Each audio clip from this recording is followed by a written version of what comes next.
Hi everyone, welcome to the Objective Perspective. I'm Chase, I'm Joe.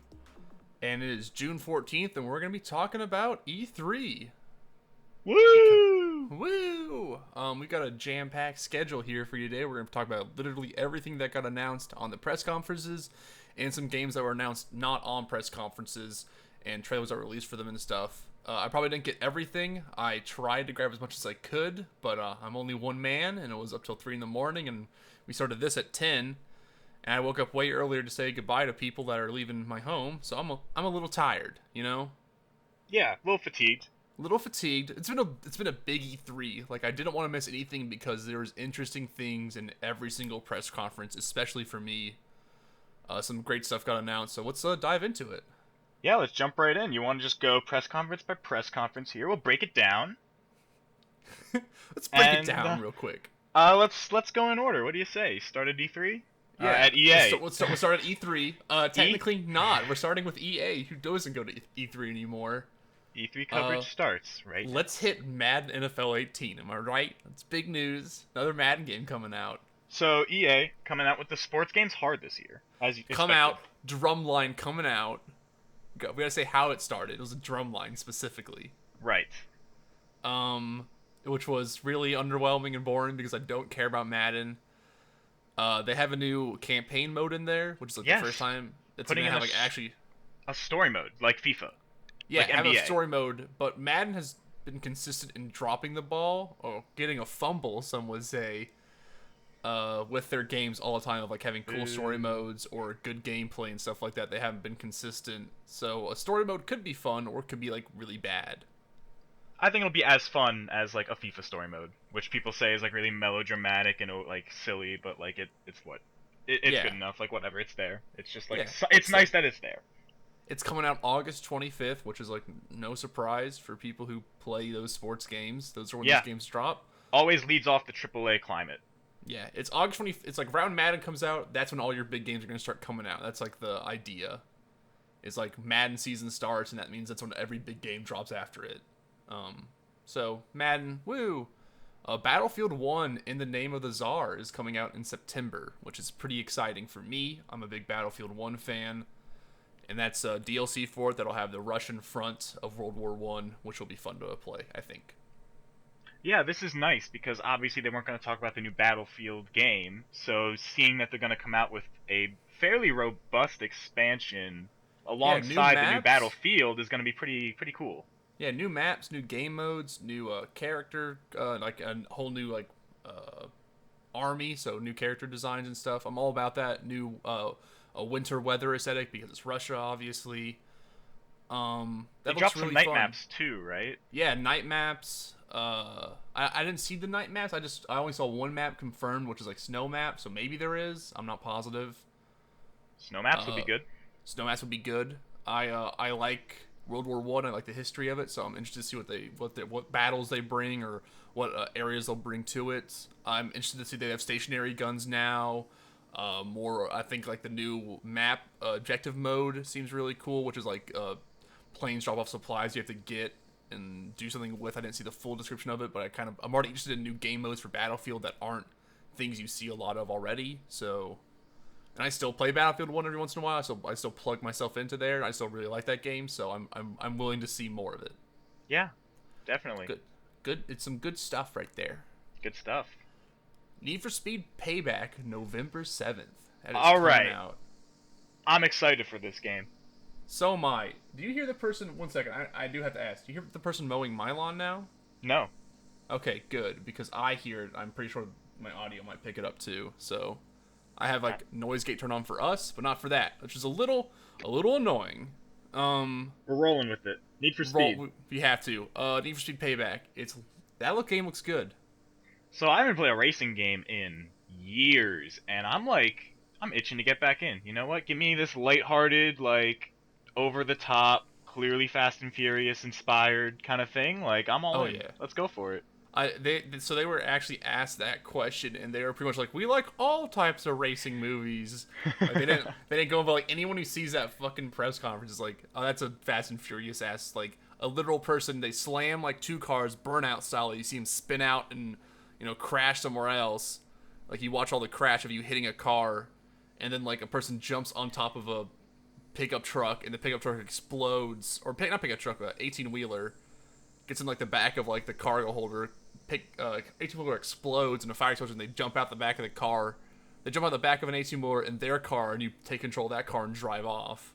Which is like, yeah, this is pretty Fast and Furious. Isn't it? Not a lot of other car movies do this kind of weird stuff. So I think it's exciting. It's a great direction for them to be taking that series, because it's gotten to the point where it's so hard to identify, like, where does it fit. Like, it's been having a weird sort of identity crisis, I feel like, you know? Yeah, it's really exciting to see what they do. I think it still has like an identity crisis now, where now like, is it just burnout a little bit? Oh, it doesn't get rid of the identity crisis, but I think it's moving in a fun way that's like, let's see how this goes, and then when they try and hit us with something new down the line, we can look back fondly at this one. I don't know. Yeah, that's true. I'm tentatively excited for it. Need for Speed hasn't been that great for a long time. I think their multiplayer stuff was really interesting in the later games. I'd like to see where they take direction with that. I love the Coffin Robbers multiplayer modes of the earlier games. I hope they bring that kind of back in a way. So I'm excited to see what this game does. I'm just not sold on it yet, if you know what I mean. Right. I do want to wait and see if it's like actually good, or if I should just get Forza instead. We'll see. Yeah. We'll talk about Forza We'll get in there. just a minute. FIFA Stay 18. Locked. FIFA 18, September 18. 29th. It's FIFA. It's a sequel, not like in a way where like we think like that campaign from the other game from the previous game continues in this game. Like you play the same character and stuff, which is really cool. And I kind of really like that in a sports game. We're actually having like Continuity. almost a consistent character. Like that's a cool thing, you know? Are like you an when- OC? No, you are like not an original character. You are this person in the series. Like he's. Am I I forgot Ronaldo? the character's name. Wait, what'd you say? Am I Ronaldo? No. What? Who am I? Am I just I some forget- like? Do I exist in FIFA, or do I exist in real life? You're just in FIFA. You're a FIFA person. Okay. I'm not a Not a real real sports human. player. Okay. No, but like this game starts off with you like, you know, like you're like trying to set up a transfer deal and you get screwed and like pretty much get burned and like your whole team like turns on you and stuff. It's like you like being like, how's it like to be in like the middle part of like where you're big, you're a big name, but you're like getting turned on by like your people around you. It seems pretty fun and like interesting and like melodramatic in a way that I can enjoy for like a sports drama, you know? Sure. That seemed pretty all right. So I'm not interested in the game at all still because I don't like FIFA that much. I don't like sports games. They're not my cup of tea. There's a few people I know who would be interested in this game. It's just not me. It's gonna go on to be one of the best-selling games of the year, so don't worry. Oh yeah, the thing is, like, I respect FIFA because like that's the people I hear consistently say FIFA's still a good sports game. Like, consistently gets everything people want right about playing those games, and it just gets better every time almost. Still got a couple Pro Evo soccer fans out there, though. Yeah, The diehards. I mean, those are the real crazy people of this group. Are people who are like, no, Pro Evo, not FIFA. Those people are idiots. My big surprise from EA. EA always puts out an indie game that can be underwhelming or look really interesting. I think Unravel, when it came out last year, was pretty underwhelming. It looked nice, but other than that, it was a pretty bland platformer. Besides just looking good. I would agree. What we got this time seems way more interesting mechanically, and then also looks really nice when it presented. Was A Way Out, which will come out early 2018 apparently. This game looks really cool. So I think the most like significant thing about this is honestly just their history. So this is the Brothers team, Yes. which is like a big deal. Brothers is to me like one of the most like most popular indie games. I feel like, I don't know, most influential indie games. Is that an exaggeration to make? I don't know. I think indie games move so quickly, and like I think people just take different things from them all the time. Like AAA ones, like you have like that one big shooter. I don't think we have like those games that come out now, but it was very popular, is what I'd say. It was. I think it made a big huge hit. splash. Yeah, it Like, was a huge hit. It's was a big monstrous title. hit. Oh yeah. So it's really exciting now to see this team's next project. So this looks like a co-op prison escape game. So like you're playing cooperatively someone trying to escape prison, and then once you get out, as you get out, it shows you getting out and like what you do when you get out. And you cannot play single player. You cannot play single player, which is something I'm okay. I'm okay with that. Like I'm okay with someone just like going like we're fucking only doing co-op. This is built ground up for co-op. Yeah, that's the way to do it. It's really cool. It's online and couch. It will always have a split screen. It looks like no matter what you're doing, even if you're playing online. I think it'll still have the split screen motif. I think it's like intrinsically designed in the game, which I'm interested to see how they play with that. Yeah, they're like, gonna do something with like the way you're seeing the other person is gonna be really important. Like, yeah, and then like also like apparently like a third camera will come in sometimes to explain things that are happening off camera, like multiple camera shots will come in, sort of like a David Cagean style games, which I think is cool in most games. I just think if David Cage has bad games, but we'll get onto that later. Stay tuned. Stay tuned for more crap and games. But A Way Out looks really, really cool, and like the more I hear about, the more I see stuff about it. It seems very interesting every time. Like like the character design's weird and cool looking. It seems very like how you have ways to do multiple things. Seems pretty fun. I'm excited to see like what it means to like if the story changes if you kill someone. I've heard like there's a really specific way the story tells, but like I would like there to be a difference in like, hey, if you killed someone, your story does change reactively to it. But when they I wonder how open-ended that is. Yeah, but then they interviewed the guy and said, no, we're really just telling one story. So we'll see what it really plays into. You know, like how much can they really do with what they have. I'm interested in that game a lot. I think that'd be a really fun game to play with people. Yeah, excited to hear more about it. Yeah, and then rounding off the end of the show was Star Wars Battlefront 2, which comes out November 17th. They had the probably worst showing for that game. Oh man, they could have had. Let's get into that. Let's get into EA press conference a little bit before we get into Battlefront 2 to round this all off. EA's press conference was kind of a mess. What do you think, Joe? Joe. Oh, man.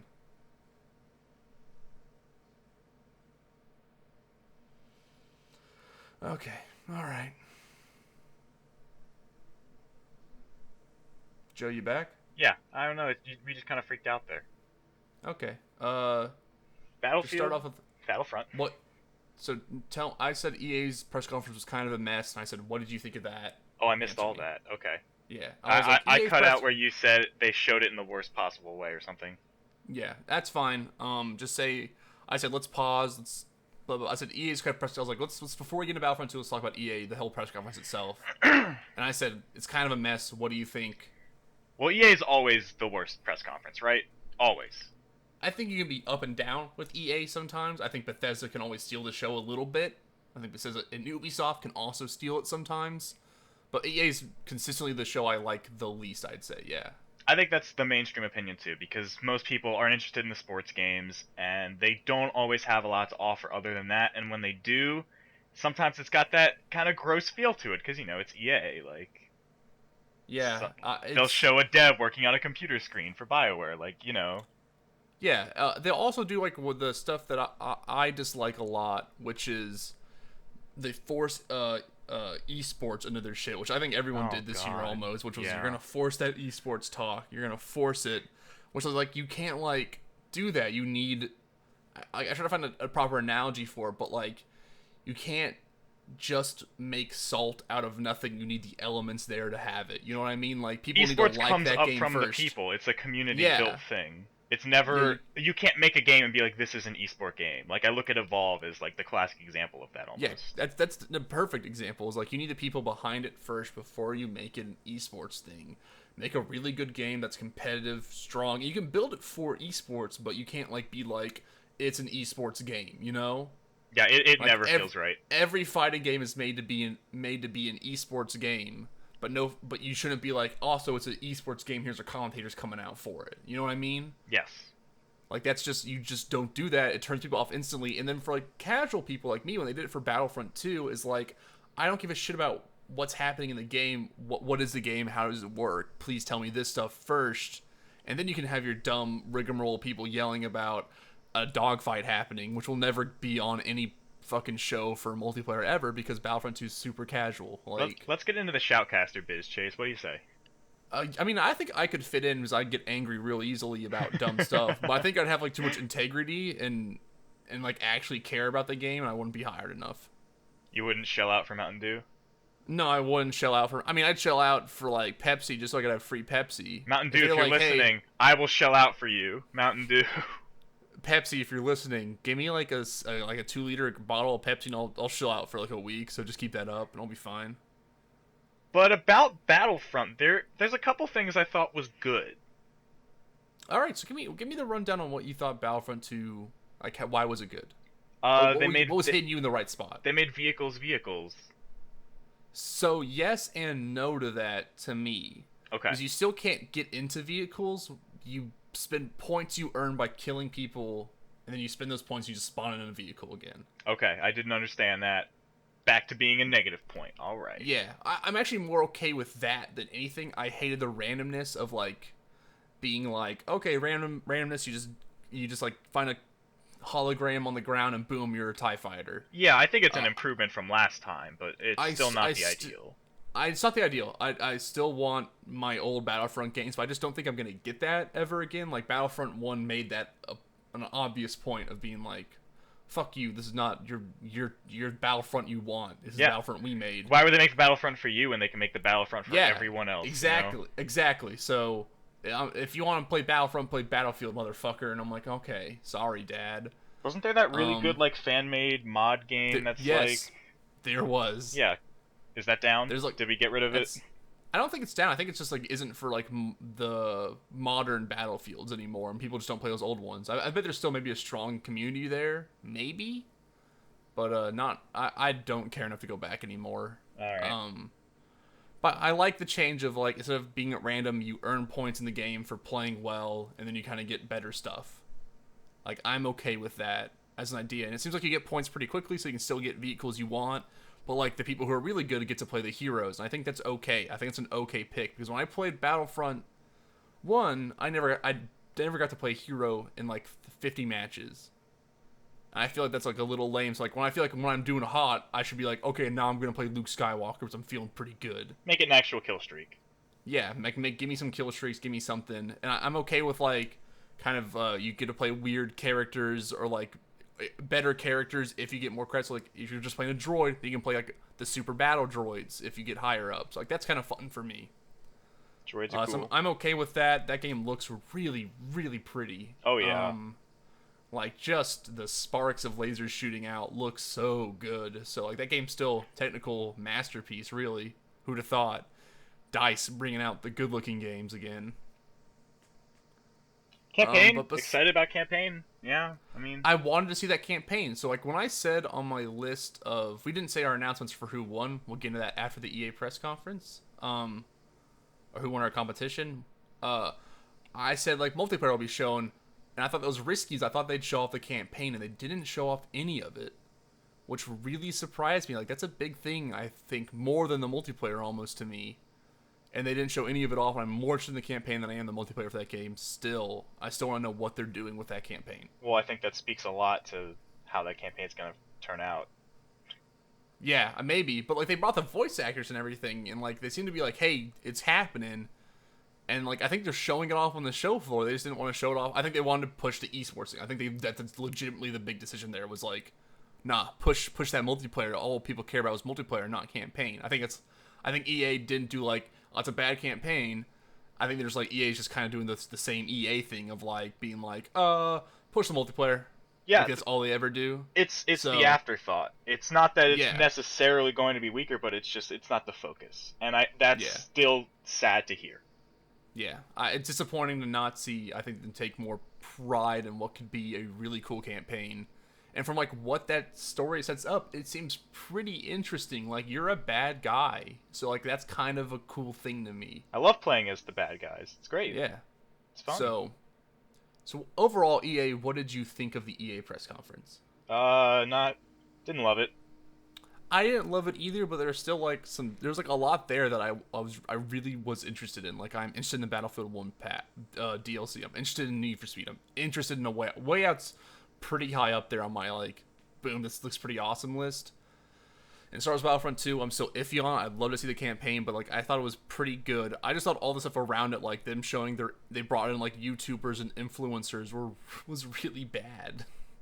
Yeah, I mean that stuff's always bad. Yeah, like I don't think you can bring in like prank video makers and then be like that's what gets the kids hot now. Like just have like some good PR people out there who know how to talk and can like spin a good web and like give them the stages. If those people can do it, people will like them more. And I think influencers like and then having the like them not do their lines or like teleprompter messing up or something is like never a good look. EA, I'll just say it. So that one dude just like either didn't know his lines or something got messed up and like just stood there for like a good 5 seconds just saying like We're hiring professionals.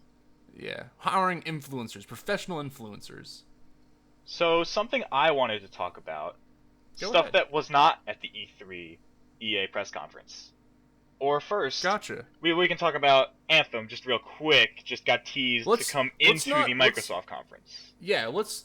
Anthem got. I actually took things off the docket. I made this docket specifically being like, hey, when those games get the big ones, we move to the where they actually get shown off. Okay. I just wanted to bring up it was a really weird thing for them to be like, hey, we have this game, Yeah. catch it tomorrow. There's two really big things at Microsoft that like threw me off. Like they show off Anthem at Microsoft, and they also showed off Assassin's Creed at Microsoft, but not at Ubisoft. Like those were two big ones. I was really confused them showing off there, but I think they're like Anthem's gonna be having that Microsoft content where like probably Destiny had it at Sony, you know? Yeah. Like that's what I feel like they're doing. They're pushing for like that like exclusive content over Sony because they keep constantly doing that with each other. So you know, they'll always keep doing that. So things that we're missing. Where is the Amy Hennig Star Wars game? Where is it?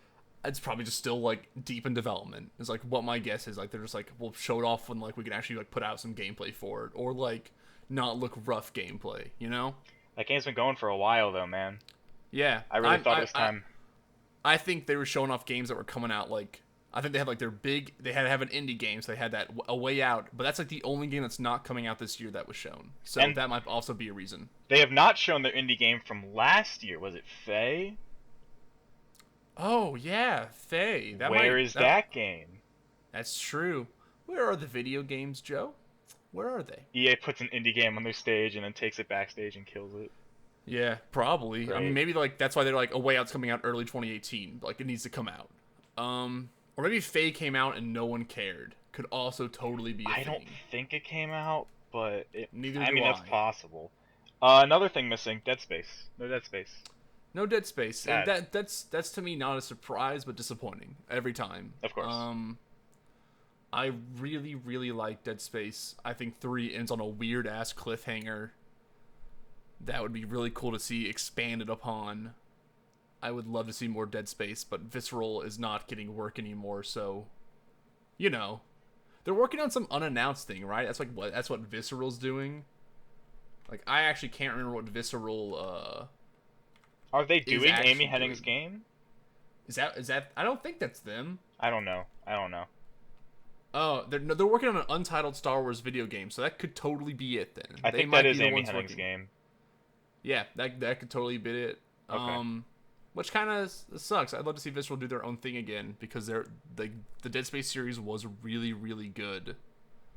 But I think they are working on the Star Wars game, which is cool. I'd like to see what they're doing then. Like, Yeah, I'd like to that's see a a cool Star team Wars to game. have that take, definitely. Yeah. Especially to have like a non like big Star Wars game. Like it could be big, but it's like not like Jedi shit. It didn't look like Jedi stuff. It didn't look like that. Like more like Space Bounty Hunter stuff, which I'm into more than the Jedi Smugglers, stuff. Yeah. So that's what's happening at EA. EA still has stuff being made, but EA is not a huge they're a big developer, not a big publisher as much as they used to be, which is interesting. I think a lot of their publishing stuff isn't that good, but their developed stuff from their teams are really good. And with that, I think that wraps up EA. I don't know. You have any Yeah. last closing thoughts on them? No, I mean I think it was like a bad press conference because of all that fucking they're like, oh, we did not talk about one thing that was there because I totally forgot was NBA Live. Another NBA Live is happening. That's right. They're still all those- pushing. all those games suck, and this one looks like it's gonna suck too. Like that's just my opinion on it right away. They just can't compete with 2K. No, 2K is really good. Is like the thing too. Like 2K like hits it out of the park every time, and NBA Life like fucking drops the ball. Haha, every time. It almost makes you wish that EA didn't have a monopoly on Madden games. That'd be really cool. You'd almost wish like.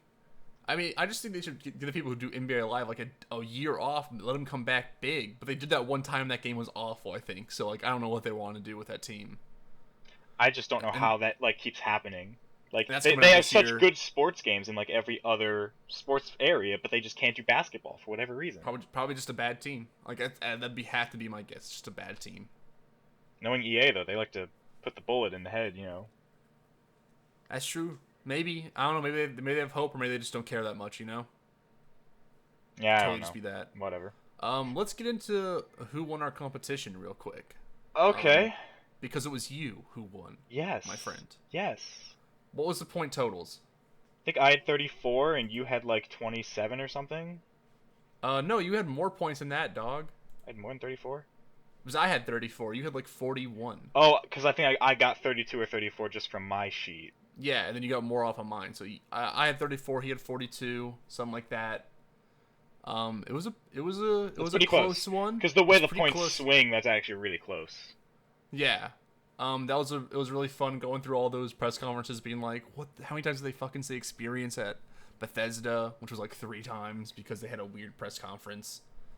So he won. So I'll be playing Kingdom Hearts when I go drive to North Carolina and stay at a house. And I'll play through the first Kingdom Hearts. I will be playing Lisa anyway, because you know what? I'm a good sport. I want to play that game.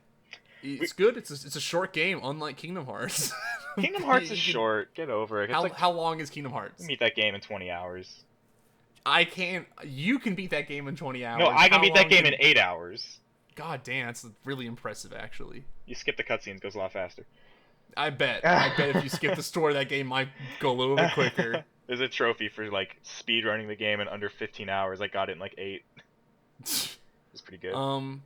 Then Microsoft set down a stage. But yeah, I wanted to say we did really good with our predictions, actually. Yeah, none of my Microsoft predictions hit. Oh, all of mine did. That's sad. None of mine did because I wanted like Halo 6 and I wanted that's game to show right, because you kept saying there'd be Halo 6 shit, and all mine was there will not be Halo 6 shit. And I wanted a Crackdown 3 demo, and I did not get the demo. I put demo, no demo, just a trailer. All right, let's dip in. You have the list of games. Are we gonna do all 42 games? Oh, dog, we're talking. I have every single one written down. All right, maybe we don't need to talk about. We don't need to talk about all of them, obviously, but I think there's like stuff to talk about for a lot of them that like we don't even think of, you know. So like I wrote everything down. I can hit the big block of games and be like, we're not talking about that. But let's do a big block. Get a good everything else pace. Everything else around that big block of trailer, like where it's just like Osiris, Raiders, and like Unruly Heroes, or like whatever. But like everything else is really interesting to me. All right, so let's dive in. Stop beating around the bush. So, we're not. Xbox One X. I was so close. All right, what was your prediction for the name? My name was Call the Scorpio Xbox 2. I was so close. All right, takeaways. Is it a good name, Chase Weaver? Xbox One X. Is the XOX a good name? No. Is it a name I like? Yes. Phil Spencer just gets the paper. We're calling it the Xbox One X. He just smiles like a jackass. Yeah, like I have to imagine, and he had to come out later for backwards compatibility. We'll talk about in a sec. Where he can't say the original. He has to say OG Xbox or original Xbox, which I'm kind of really about. Phil Spencer coming out and going the OG Xbox because that's what he said. That's what I've always called it. I know. It was like really funny because you're like, we can't call it the Xbox One, the original. We need to call it the OG. And he's like, no, we're calling it the OG. He's like, can't call it original. We call it the OG. Like, that was obviously Spencer coming out and going OG Xbox. I love Phil Spencer. Knew. What a cool guy. He's great, and he like legitimately like is open to like he talks to people, and I think in a very actually open way. Like I really like Xbox PR, to be honest. I think they have. I think Phil Spencer is one of my favorite people like in gaming to like who runs something who like is actually open with fans and is like very like, hey, play the games where you want to. Yeah, like, that tweet he had about like, he's really cool. He's really cool. I like him. I don't know. What game did he tweet that about? Was that Hollow Knight?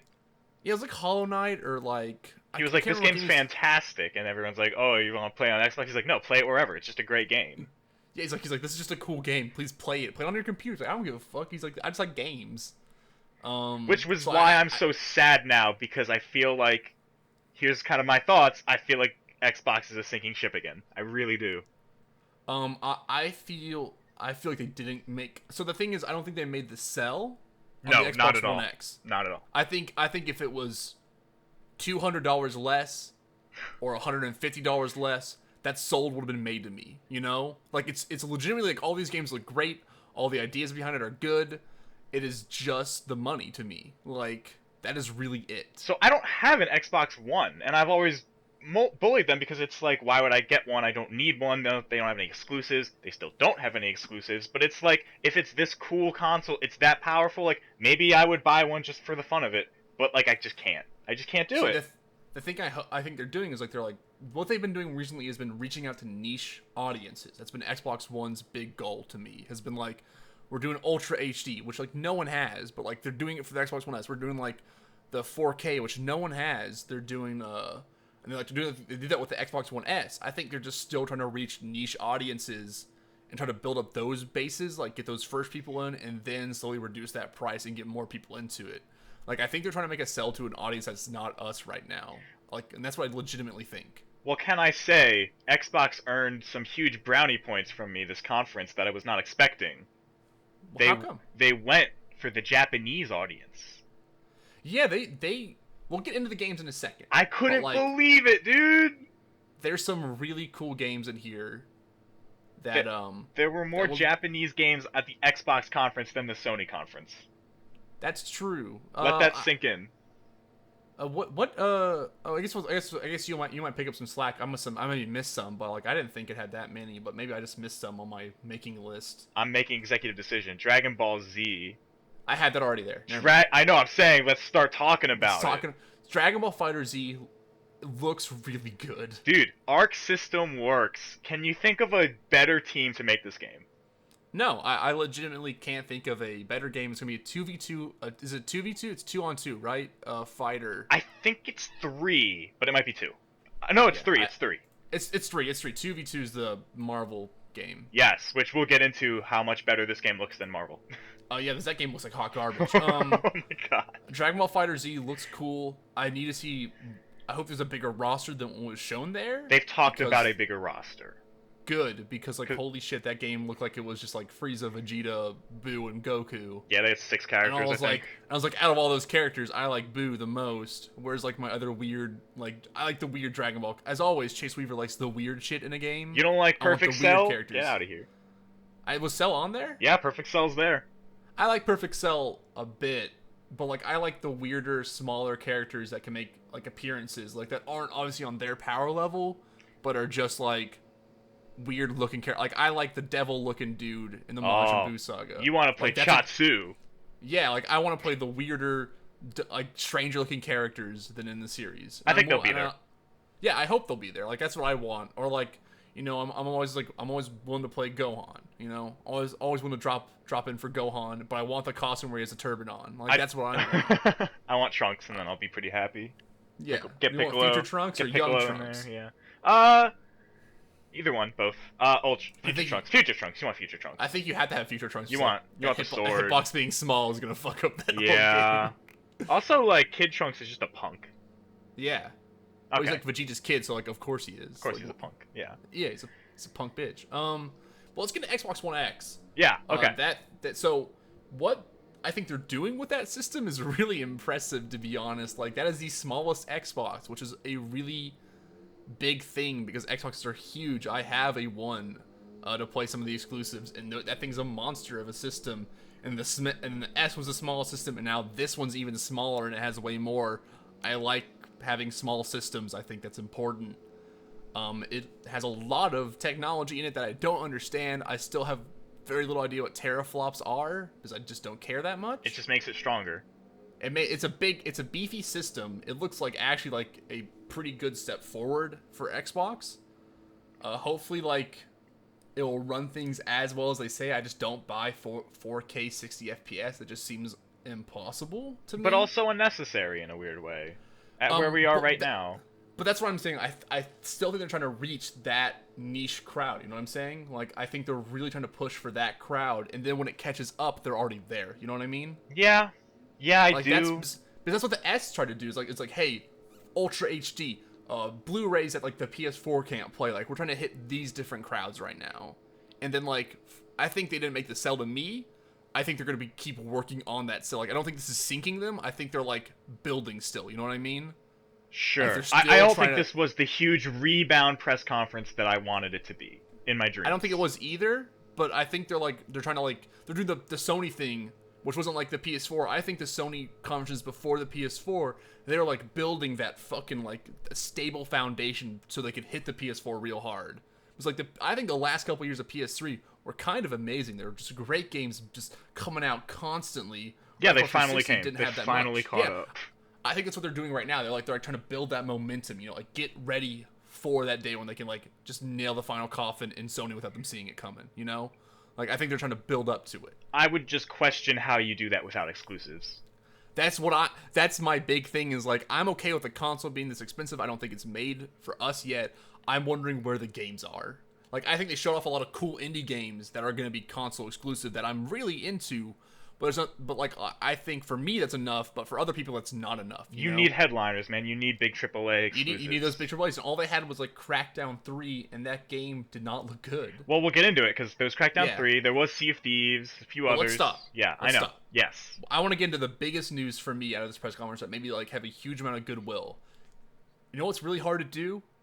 Emulate original Xbox games. You know what Xbox One is doing? They're bringing back original Xbox games. All Which is 10 like- relevant games. Yeah, alternate relevant games, which is like that's like whatever. I like the history of video games. I wish everything was always backwards compatible. I don't think we should lose those games because like it's really hard to emulate an Xbox. They still haven't cracked that code yet. Yeah, I was just joking. I think that's a great announcement. Yeah. I don't think anyone Also, could ever Crimson spin that to be Skies bad. is Crimson Skies is a really fun game. I remember playing like late nights at friends' houses playing that for a long time. Like there are games that aren't that great that I'd love to go back and play again, like Brute Force. I want to try that game again. Original Xbox backwards compatibility is such a cool thing to me that like that I didn't see coming, and I'm really happy that it is coming. You know? I was playing an original Xbox game on my 360 this very week.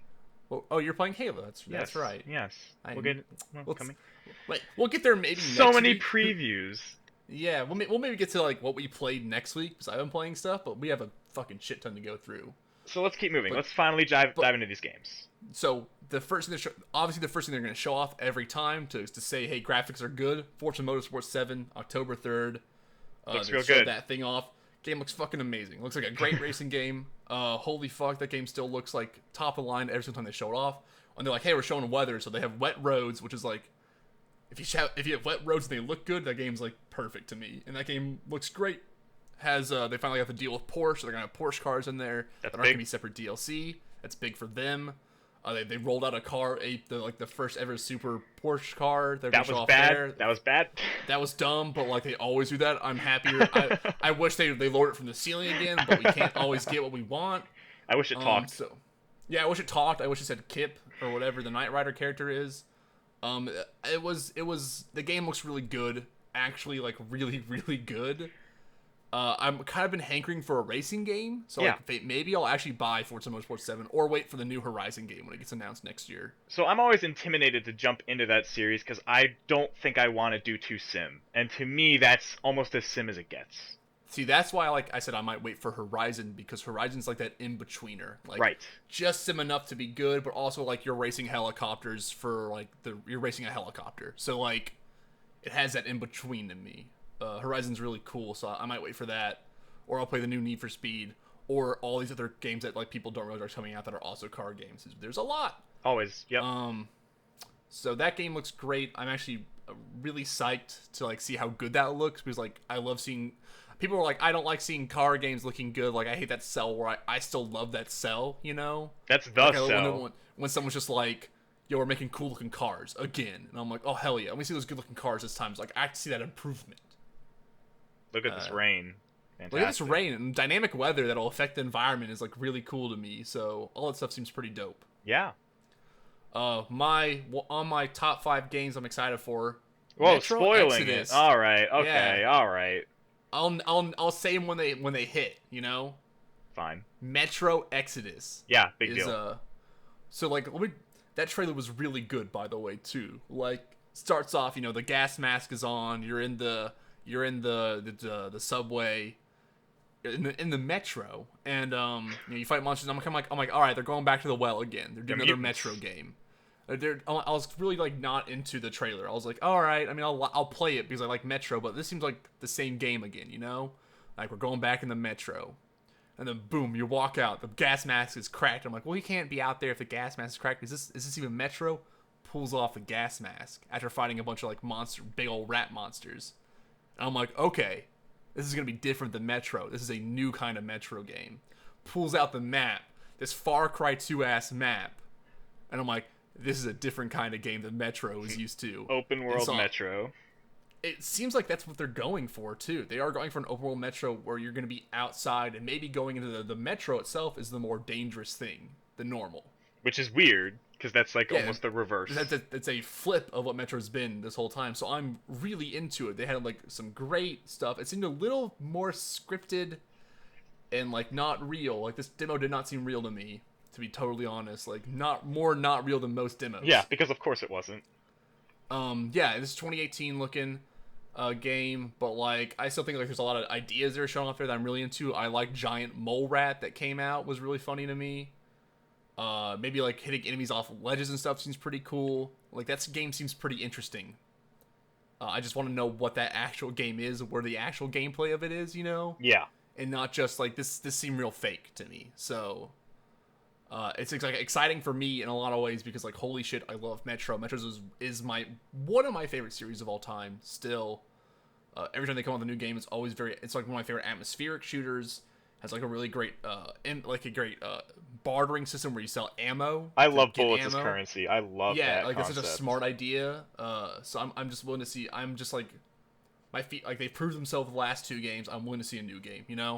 Yeah. So that's just some good stuff. Eagerly anticipated.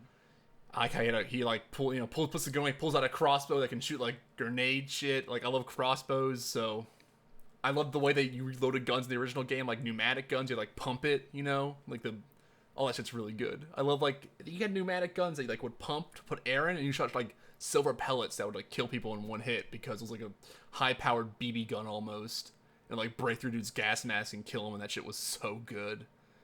And those games look amazing every single time still. Oh, so, yeah. Excited. Next game, not excited for, Assassin's Creed Origins. Okay.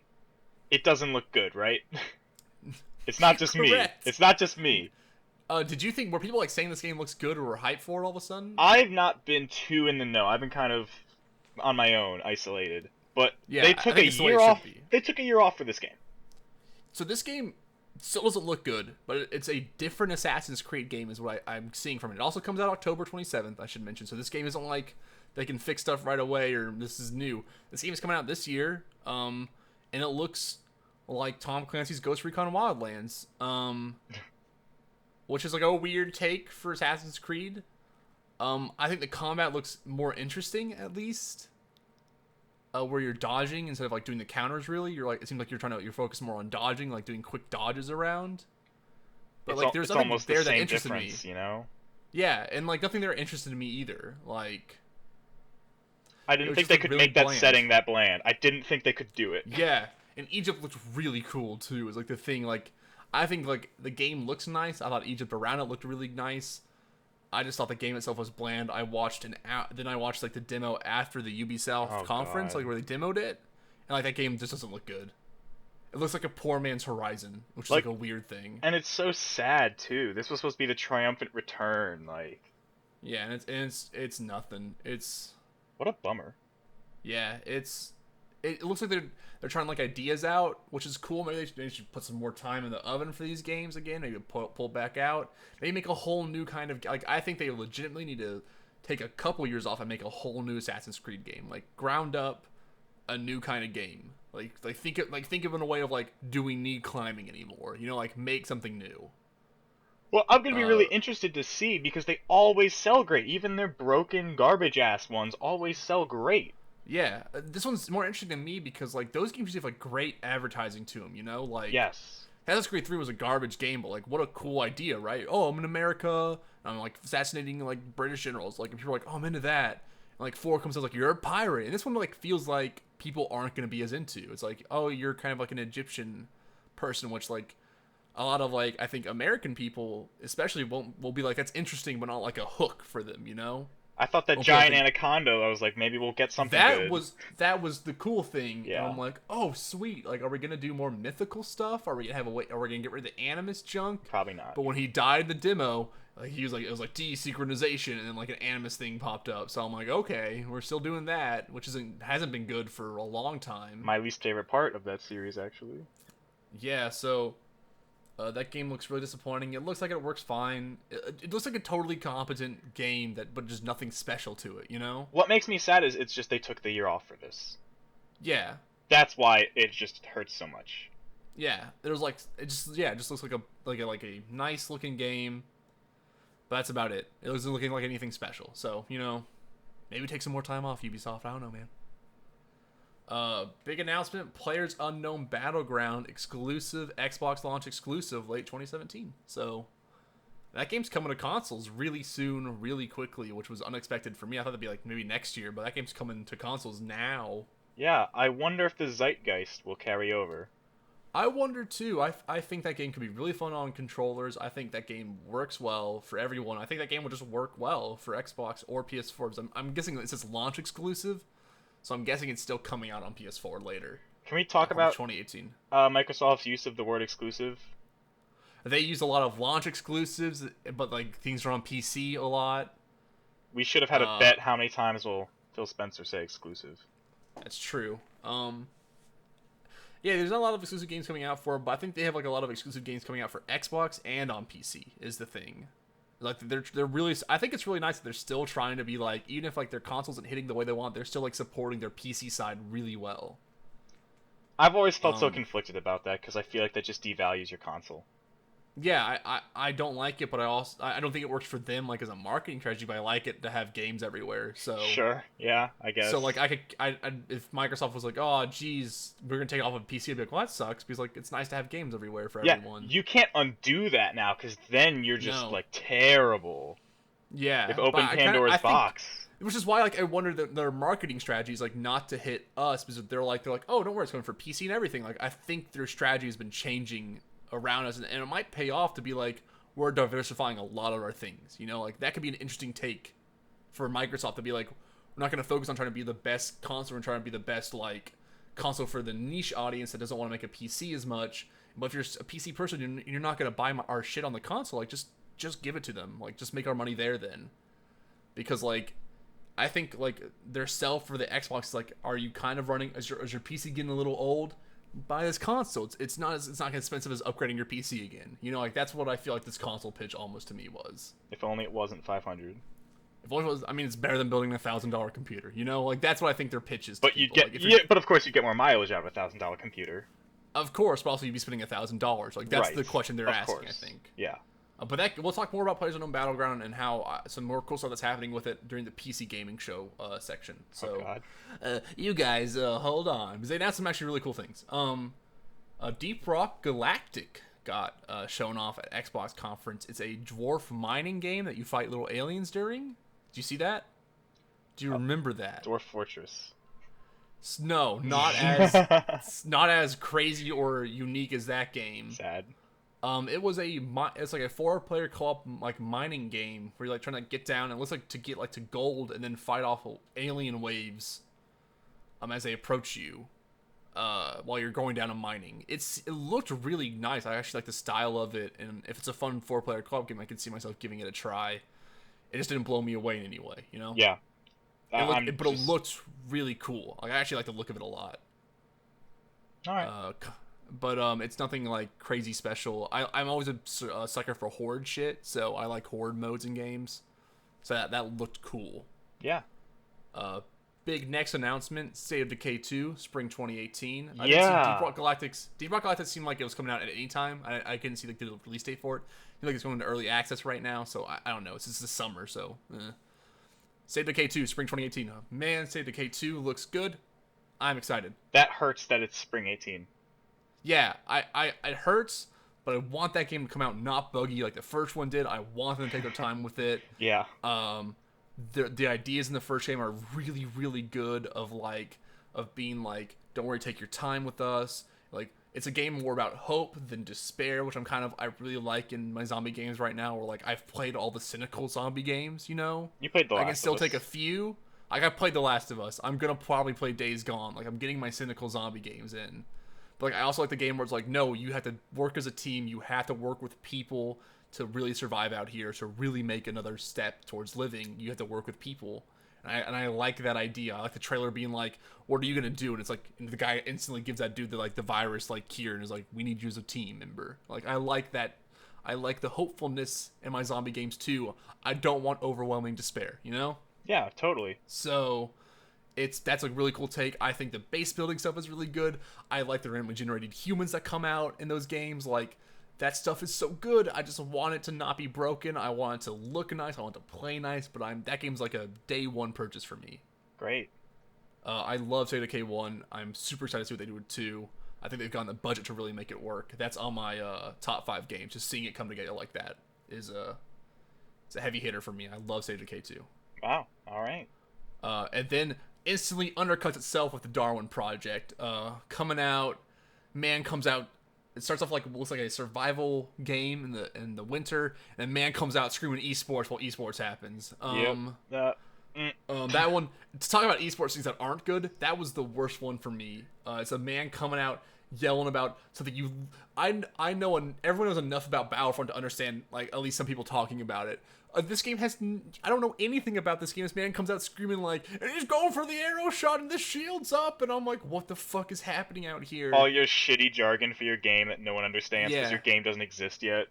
Exactly, and the thing is, like, I've been watching gameplay of that game more as time's gone on. It's just like one of those like arena shooters with crafting, but it seems fun is like the thing too. Like, it looked like it controlled, like, it doesn't look amazing, but it looks like it controlled really well. Like, the control was tight for that game, and it seemed kind of fun. But like, that turned me off so fast, so quickly, that I lost interest real fast. That's a shame.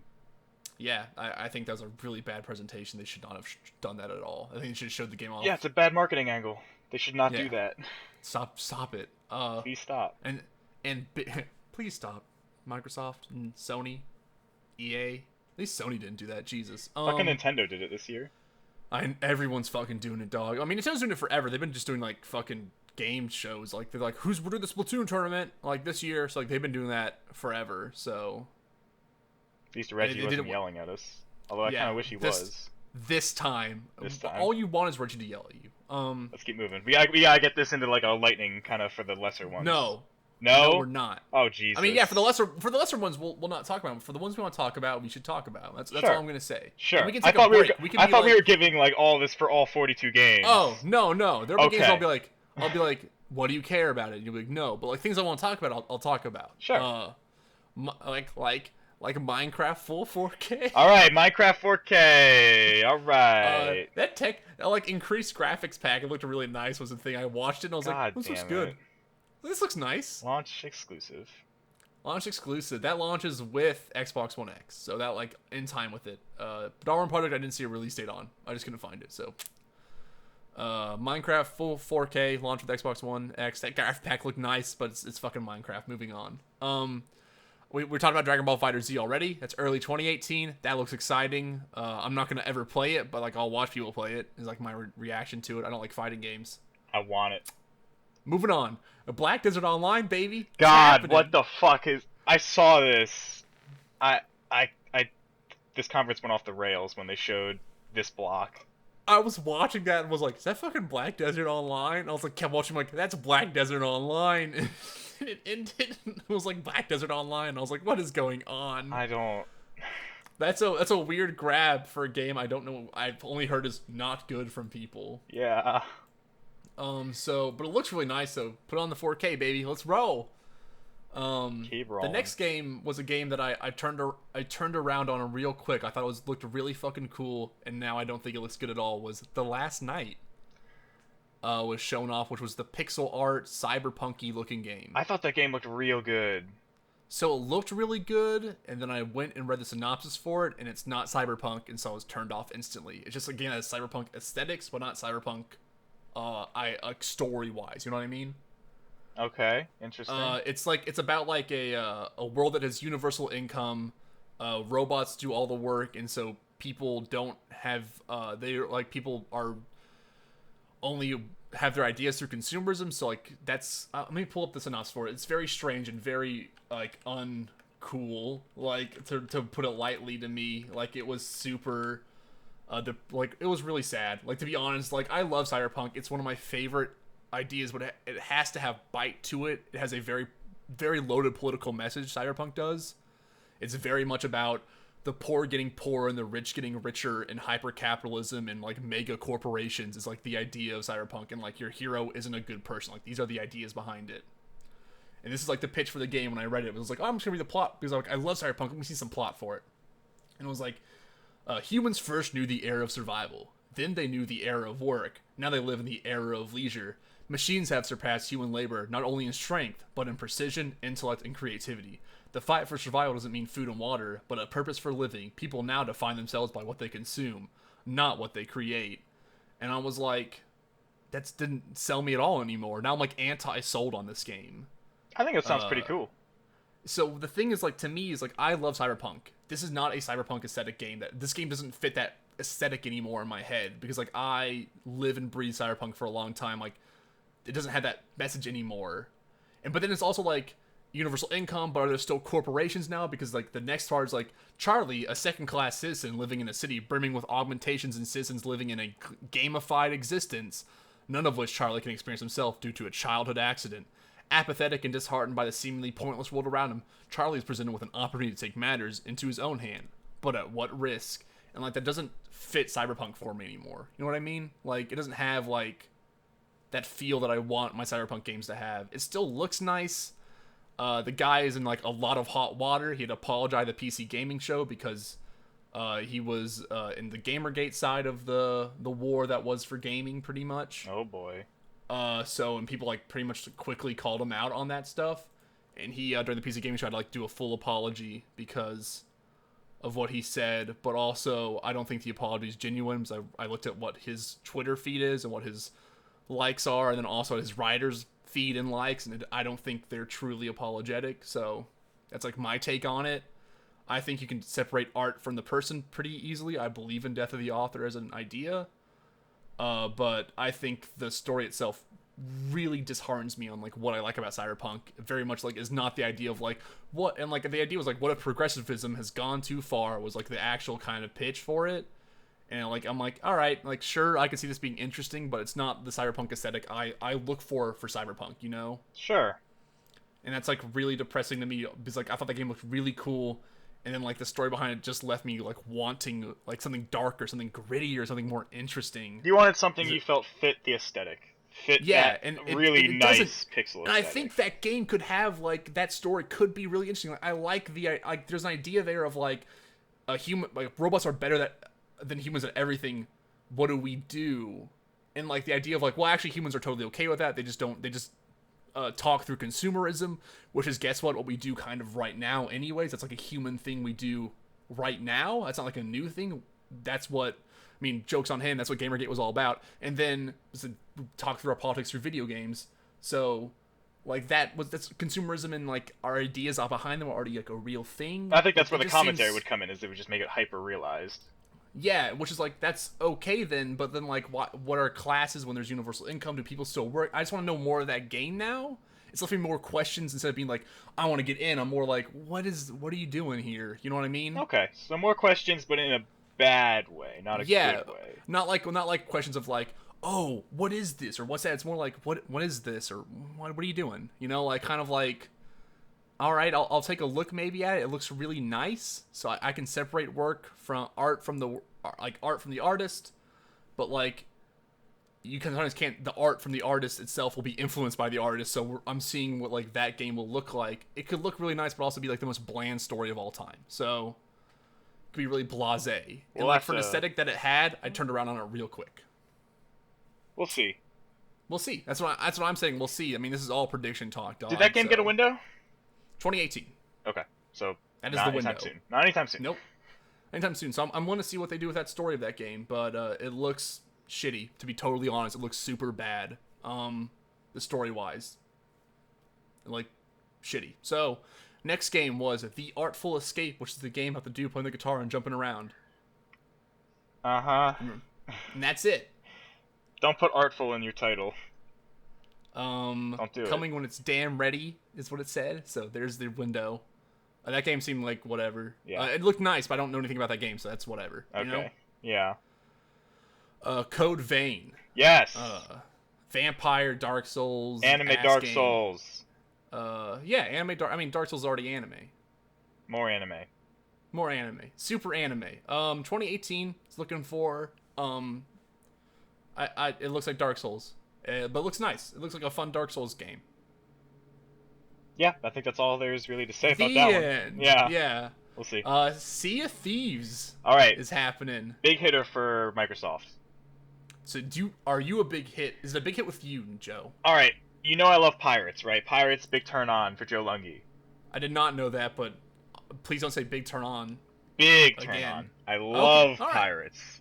Sure. Okay, go ahead. I still don't understand much about this game. Can you help explain a little bit to me? So, I think I understand what you do in the game now. Like I get the idea of it now, like of what you do. I don't get why you do it. Is what I'm saying. You know what I mean? Sure. Like, I get the idea of like you're with a crew of your friends and you're going out getting treasure. You know, like you get like maybe like, but I don't know how you get to like why you get the treasure chest or why you're getting it or how you get these notes or stuff. What's the loop? What's the reward? What am I doing with the treasure? That's How what does that feed back? That's what everyone wants to know. Also, it is online only, no one right? Like knows. it's a multiplayer only kind of thing. So it's Yeah, basically it looks like an like I MMO. Yeah, kinda. No, it seems more like a people will like phase into your world. I bet kind of game. You know? It's just so strange. Yeah, I want to know what that core loop is. I don't think they want to tell you. It's like legitimately what I think they're doing. I think they're kind of like, yeah, we'll tell you when it gets more closer. That scares me. It's a scary process. This game is like a big risk for them. So I think they're like trying to be like, hey, we're trying to show off what this game is, and maybe when it gets closer, they'll kind of be like, also, this is the loop back. That's what we're working for. It's like I don't know what that game is either, to be honest. But like loading every cannonball, like all that shit's so cool. Yeah, I think the game is good. Holy God, this has gotten loud. It's like a nice I think hum. all that stuff looks Washing great. over. Yeah, a nice hum. Great. It looks really good. Cool is the art thing style. Too. Like Great. I love the art style. I think the combat looks competent. Doesn't look great, but I think I can have fun playing it in front of the blunderbuss. Serviceable. Serviceable. I like shooting myself out of a cannon. Yes. Yes. I like swimming in the deep blue sea with sharks. The sharks come up, eat the guy. Yeah, like all that stuff's really fun. It looks really great. I just want to know what the loop back for it all is. Yeah. What's the greater purpose? But I thought it was a really good presentation. It was a couple minutes long. It was like 10 minutes long. And I think it explained a lot of like, not the feedback for that game, but like what that game when you played is going to be like. You know what I mean? I want to bet for that. What was the bet? The bet was, will there be at least 5 minutes dedicated to Sea of Thieves? You said no. Oh, that's Sadness true. for you. But yeah, Um, that's 2018, right? That is 2018. That is early 2018. I think it's just early next year. So Like that's better than just 2018, but still like wish that was a 17, just because I feel like we've been hearing about this since what 15. yeah, we've been hearing about this since 2015, 2016, I think actually. Okay, was then like I'll the cut it first some more showing. slack. Yeah, Really? I'm okay with I'm okay with games being time. Maybe I'm wrong. I'm okay with games showing games off as they go along. I'm pretty lenient on all that kind of stuff. 'Cause I just like seeing games. Oh, of That interests course. me. It's just like it's troubling when it keeps getting longer, and it's like at some point you want to see him put it out. It's a whole thing. I feel like there's a Yeah. whole strategy to how early you show your game and everything. Oh yeah, I think like Which- showing. We'll get into. I think a in lot of people Sony. have been like, I mean, yeah, you can get mad at Sony all you want, but like every time they show off their games, I'm always just like, that looks like a great game. So No. give it to me when you want it. Not what I meant. Well, Oh, that's not what I meant. I gotcha. But we'll get to Sony in like an hour or two. Well, how this fucking speed of this is going, we'll get there in 1 year. Sea of Thieves, I liked Like I like grabbing treasure. I like some dude behind you, like being like, "We're gonna get the fuck out of here." There's skeletons popping off, and then get out there and your dude's covering you with a cannon fire. Like that shit is just cool. Like that's just cool video game shit. Sea of Thieves, honorable mention for my top 5. It was kind of tied for 5, but I just can't do it with how much I still am iffy on it. I haven't even made my top 5 yet. I'm just kind of like going at these games, being like, this is like obviously one of them. I think, you know. Sure. Like, it's just a game I love that I'm excited for. I don't even made my top 5, and I should have done that earlier. But whatever. Moving on. Sea of Thieves, just really cool. Tacoma gets the release date finally. This is actually really exciting for me specifically, just because I was angry they didn't show me more of it. You know, like that music kicked on. It was great music, like some great like that was a good like musical track. I like the idea of that game of being like almost investigating how these people escape from this ship, or like following them through their trials through like these weird holograms. Like you're like trying to like trace them back and forth and like follow these holograms where they go, and you're trying to be like an investigative journalist, they say, is how the feel of the game should be. It's like you're like trying to put the pieces together yourself again. And they specifically said they're trying to not make it like Gone Home, not have that same feel, like have a different style to it. That's why that game's been delayed for so long. Not Gone Home in space. Yeah, like they literally got feedback saying this is too much like Gone Home. They said, okay, we're scrapping the whole product, we're doing it again. Like, and that's so cool to me. Like, that's great. Like, I like that team. I like the people on it. So I've like listened to them interviews. They seem to have a good head on their shoulders. They know how to make a good story. I think Gone Home is still a really great like way for gameplay to tell a story. You know, like of you really finding the stuff in it, and how you can miss whole side stories in that game because you're just not looking hard enough in other things. Like, I think that game's still really cool. That's why I'm surprised you're mad you didn't get to see more of it, because I feel like that's such an easy sell for you. You would just want to. I would want to know as little as I could going in if you're already that sold. I want to hear more of that music, to be honest, too. That music was so good to me. Like, that was like my kind of jam. It's August, right? Like, that's so soon. It's so close. I'm so excited. Come on, man. Like, you can that's wait. A game I'm super excited for. Yeah, I'm fine for every game I wait for. I've been waiting for Tacoma for a long time. I mean, you should be happy that you didn't see more of it, is what I'm saying. Yeah. I just want to hear more of that musical track, to be totally honest. They could have cut to black and just had that music going. I'd be like, yeah, Tacoma, am I right? But Super Lucky's Tale, November 7th. Oh, boy. is a game I'm going to crack a soda to real quick. Crack soda for Tails. There All right, put it up there, yep. Yep. Raise your glass. Pulling up for your homie, Super Lucky's Tale. Put it up for Conker. It looks totally mediocre. It's not good. Not good. I think it's a little unfair. I think it looks mediocre. I don't think bad is like a thing could be. I think it looks better than Yooka-Laylee. I'll straight up say it. Fuck, I gotta play Yooka-Laylee still. It's true. We can also play Lucky's Tale, November 7th, baby. Woo woo! So that game seems totally alright. It's really bland, but I'm okay with like. I think that game got a lot more showtime than it deserved. A little bit, like. It was weird seeing that, but I was pretty like, all right, whatever, moving on. So we moved on. It's coming, baby. Say Cuphead's coming. Yes! Cuphead's coming. All right. September 29th. That game's been reworked, redone, a lot of it. I'm fucking they've scared. added a lot too. Because that game was just when it started a boss shooter. All you fought were bosses. It should have come out like that. I firmly believe that game should have come out. They should not have listened to the feedback of making fucking levels, because that just ruined everything. Yeah. It depends. Maybe the game's gonna be way better because of it. Who knows? Like I want to see. We'll see, but that game still looks, like when that game comes out, that's getting like, we have to talk about like, you know, best graphics of the year or VHL thing. Cuphead, it might be just like the winner because like, holy fuck. It's incredible. It's so gorgeous. I love how that game looks. Oh my god. It's beautiful. I hope the game also doesn't have like remember when they're doing they're playing the trailer and there's no music for the game itself, just the soundtrack playing over it. Mm-hmm. I hope that's how the game is, and also when you play it, you know. What do you mean? Like there are no noises; it's just like the soundtrack. So like no in-game diegetic noises, like shooting a gun, getting hit. Or like the bird yells and it just makes that trumpet noise, you know? Like, oh yeah, that's good.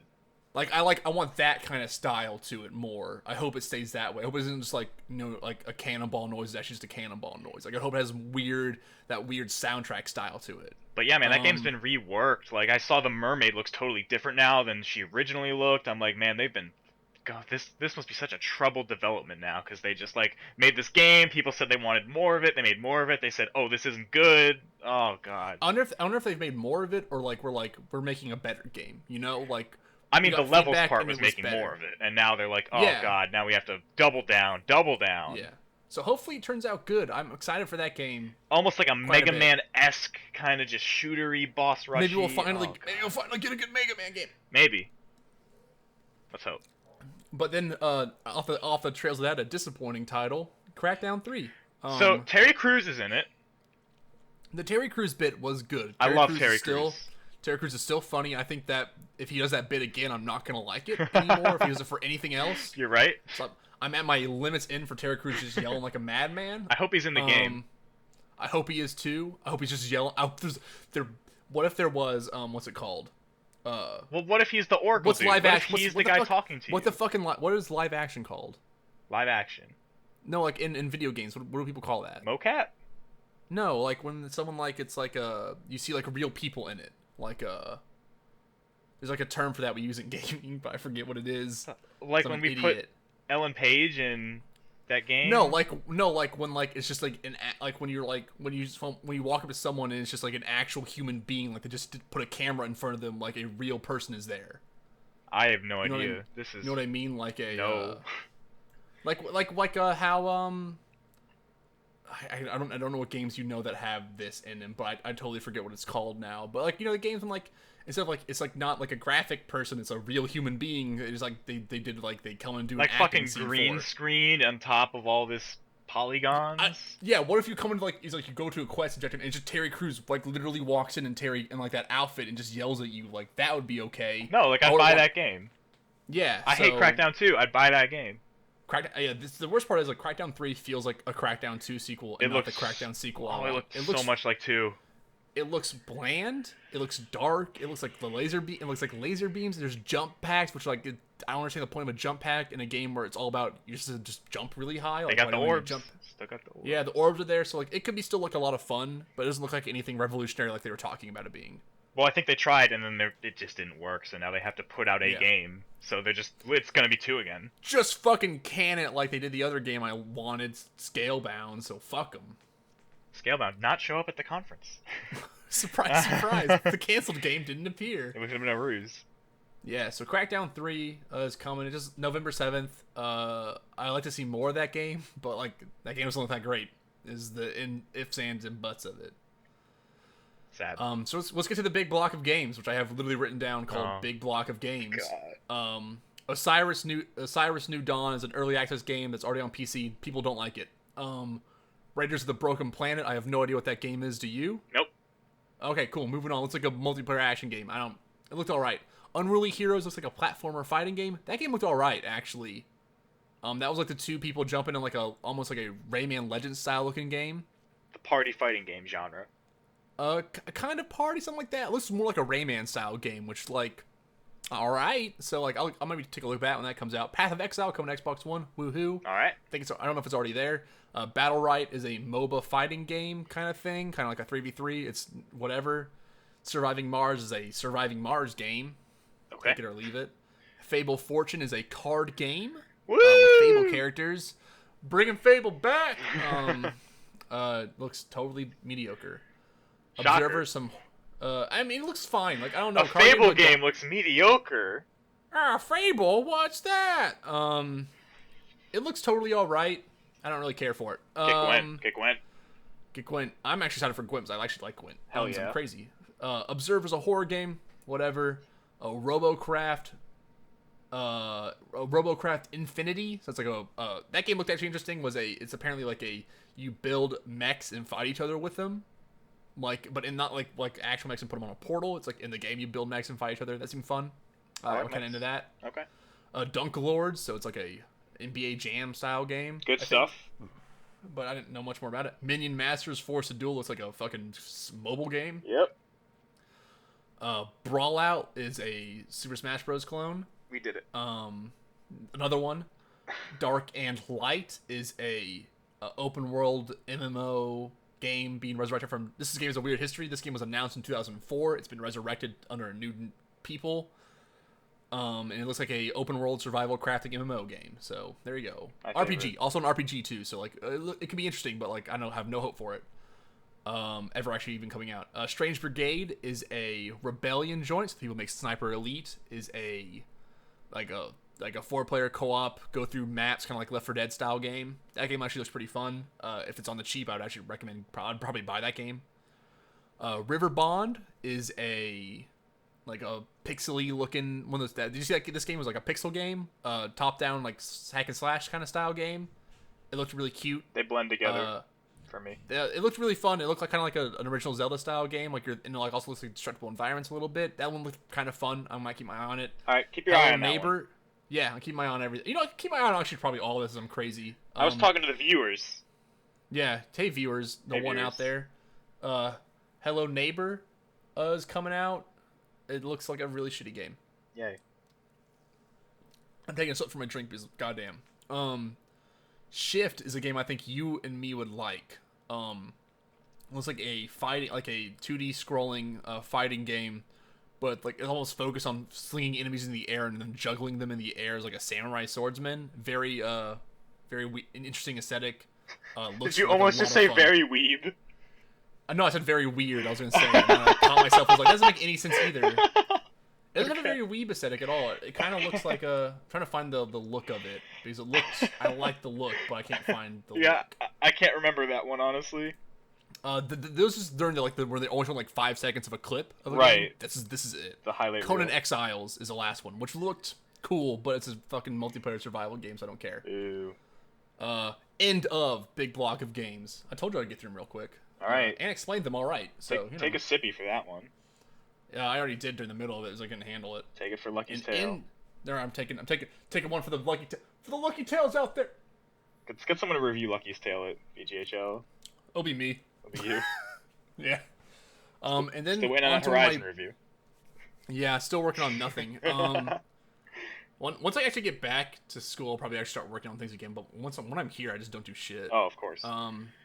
Ashen, another trailer for Ashen. Yeah. Which looks just great. Every time they show that game off, it looks awesome. Ashen, that's right. Ashen was like the co-op Dark Souls style game that has like the characters who look like a human but have no face. It's just like a kind of voxel style graphics. That game looks awesome. Yeah.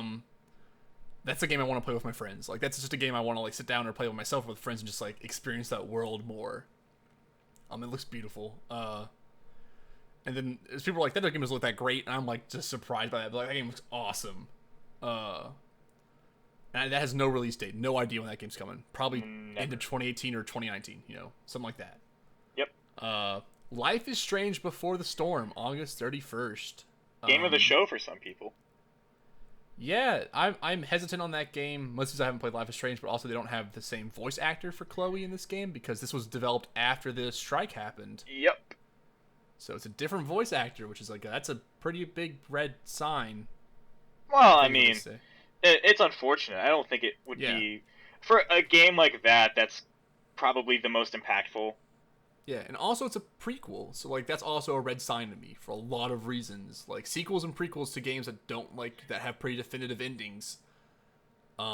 I don't think they should just make something new and not. But they apparently are making something new. This is just the prequel to it, you know. So there's another prequel that got announced later. We'll get into that. Yeah, prequels not always great to announce.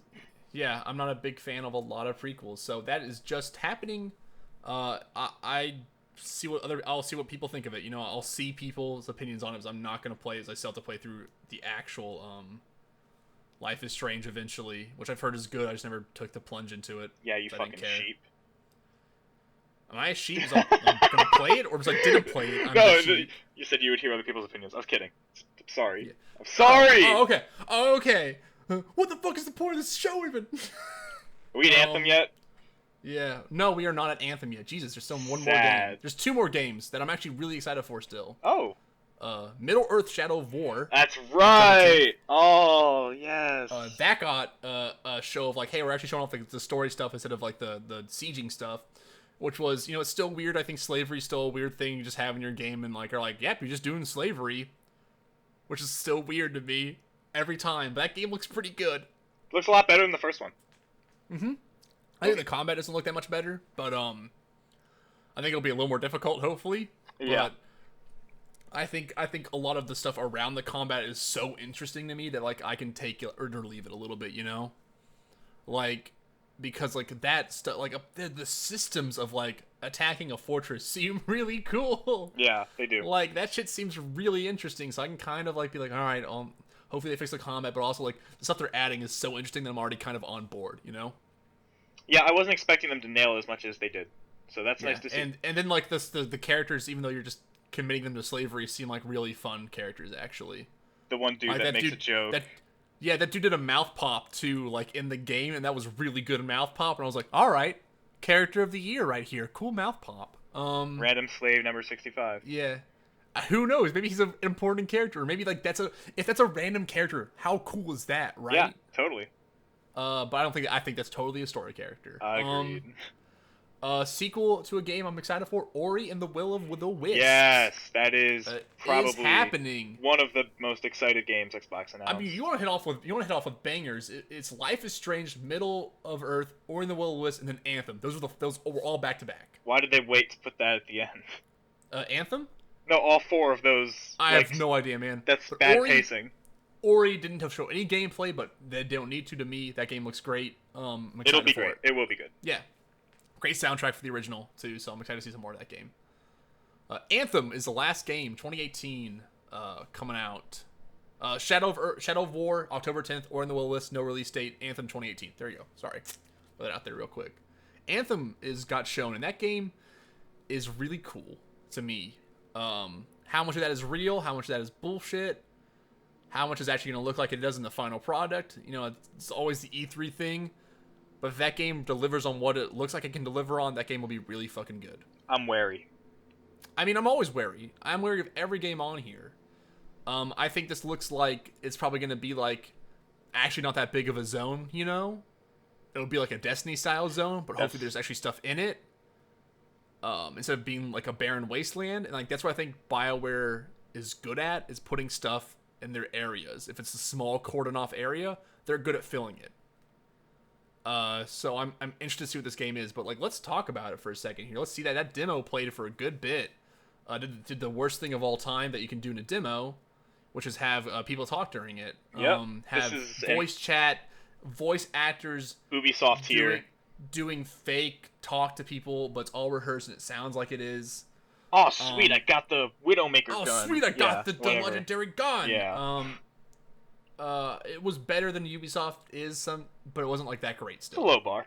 The only one that I think is actually really good from Ubisoft is the one everyone hates the most is Rainbow Six Siege, because they're really tactical and stuff. And then I play Rainbow Six Siege with like Thomas and everyone, and we all do go like, hey, I'm covering the first window, hey, cover this window for me, hey, I'm moving up the back plane and charge. Like we all do say like that one like is the one I get the most leeway, because like when I watch that game, like, oh, that's how you would actually play that game with your friends. Is like you shoot the shit for a bit and you get into like game mode, you know? And that's how you do play Rainbow Six, but everything else is like bullshit. Like Destiny, you never even talk about the fucking game when you play it. You're like, fuck, what music are you listening to? All right, this. And you play a raid, then you're kind of like focusing. Yeah. I'm worried. I see the division in this. Do you see that? I mean, you see the division, you see the Destiny in it. Like I see the Destiny in the division. Yeah, I see the division in Destiny. Yeah. I see a multiplayer shooter with friends with loot in it. That's a turnoff for me, like in and of itself. Yeah, I know you don't like playing games with your friends, but you're a weird man who is very sad and alone sometimes, and it's okay to experience friendship, Joe. Right. Right. But like, I'll honestly separate these games. This game, starts up when you're in your hub area, it looks like you're in first person mode, walking around. You can take quests from people apparently who just ambushed you with really good face tech because Andromeda got shit on.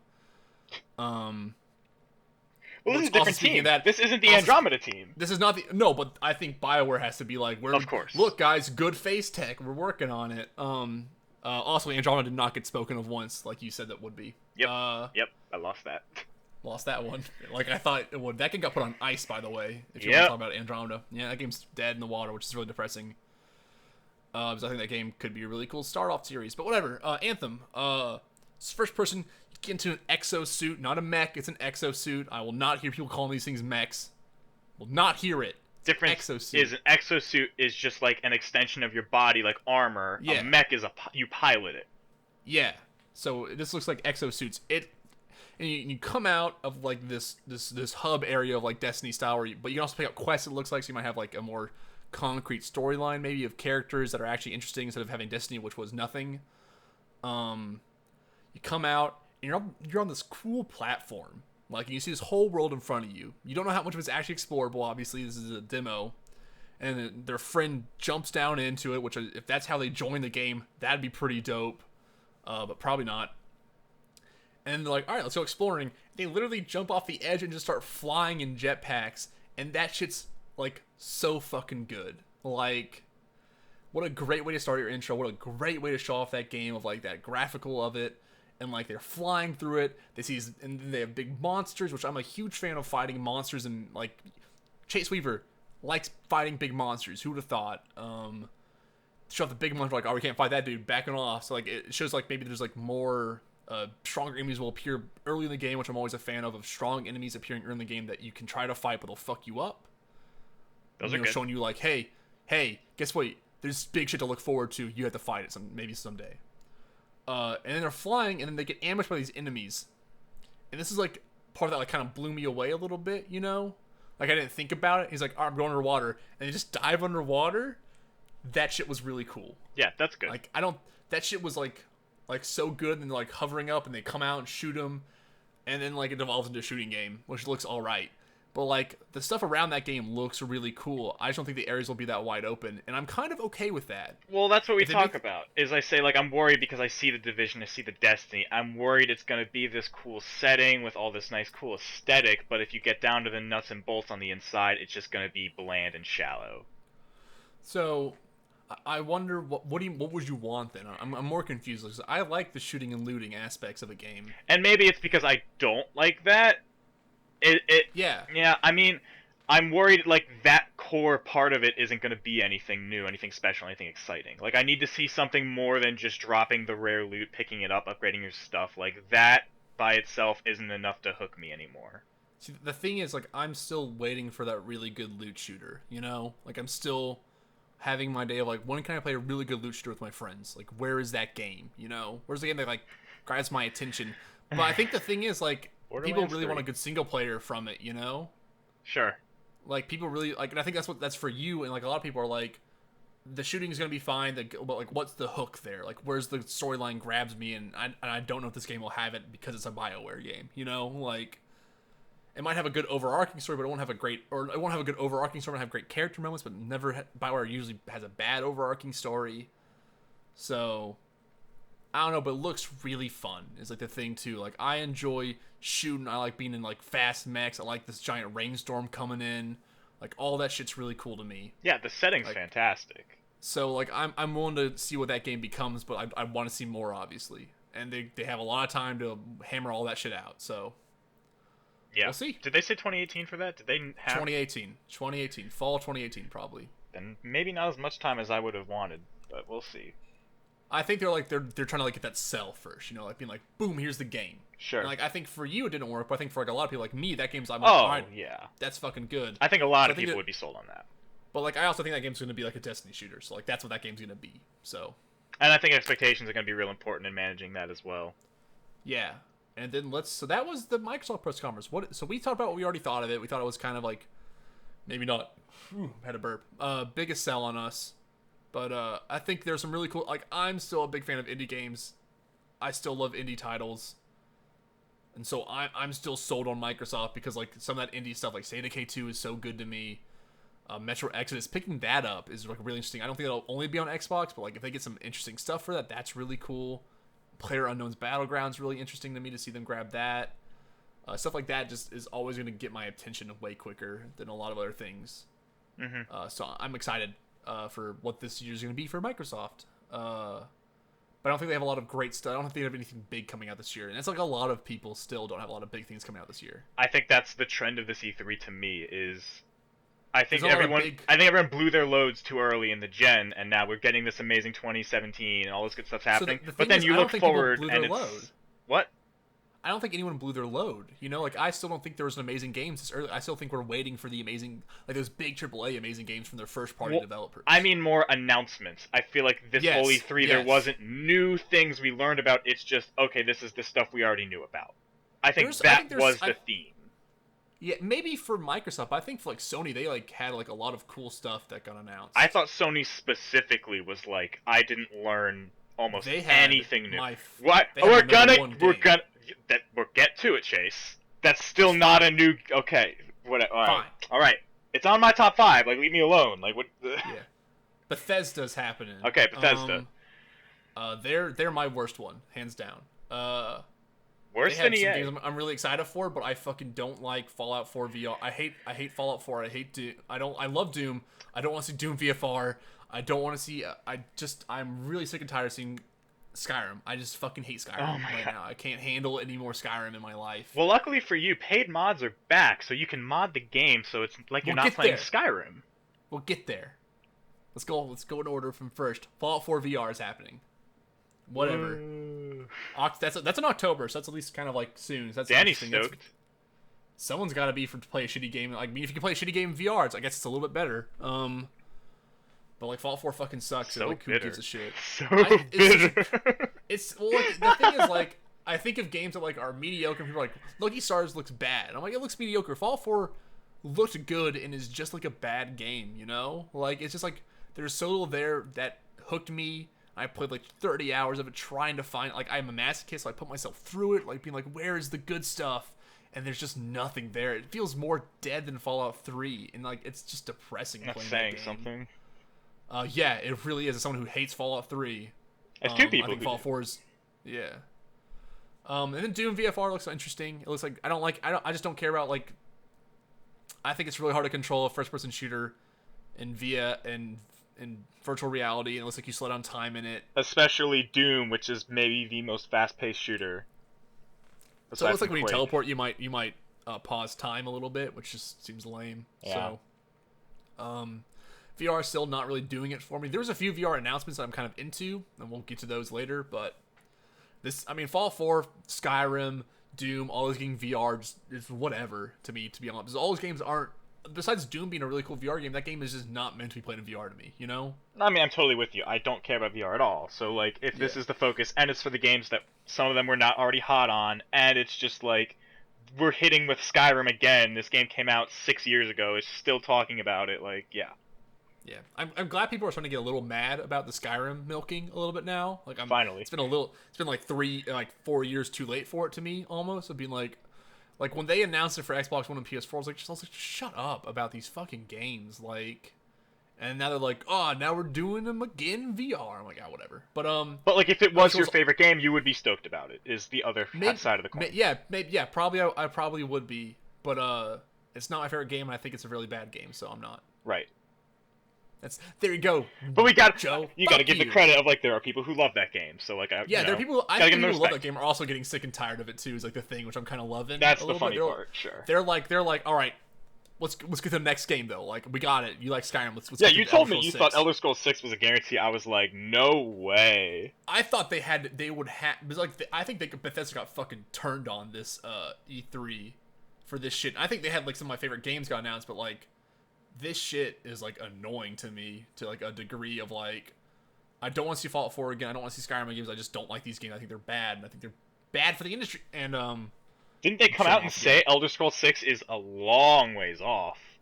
Yeah, well, I mean anything. Like they said they're working on an unannounced project, so like maybe just show off something like that. But like we're getting nothing. So Elder Scrolls Online Morrowind's happening. I've heard that's good. I've heard Elder Scrolls Online has gotten way better. I'm not interested in ever playing it though. So there we go. I'm always shocked at how popular Skyrim is, and none of it translated over to online. Yeah, it's interesting. I think they like that game. Skyrim is the Skyrim game is in the Elder Scrolls Online game. Like those games play the same almost. Right. I would have thought that so many people would have, tried the online game. That game's really popular now. Elder Scrolls Online? Yeah, it's a big hit now. Is it? It's like really picked up momentum. Well, it went free to play, dog. Like that's when it picked up the momentum. Okay, there we go. I'm out of the loop then. So that's why they did the expansion for Morrowind. I've heard it's a great success. Like, sorry, put my mouth to my arm. That game's picked up a lot of momentum, and like that's why that Morrowind. And I heard it's been a big success. Like I've heard people really like that game now. So that's kind of cool. I just don't hear it talked about in the interested. big MMO circles. Like it's not a Final Fantasy Yeah. 14 or. I don't think it's as big as 14 or World of Warcraft. Like, Yeah. and the only thing that's even getting close to World of Warcraft is 14. That's nipping at the heels. Yeah. And 14's really cool too. Stormblood. So like, whatever. But I think I think it still has like settled into its own space and is fine there, you know. Yeah. But, yeah. But let's get to paid. Let's get to paid mods for Fallout 4 and Skyrim using credits. The nightmare's not over. If they do it correctly, instead of like doing it what they first did it, which was really bad, and people were telling them it was gonna be bad, I'm okay with it. Like I'm totally fine for paid mods. Like doesn't bother me one bit. I think if the creator's like, hey, I put a lot of time in my life into this, I would like to get paid for my work. That's fine for me. I like to see what the split is, what that cut looks like, you know, both ways. It just feels so gross. I say it feels. I don't think it feels gross to me. Is the thing. Like I want to see what that cut looks like. If like they give a lot to the creator, that'd be happy for me. If they take a lot of that cut, then it's gross. But like I think people deserve to be paid for their work. Weird. A weird thing to think, but I'll think it every day. So if people want to be paid for their work, I think that's okay thing to want. So mods being paid for their bottom. It's just how they have to implement it correctly this time. Like they had people stealing other people's work and selling it last time. They need to curate the shit out of it. They need to know what they're doing.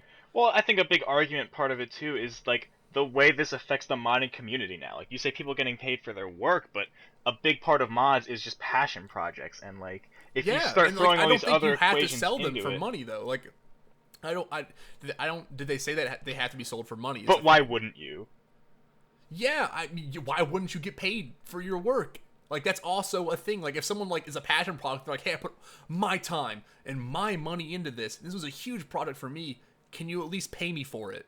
Yeah, that's like, where the donations come in. Like there's ways to do this that would be a lot better and a lot cleaner than going through the store. I think donations are a fucking get out of jail free card for a lot of people. I think it's like why don't all video games do that then? Like it's I put all my heart and soul into Mass Effect Andromeda. Well, because if you're making this mod to make like a product to sell, like I think that's kind of weird. Like I'm sorry, did I cut out?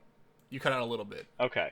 I don't know. Like, if you're making this as like a product to sell with that goal in mind, like there is a difference in the spirit of it. I don't know. There's some abstract element to it that I don't like how it gets muddled up. I think it's just like I think then you just hate business in general. Then I'm like, okay, I can maybe see that. But like if someone like makes a video game like Undertale, and they're like, this is my passion project. I worked on this for 2 years. I got it kickstarted. I just got my donations. But like, hey, if you're gonna buy it, since it took a lot of my time and money, I'd like to get paid for my work here. I think that's totally different. I think that's just like not a real analogy. I think it totally is. Like someone's like, hey, I'm putting a lot of time and work to make something for a video game. It just took a lot of my time and money, and I think it's up to you to decide, is it worth that investment then? Like I think that's always what it should be. But I think if someone wants to get paid for their work, they should totally be allowed to be paid for their work. I mean, like you're right. The market should decide it. Like absolutely. Yeah, I'm just worried. Yeah, whatever. I think like of course there might be more people going like, I'm gonna make some garbage and put it up there and see if people buy it. But that's the fear of the market deciding it then. Is like but they already bought Fallout 4, so like what's gonna stop them now? Exactly. People buy garbage all the time. The free market doesn't work at all. So like there's the idea. So hopefully someone out there will be like, and also donations don't happen to people who deserve good work. So like at some point I'm like, well then force it in my eyes, you know? Like if someone puts out fucking great work and they're like, I didn't make any money off this and I can't really do this. I need to find another job, or like it's hard for me to keep up this lifestyle of doing mods for games I think are really great. Like their passion product passion doesn't pay the bills is also like another thing I say. So as much as I would love for people to like have universal income, it just creates a dichotomy.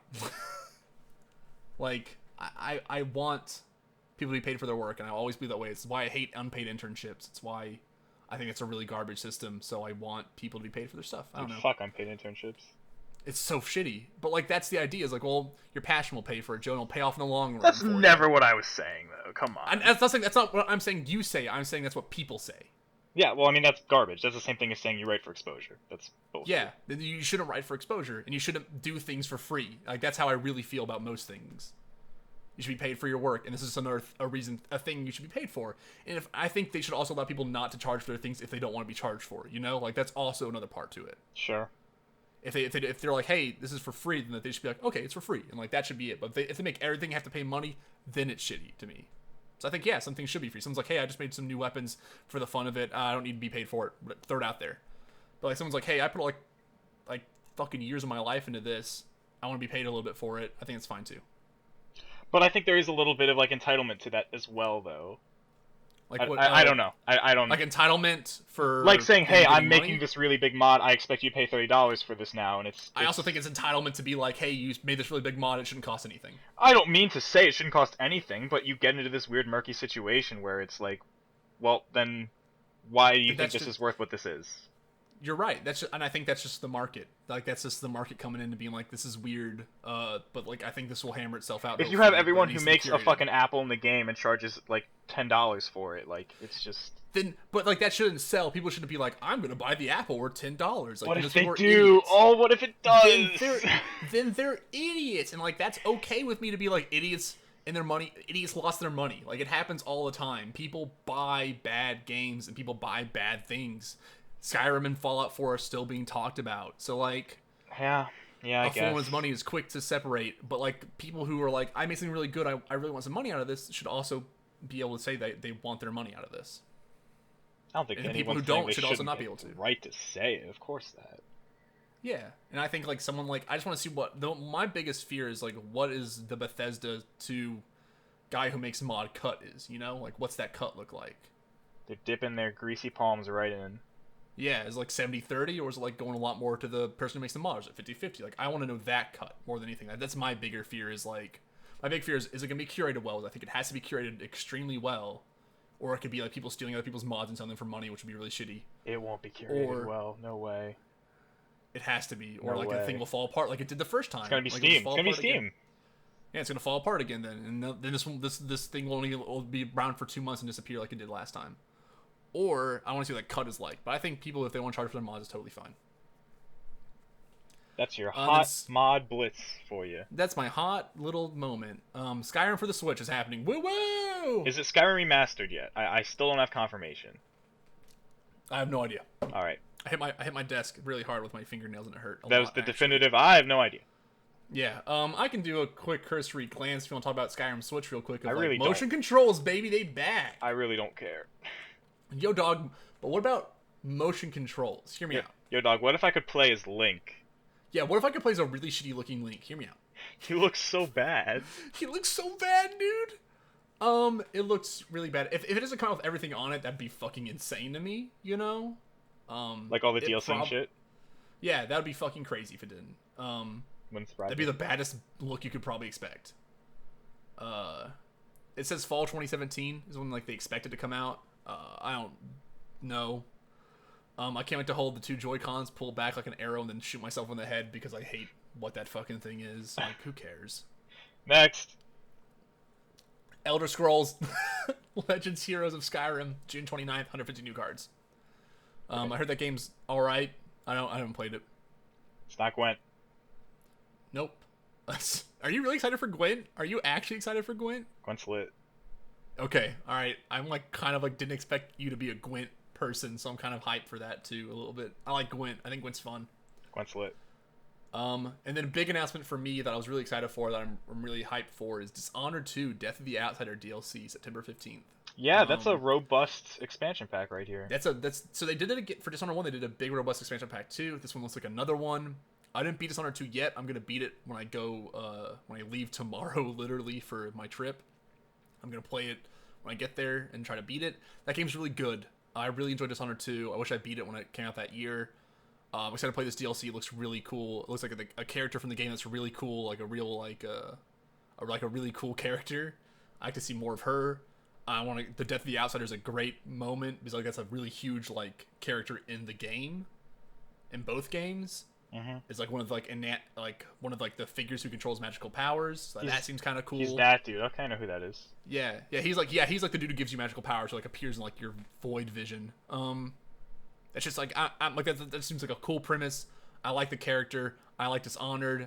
That team hasn't fucked up anything for me lately, so I'm kind of into it. You know?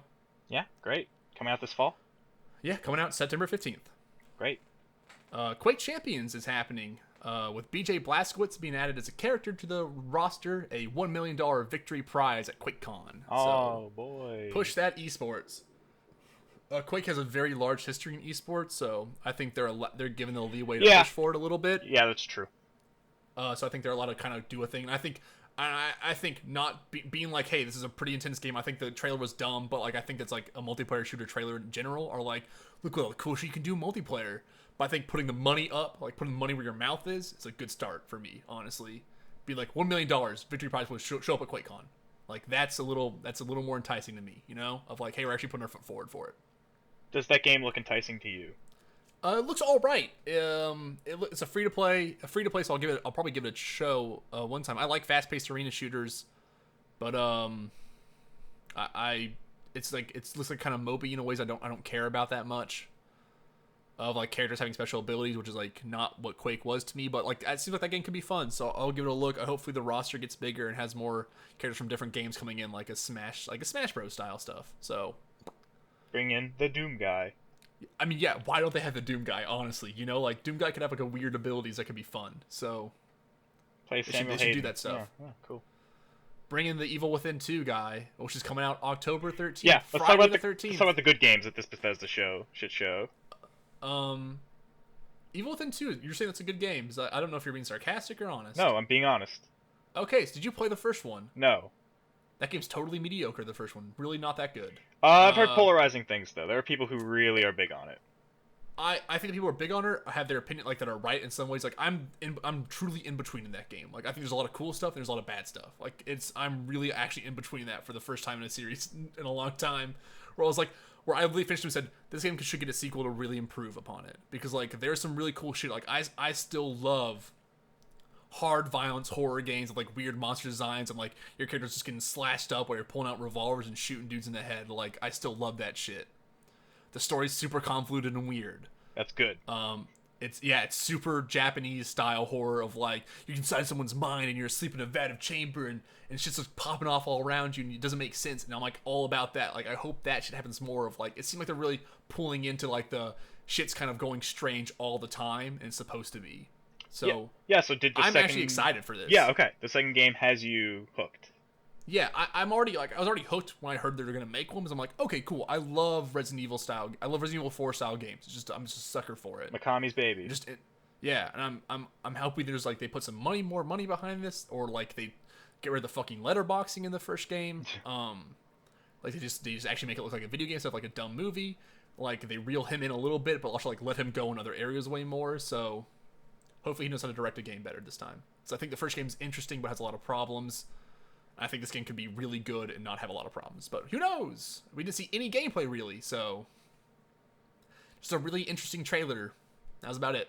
So let's talk about the best game of the Bethesda show. The best game. A game that's on my top 5 easily. This is my number 5.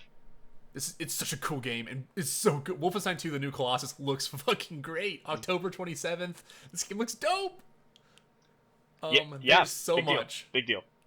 There's so much that looks good about this game. So much, like, the humor looks spot on again. The gameplay looks fucking great. The setting looks, like, super awesome and fun to play in.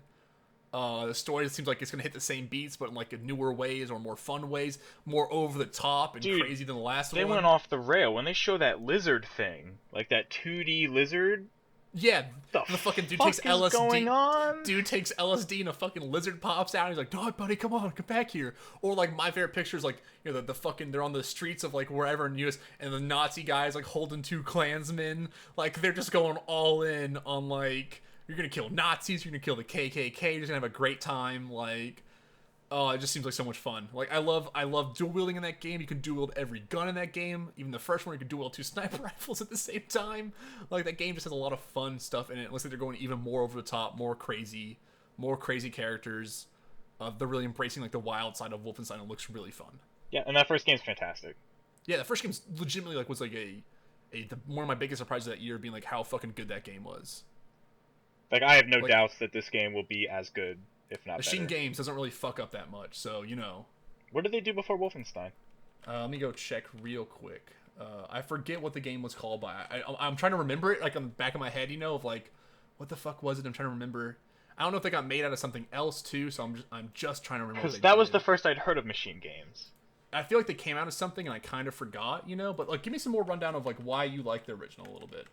Just why the original was like such a shot for you. Breaking out of like what first-person shooters had become for the past several years. Just going back to this kind of older style, but also reinventing it in this really exciting way, like leaning out of cover, just little things like that. Yeah. Having Well, such like- a strong driven campaign, which I love the single player, like that's what I want. A story Yeah, and driven, also, like, atmospheric, like all that. The grate, like getting rid of the grates with like that like that grate getting rid of her, that what's it called, like that like almost at a like, you know, like you had that like laser beam that could go through like cut the grates. Yes, yeah, the open. cutting, like the that cutting. shit was super cool. The cutting tool.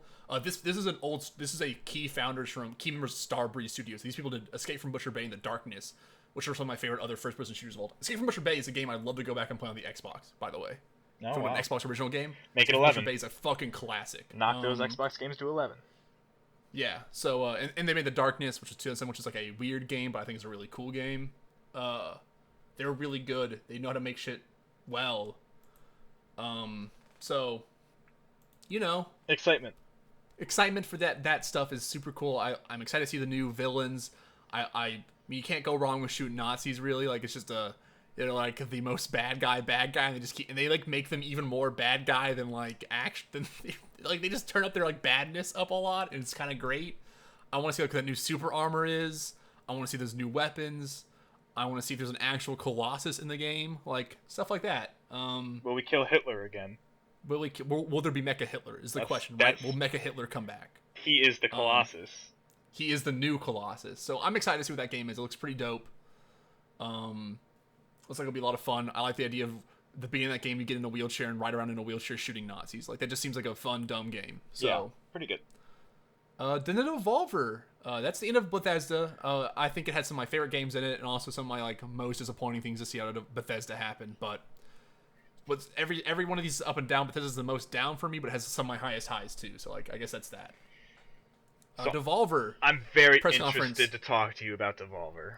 Devolver was great. That press conference was awesome. All right, so that's where you're standing. Did you not like it? I didn't love it. I really liked it just because I like once the person came on stage, I was like I know exactly where they're going with this, and like knew it was gonna happen. Yeah, I And figured this was they- up your alley. Mhm. So they basically did a Dave Chappelle, Tim and Eric skit on stage.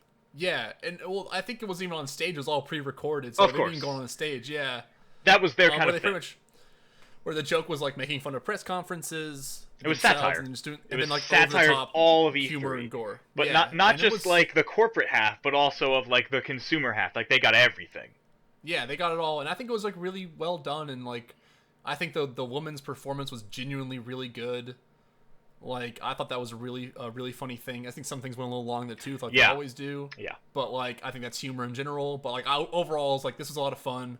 It's kind of what I wanted a little bit. Like, I've been like hitting like all these like a lot of games in the Devolver's like 2 games. We're gonna show off 2 games. We're gonna like have someone's hand get cut off while everyone screams and their head explodes like fucking scanners. So Did you watch the pre-show? I watched a little bit of the pre-show and that thing sucked. So I stopped watching. No, the pre-show that came afterwards. Oh, that like the people playing the frog game? The 10-hour craziness that was streamed. No, I did not watch that. I think you would really like that. I was watching like right after the show. I was watching some of their stuff after the show, and I just got kind of bored and left. Okay.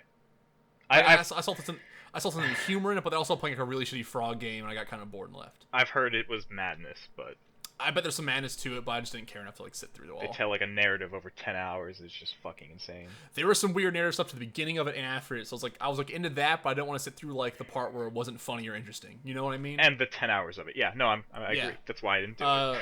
It was a really good show. If you have like 22 minutes, I'd say sit down, give it a quick check. It's really funny, really weird.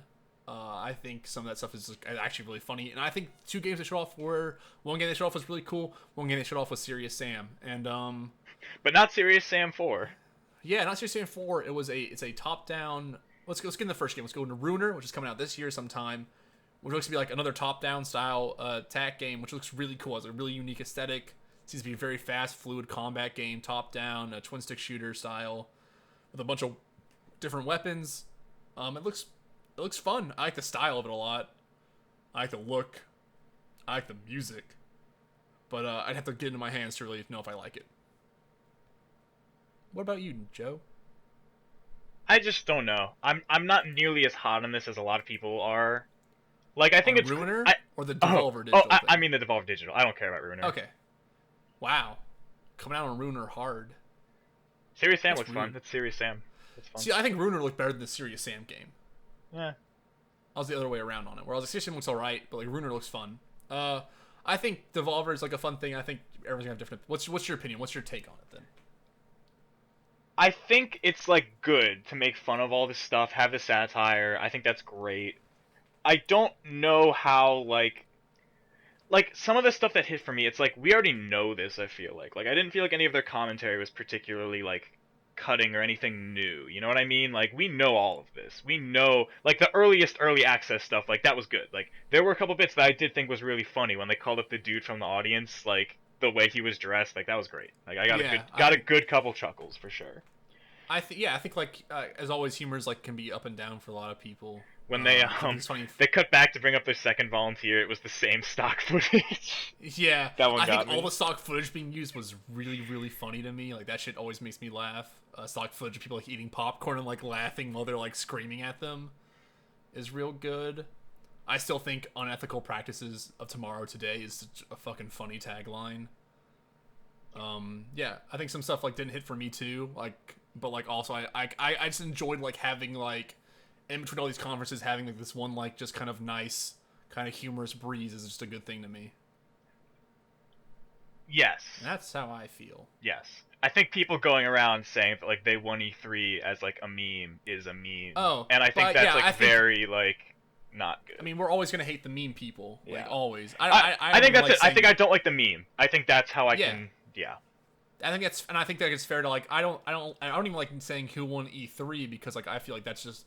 I think this year's just like as always, just too many up and downs for me to be like, and this person's the definitive winner. We, the gamers, won E3. God damn it! PC Gaming Show is the best show. Comes out, hits the man in the back of the head. Let's moving on to that. We're going to the PC Gaming Show now. Which you didn't watch, correct? I didn't watch any of this. Which is really disappointing because I actually thought it was really good. I thought you would actually enjoy some of it too, is a thing. No, okay. Tell me what I would enjoy. Day9's hosting it, and I think Day9's a really good host, is the thing. Like, I think he's still one of the best hosts they have on all press conferences. He's a dude who just knows enough about video games. He makes video games. He's been a streamer his, like, almost, like, a lot of his life. And he's, like, a really good streamer. Like, he's a very good, friendly personality. Nothing too crazy, nothing too crass. Very businessy in the way he talks. But, like, also, like, a genuinely nice person, too. Like, his persona, either he's a really big monster behind the scenes, or just a really nice person in general. So he's this really great persona, and he's really good at, like, keeping conversations going and knowing how to stick to his script, but also, like, Mad-lib that script well enough to, like, talk like a normal person, you know? Like, he's just a good host. And so, like, for every game they showed off here, the person would come out and they'd talk to them for a few minutes. And, like, I really enjoy when a developer will talk about their game, because you get a little more insight to their game sometimes. Like, a little more than you get just from a trailer, you know? Right. And this game had it for almost every single person that came out. They let him talk for it. He asked really good questions that were either pre-screened or he's just really good at asking questions, probably pre-screened, but asked in really good ways. All the cut-tos were really fine. I think there's some like weird technical mishaps, like people being like 2, 1, go, and like having that stuff happen, you know, like on camera. Oh, weird.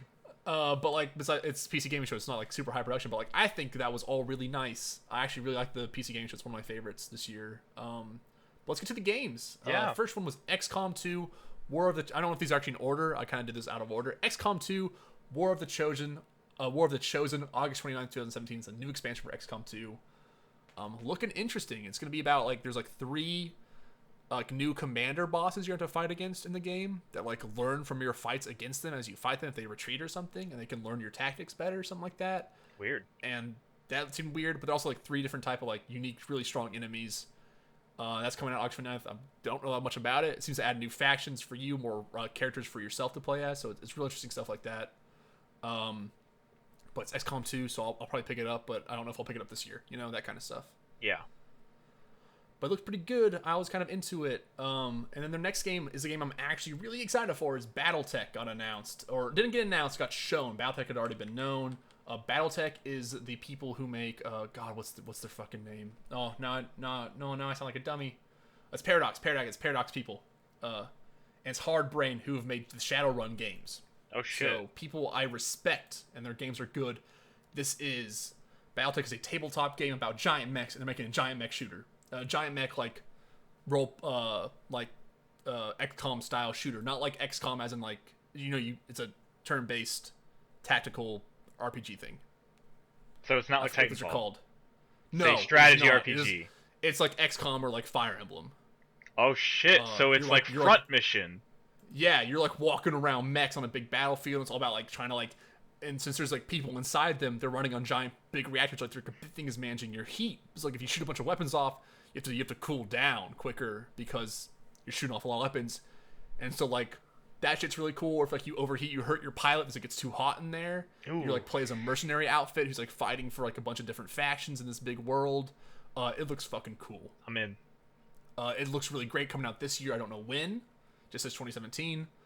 It's like set in the far future. Big mechs come up. You have like melee combats. You come behind a person, like pull their mech pilot out of the behind them style. Oh shit! There's some cool shit. Like if you get in the water, when you overheat, you'll cool down quicker. Like Yep. stuff like that. Good stuff. It's some good shit. It looks really cool. And there's like a lot of like base building or like management aspects as you're managing mechs, getting new mechs, shit like that. It looks really good. It's published by Paradox, made by the people who made all the Shadowrun games, which are really great games. If you want some good Cyberpunk instead of like what the last night turning out to be in my head, play some fucking Shadowrun. Shadowrun is peak Cyberpunk. Don't play the original. Play the expansions. Those are really great, and they're standalone. Those are really fucking good. The first one's good, but the expansions are so much better. Next is Mountain Blade 2 Bannerlords 2017. Maybe I put baby. next to it. Oh, baby. Mountain Blade 2, a sequel to Mountain Blade, is actually happening. It's actually coming. We already knew it was, but got announced. Looks like there's like directional shield holding now. Oh man. More combos for like when you're swinging, like heavy to light almost. This is big.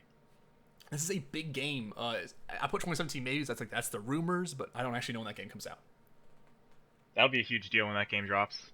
Yeah, it looks really cool. This has been in the works for a long time.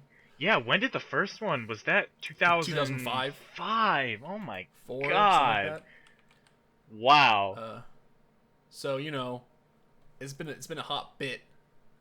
This is a prequel apparently to Warband, the expansion that came out a long time ago. Oh. It looks really good. It looks really cool. I love me some Mountain Blade. I'd Yeah. love to play some more of it. I'm It's sure a it'll cool be game. great. I have no doubts for that one. Sequel to a game I didn't expect to come out this hot at the heels. I knew it had already been announced, but got shut off. Total War Warhammer 2 got announced. I need to play Total War Warhammer. It's really good. Total War Warhammer. Really fun. You can play as the orcs, so you can enjoy it. good. All right, that's all I need. It's Orcs, Sisters of No, it's but Orcs, the Eldar, sequel- and Space Marines. The sequels does not have orcs in it, it looks like. What? So they're going all new races again. So like the game that Total War Warhammer has like humans, wood elves, chaos, orcs, and dwarves. Like we're the 5 you can get. In this game, it's like lizardmen, high elves, dark elves, and a 4th race they're not announcing yet, and maybe a DLC race probably they're going to put out too. Oh, I'm in. So I'm in. I want to play as a lizardman. You can play. They're like shut the lizardman. And it was like a big old lizard, like riding like it was a lizard man on the top of like a T-Rex, grabbing like a dragon out of the sky and eating it. It was Lizards pretty on dope. lizards. That's not okay. Some good shit. fucked Some up. good shit, man. It's fucked up. Slavery's bad, Subjugation. but subjugation to the lizard men. So that looks like a lot of fun. I love me some big old RTS games. I love Total War Warhammer. That game was not on my list of best games I count years. I didn't play it enough, but I've played it more since, and it's really good. And I should have probably put it on my list. I but- thought we were talking about 40K, the one that just came out, which is No, what we that's need to Dawn of play. War. Yeah, I know. We need to play Dawn of War still. I was know. getting a mix. I was getting my Warhammers, my Dawn of Yeah. Wars. I'm getting them all mixed up. Yeah, this is like another Warhammer strategy game coming out September 28th. I need to play Dawn of War 3 still. Yeah, we suck. We're fake. We're not fake. We just don't have money Or time. or time. Yeah. I'm so much talking. Player Unknown's Battleground. They're announcing all new tech now. So I'm gonna take a sip of drink All right. and just tell you what it is. Take a sip for before I take Lucky's my sip. Tale. Yeah, take a sip. Pour one out for Lucky's Tale. It's all new weather and climbing and vaulting. They're gonna add. I'm just gonna drink my water. 1 sec. Oh, buddy, I'm drinking soda. It's not helping. So I ran out of water a while ago. Oh no. And my mom literally came in and dropped off a drink and some food. That's why there was all this wrestling like an hour ago. Oh, I've nice. been drinking the drink and have some food next to me. Well, she just they take my sister to the what's it called?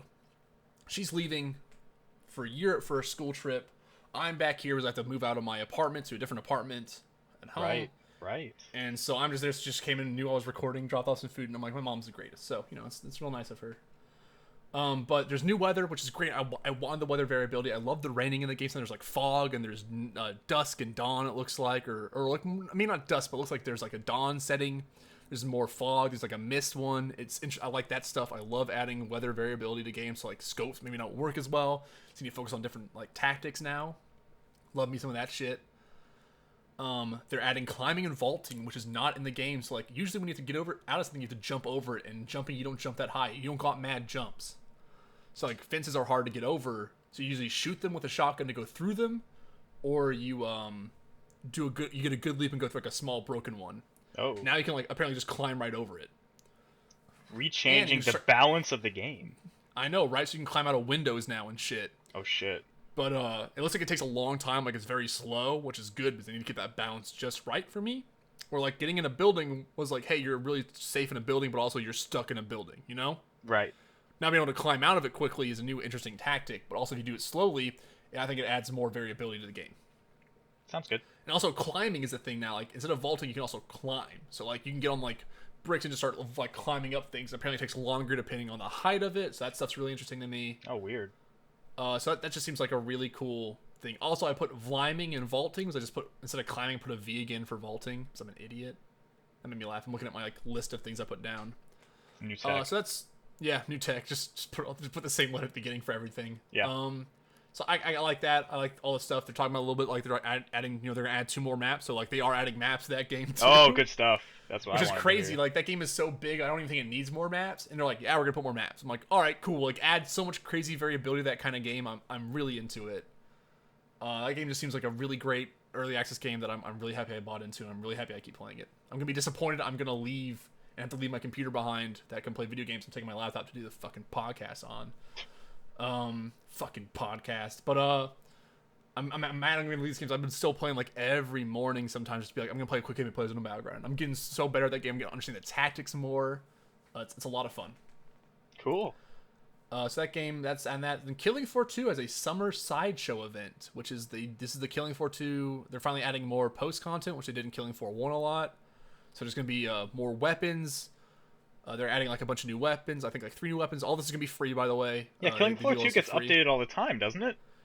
Yeah, but like they haven't done like one of their big seasonal things they usually do. They did that in Killing Floor 1 a lot. They did seasonal. They haven't done a seasonal event. This is their first seasonal event, which is their sideshow event, which they did in the previous games. They're doing now again.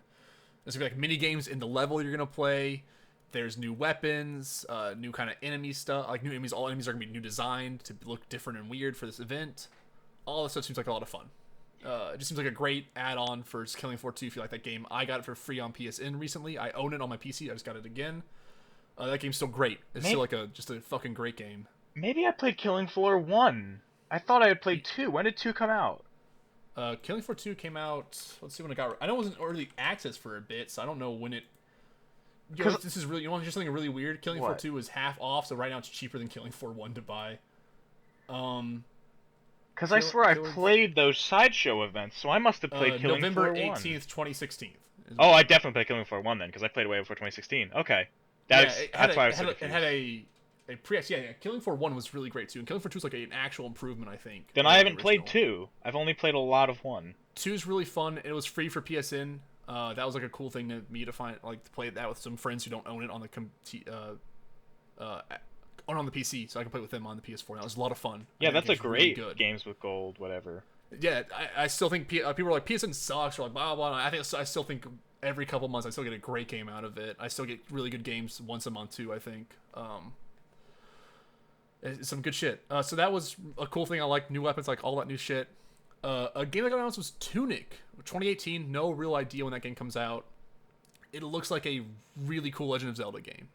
Really top down style, very cool art style, like realistic look, like cartoonishly realistic looking. You know what I mean? Like where it has like really good shadows, but also looks like a cartoon game. Is it pixel or is it not pixel? Polygons? Pixel, not pixel at all. Polygons, baby. Oh, and it's like Link to the Past-esque. Yeah, kind of. And you look like a little cute fox. It looked like it had kind of like a different, like almost like Z targeting combat and top down view. You could target enemies. Oh. It looked like it was like kind of fast paced action. It looked like it'd be difficult. It looked like a lot of fun. Very little was shown. 2018. I have my eye on it just as a game that could be really cute and fun to play. Okay. Another game that's really cute and fun to play that I didn't talk about in Microsoft, so I was going to talk about it here, was Ooblets. Was the Double Fine game about gardening, where you garden an area and then monsters come out of it, like you're like Pokemon style creatures come out of it, and you use them to fight other enemies in this weird world. There's like a lot of dressing up you can do for your character. A lot of dancing was happening. A lot of very cute music, very fun. Looks like you're running through an environment with like a bunch of little creatures following behind you. Looks cute, looks fun. 2018, so I don't know much about it. Double Fine at it again. Double Fine always putting out really cute things that maybe aren't the greatest gameplay stuff, but has a great aesthetic. So we'll see, right? Did they kickstart this? No, I don't think so. Oh, interesting. Because They don't kickstart. They kickstart some stuff, but like a lot of stuff. I think they're publishing it. They're a really big publisher too. I think. Right, because they're still working on Psychonauts 2.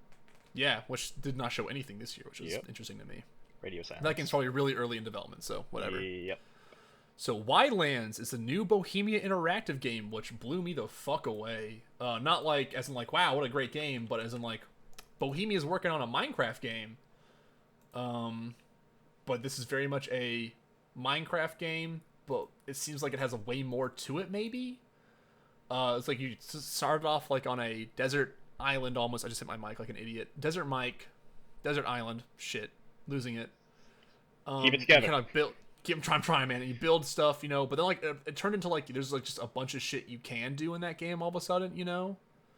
Like where it was like all of a sudden like this dude's like riding a horse. All of a sudden he's in a buggy in like a weird Soviet or like Soviet style Russia environment in like a new island, and it's snowing, so he'll be on this desert island.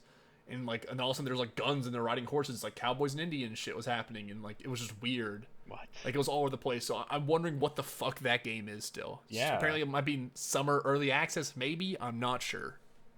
But there was like a lot to that game. That was like, it starts off like you land on an island, and it's like, oh, and you're like, oh, okay. Then it was like all of a sudden you're in like Soviet Russia doing like a buggy race against someone. I'm like, wait, what the fuck's happening here? It's like you could do anything, and there's like a bunch of wild stuff happening. It looked interesting to say the least, but building games don't do a lot for me. Only one game really got me interested in the building stuff, and we'll talk about that way later. Dragon Quest Builders. Nope. Dragon Quest Builders turned me off of Dragon Quest Builders. Oh, sad. Yeah, I just don't want to do it. Everything that game showed me was like uninteresting. So another game that got announced was Griftlands, which is early 2018, which looks like a Banner Saga style, Banner Saga like aesthetic kind of like characters moving around this area, but like an RPG style fighting system. It looked very interesting. I don't know a lot about it. It looked to be like set like in a punk style like future setting of like far off planets with weird aliens and monsters, and you're like playing as like looks almost like a bounty hunter style game. It looked pretty cool. I just want to see more of it, you know, to know what it actually is. But it looked spectacular. I think like the look of that game looks really fucking cool. Okay. Lone Echo, July 20th. That's new. It's a VR game. They're showing off the sports ball multiplayer of it, where you like throw it's like blitzball. They call it sports ball. It's not called sports ball. I'm just calling it that because I forgot what they actually called it. But like you're throwing a ball through a thing, but it looks like blitzball. I love totally blitzball. Honest. It looks like blitzball. But it also has like a really interesting single player. Apparently, like it doesn't look like it has anything to do with like the actual multiplayer of it. The multiplayer just seems like a fun thing they added, but the single player is like they have like who's the famous voice actor we all know and love? Not Nolan North. Troy Baker. Yeah, it has Troy Baker's voicing. They said they really were excited to get him on board. They really wanted him, and he just said, yeah, he'll do it. It's a big get. Yeah, it's a big get. It's a big get, and they're excited about that. It looks really cool. That looks like a actual game in VR I'd want to try out. But yeah, it sounds cool. It was a cool trailer, but I don't know a lot about it, and I don't have VR, so I didn't really care that much to get no more. Yeah. Then they showed off Lawbreakers, the Cliff Bleszinski game. Oh man, yes. Tell me about this. So the thing is, this actually, I thought I wasn't interested in this game at all. You know, kind of was low on it. I like Cliff, but like, whatever. You know, he's a bit of a wild man, says some dumb stuff, but I kind of like him a lot still. Mm-hmm. And he's like, all right, August 9th, we're dropping it, $30. And I was like, okay, now you've got, like, he's like, we're not doing that fucking full price multiplayer game bullshit. He's like, we're putting this game for $30. That's and I was like, oh fuck yeah, Cliff Bleszinski just dropping the bombs. And that game still looks really fun. And I think he's like pretty open about what that game is. He's like, we put this game in early beta a long time ago. He's like, we're not doing that fucking fake early beta bullshit that publishers put out. He's like, we're doing real beta. We're doing real talk. This game will not be balanced when it comes out. He's like, that's just a fact of how we're playing this game. He's like, and we want people to keep working on. He's like, we want people to come in and keep telling us stuff.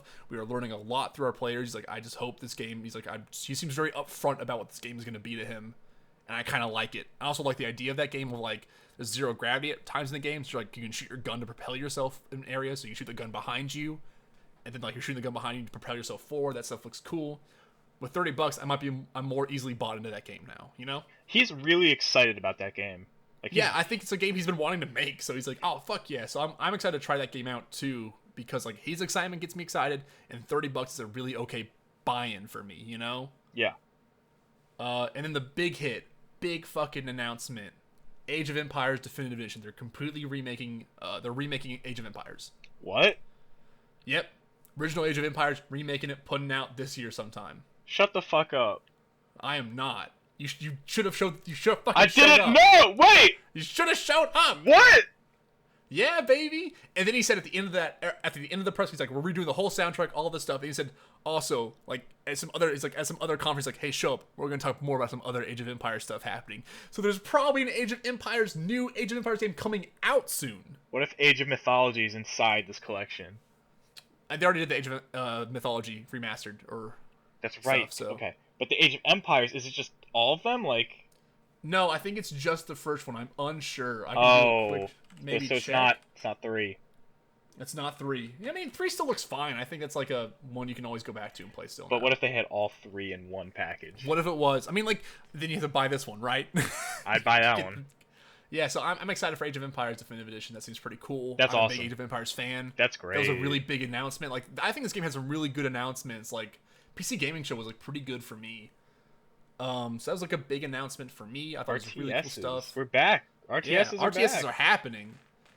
So that was interesting. I was real psyched about that shit. I was like, hell yeah. 2 thumbs up from Chase. For that one, I really like the PC Gaming Show, and I think the hosts and stuff for it the whole time were really great. I might have missed something. I didn't go back and rewatch it to put down the list. I just went down off my memory, kind of, and some other stuff. I liked some other things. I'm sure we missed a couple here and there. Yeah, I try. I try really hard, everyone. Ubisoft, baby. Let's hit it. So, start. Just want to say, against all odds, I think Ubisoft had a really good conference. Mm-hmm. How did this happen? People came out of Ubisoft really hot too, and like I didn't come out as hot as other people, but their games are showing off look really cool. I just didn't expect it. Is kind of my thing. I didn't expect the first thing, which I want to jump into right away, is Mario plus Rabbids Kingdom Battle. All right. August 29th. That game looks good. So we were talking about this. We've been speculating about it. We were hesitant. You know, we wanted to believe it would be good. Everyone was. Yeah, because like that concept, like that doesn't make any sense. You hear that concept, you groan, you go like, oh, like how does this even exist? And then you see it happen. You see Shigeru Miyamoto come on stage with a gun. Yeah.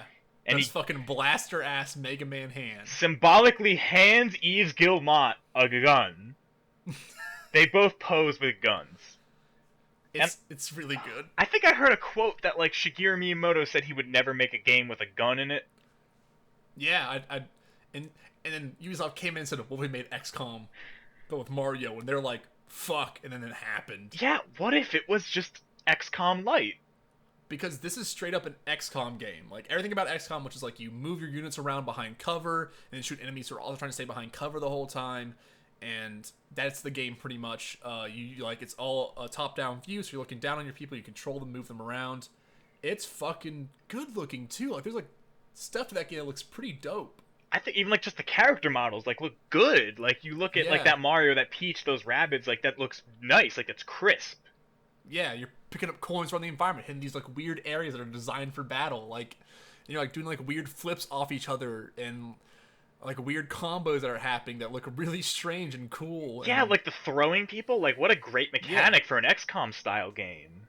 Yeah, it looks really good and surprisingly good. We're just like, how does this make sense? And the answer was, I don't know how it made sense, but they just were like, fuck it, we're doing it. And it happened. Yeah, that's just like, it's so exciting. Like that's such a great thing for this to turn out and not be like a pile of shit. Like for it actually to look promising.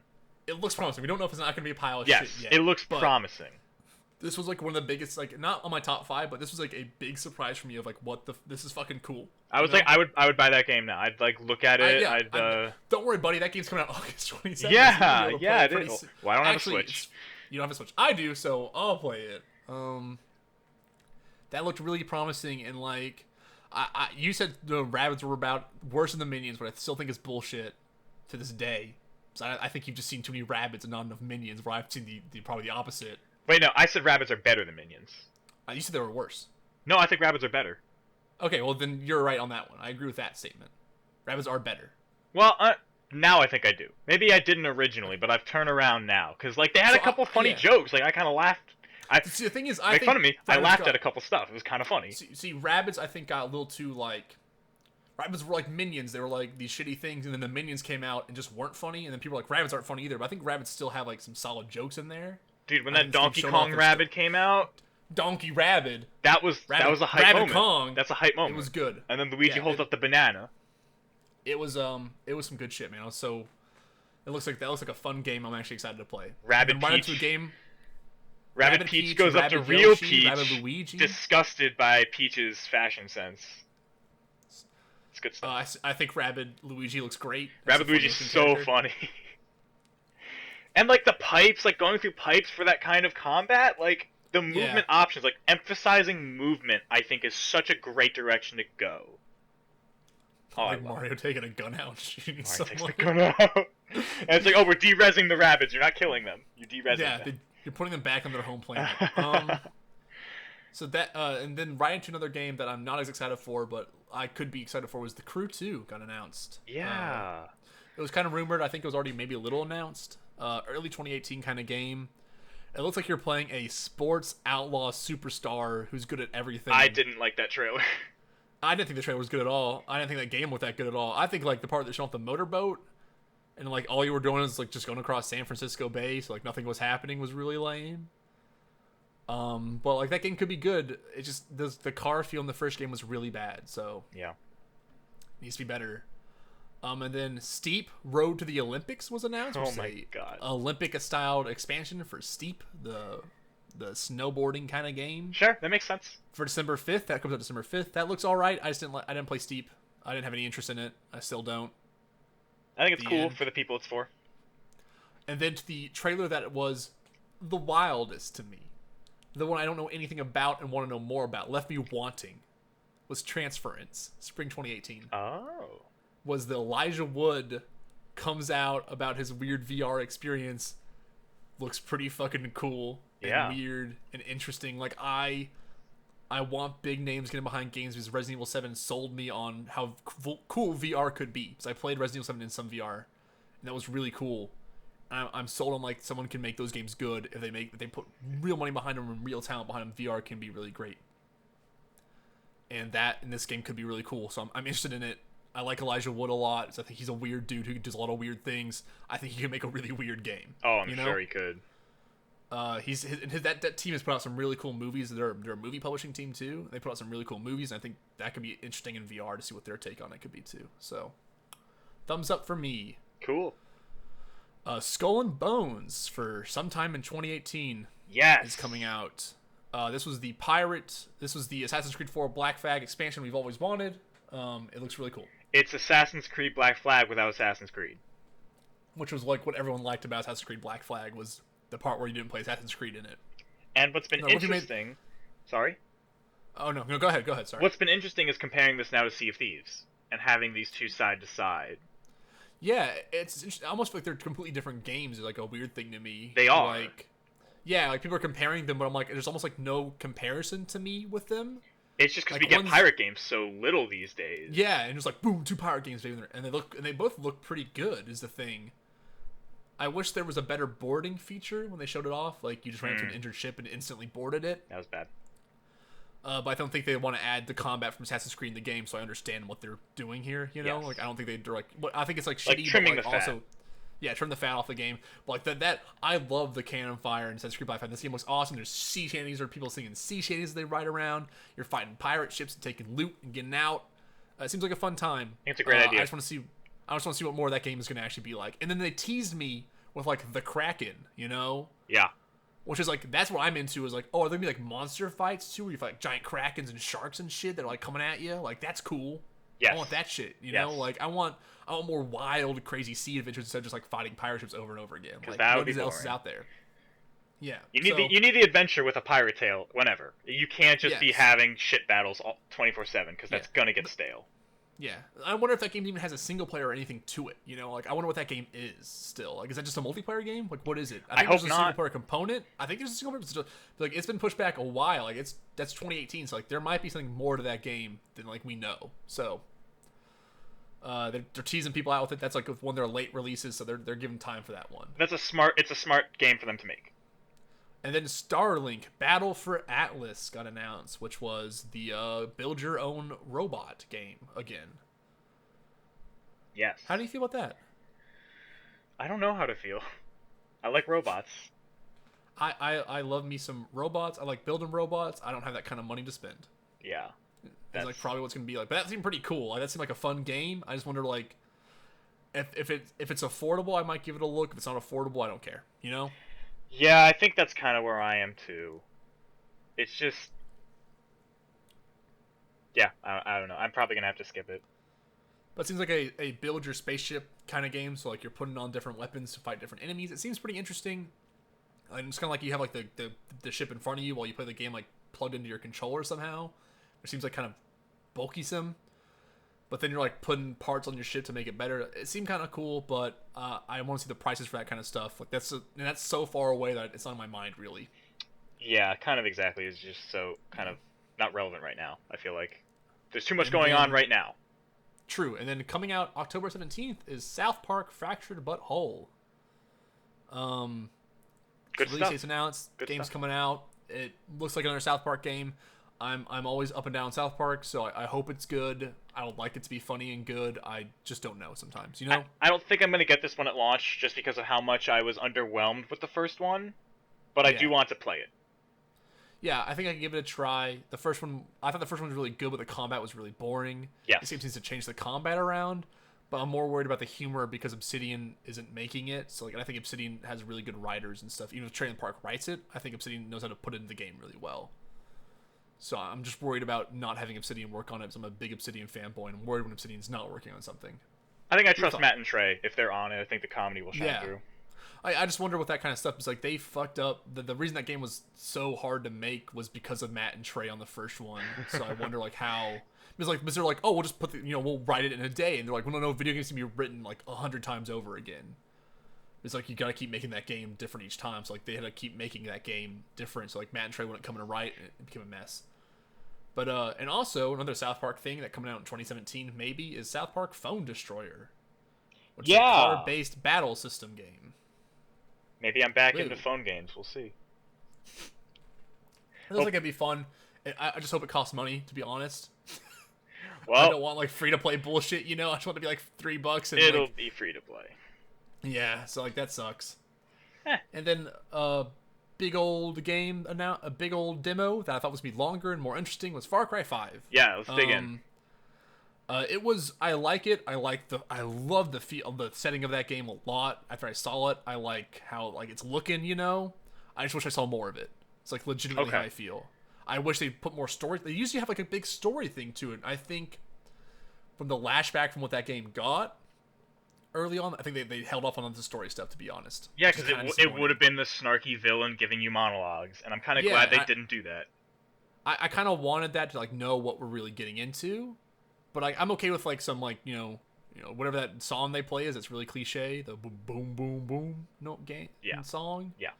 And a bang bang bang. And I thought it looked all right. Like I think it looks fun. I think if you can like really call in a bunch of allies at the same time to have like airstrikes and shit happen, that'd be really fun. Interested to see what that game's gonna be. It looks cool. Still, I still have like hopes for it. So I like Far Cry. I like all the Far Cry games. So I think it could be really interesting. I think it could be really cool being set in America. I like that kind of new setting, really fresh setting to me too. And I like it's Montana or Wyoming. I think it's Montana. Montana. I like Montana, so like all that stuff's pretty good. So I wasn't so hot on this setting in like motion. I don't know. It didn't hit the right notes for me, so I think it's gonna be one that I skip. Not that I got on the other Far Cries, but yeah, I think the setting looks really interesting comparatively to the rest of the Far Cry games. Like it feels fresh in that way. I just hope the game itself is fresh. You know what I mean? yeah, in that sense, definitely. Yeah, and then Beyond Good and Evil 2 is happening. Yeah. Which is like their big trailer release, but like I feel nothing for that because it's just a CG trailer. Exactly. And we can have a conversation at the end if we even want to or have time about CG trailers or JPEGs or whatever you want. Yeah. Yeah. Yeah. We can talk Yeah, about one we'll JPEG. get there. Yeah. We'll get there. Uh, I think it was a really fun trailer as a thing too. I think it's a Luc Besson-ass game, Lucasson-ass game looking game. So, I'm disappointed it's a prequel. yeah, I wanted a sequel. I wanted to see what Jay's story is, but I wonder if that guy was just like, man, we cannot make that game. Like, I just don't know what he wants anymore. But I trust him. He's made good games over and over again. He's the Rayman guy, man. He's got the pedigree. He's also made the guys made Beyond Good and Evil, so he's got a pedigree behind him. So I'm excited to see what he wants to do with like his games. You know? Yeah. I'm glad he I'm has on board. the power. I just want to know what that game is. You know, like Totally. give me that game. Yves Guillemot was killing it though. He was so happy to see E3. That man just was all smiles. Yeah, that dude. When they came up on stage and was like crying, was like he was just so happy to like. He's like, I finally get to announce my game I've been working on. Yeah. Like blood, sweat, and tears in that game. Like that guy's put some fucking has some teeth in this business. Has been working on that forever. It makes it more sad that Vivendi's buying them up. Yeah, it really does. Inevitably. Yeah. But that game looks really. That CG trailer looked really good, and That was a beautiful trailer. It has an ounce of like that personality and style to it. Then like, it'll be a pretty cool game, and I trust him to like bring that into the game. And it looks fucking weird. Like they describing that game is fucking weird. Yeah. So I'm kind of into it. I just want to know. I just want to see the game itself one day. And it's super far off. Yeah, I don't even have a release date for that because I just don't even think it has one. 2019 at the earliest. Yeah. And that rounds off Ubisoft, and I thought it was a pretty good year for Ubisoft, to be honest. Like, some games I didn't care about that much, like The Crew, but, like, Mario Rabbids, South Park, Far Cry, and Beyond Good and Evil 2 were, like, some really fucking big hits. You forgot Just Dance. And Skull and Bones. Oh, fuck. I did forget Just Dance. It's coming out on the Wii. It's coming out on everything, dog. It's coming out on the original Wii. That honestly doesn't surprise me. It's fucking insane. That's probably what's going to sell the best, too, isn't it? Yep. Just Dance 2018. I literally looked at my calendars. I forgot what year it was. We've been doing this goddamn podcast for 2.5 hours now. My eyes are tired. We're almost done. We're getting there. We're not almost done. We're really not because we have the almost press conferences done. We'll be good. There is the other announcements stuff. Let's keep rolling. It was a We good show. are. They did a pretty good for Ubisoft show.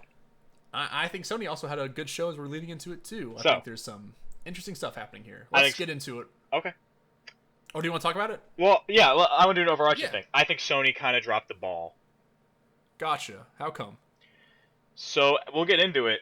I think it was shorter than expected. Like that conference ended, and I went, "Oh, that was it." Like it was fast. It was snappy, for Yeah. better and worse.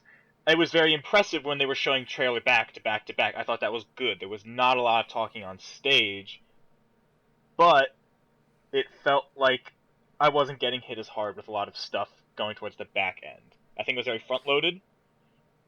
See, And I still there have wasn't some a lot of big- new stuff. Like there was nothing new to Yes, blow you that's away. true. That was the biggest problem for me. Is this was all stuff we were aware of. There was no dropping of announcement like, "Oh shit, this is a new thing we're seeing." Specifically, like we didn't see Sucker Punch's new game, and I am shocked that that game is still like in the shadows.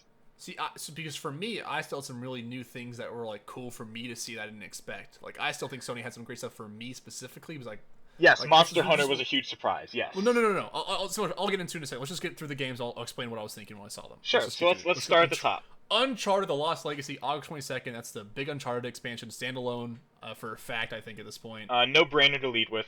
Makes perfect sense. Yeah, it looks all right. It looks totally fun. It looks like another Uncharted game. I'm excited to see what a new character would do. I like Nadine. I want to see more of Nadine, so that's kind of all right. Yeah, that was my biggest I think- criticism of her was she didn't do anything. Yeah, and so like seeing her like actually, it seems like there's a lot of betrayals and like snark and shit. Like it's Uncharted, but like I don't want to see Nathan Drake again, so I'm excited to see him gone. Like all that kind of stuff seems fun. So you gonna get it? Probably yeah. Okay. I think I'll skip it. Remember I was talking about how I want a big shooter like game to happen, like just a fun action shooter game to get. I still really want that. Uncharted could be that void for me that I need. So what followed that up I'll- was the Horizon DLC? Horizon Zero Dawn Frozen Wilds DLC for 27 comes out late 2017. It looks like that was exciting to me. That was new to me. Like that hadn't been announced yet. So that was a Right. big reveal for me. That was super exciting. I love Zero Dawn. I thought that was really cool. And like going like, all right, we're gonna go even farther into the north because you barely reach in the game. More snow, more enemies to fight. Yeah, snow's weird new good. creatures. That weird mountain with all that weird junk floating around it, that's good Like, stuff. I think they told a really great sci-fi story in the original, so I'm excited for just more Horizon Zero Dawn. I want to see more of it, but that's like I'm already sold on that. So that wasn't surprising me at all, because they had said, oh, we're working on DLC now, and I was expecting it. Yeah, I wasn't expecting it or like expecting it to be like what it was gonna be. You know, like I didn't know what I want out of that game. They're like, all right, here you go. This is what we're doing. We're doing big mountain, big scary stuff. I'm like, all right, cool, great. It's just some fun stuff for me to play. Snow's good. Snow's good setting. Snow's Get good. more of that. And the big long demo was Days Gone. Followed happened, up by Days Gone. which I am more up on than I was previously when I saw the last demo, is what I'd say. Okay. I'm more interested in this game now than I was before, I think. Okay. It seemed like it seemed like it could have some really interesting features in that game, but it also feels like again it's like looks good now, but like was made 2 years ago almost. I got to the top of that ladder and it jumped into that cutscene. I was so confused why that was a cutscene. Like that felt Wait. so jarring. For the first demo. Yes. Oh, for the demo, yeah, when he goes into enters the cutscene and he's like, and Yes. then the bear appears. That Yeah, was so okay, awkward. Yeah, gotcha.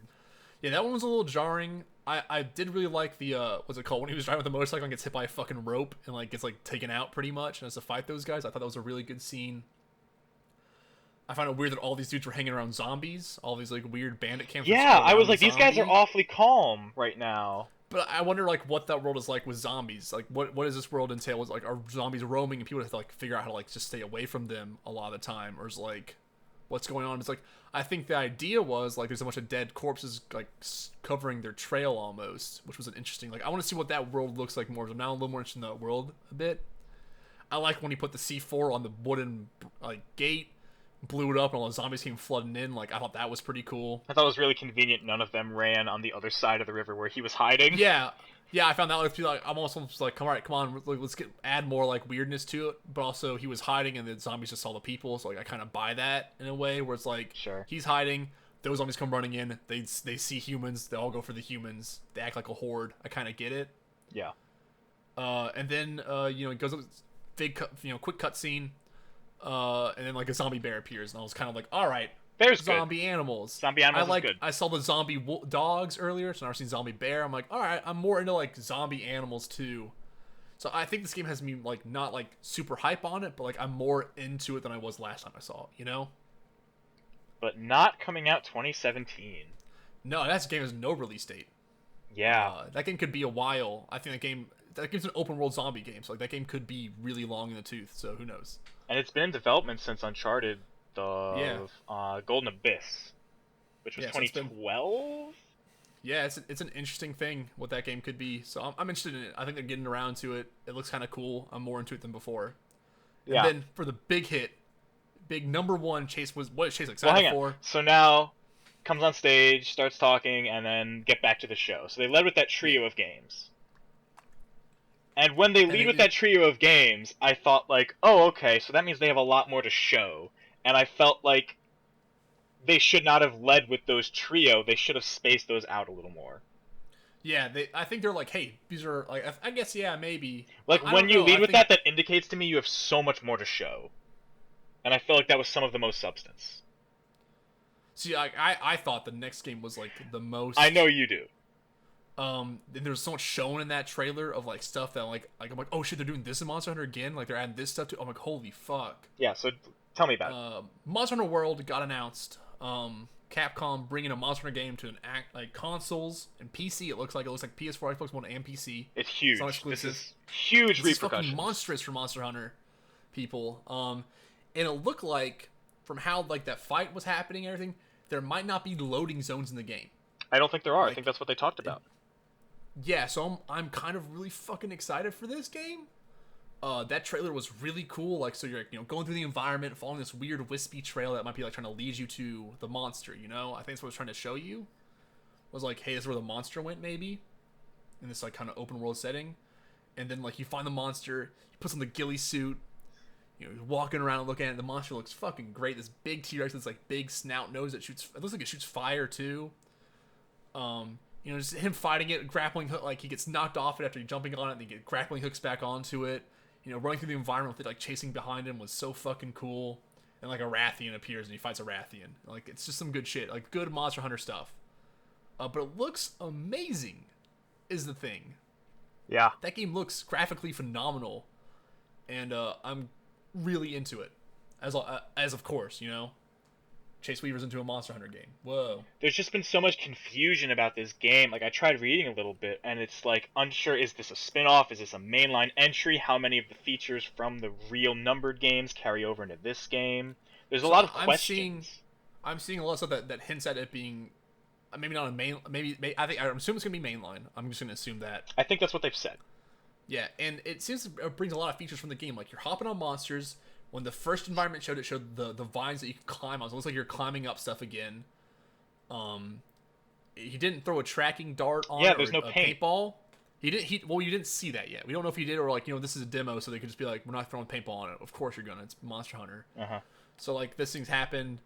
Who knows? Maybe he actually was like, I'm gonna fight that monster and just get to attack me, and then get it to attack a Rathian for a Rathian to appear. Like we don't know how this game works yet. But like destructible environments, you can bring in like rocks that you can like set traps on rocks and drop them on top of the monster. That was really cool.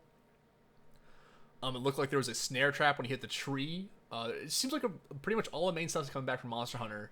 I just want to see the weapons, and I want to see more of it. That's really it. I want to see like what weapons are you bringing back? Are you bringing back the Insect Glaive? Are you bringing back the Charge Axe? What's coming with you to this game, and what are we looking at? But it looks great. Do you think you'll be sharpening your blade? Oh god, I hope so. Okay, because you have a Gatling gun. I don't know how you would sharpen a Gatling gun. We have bow and arrows and guns in the other games too. How do you sharpen those? You just don't. You use ammo. So you're conserving ammo and using ammo in weird ways. It's like that thing. Got it. Yeah. The game looks really cool. I'm really interested in seeing what that turns into. What we're looking at. How many is it open world or like what is this kind of thing looking like? I just hope it's a really good Monster Hunter, like just a complete sequel of Monster Hunter. Great stuff added, great graphics, more monsters, shit like that. I'd be like sold in a heartbeat. I already am sold, to be honest. Just shocked that Capcom cucked Nintendo like that. It's just amazing.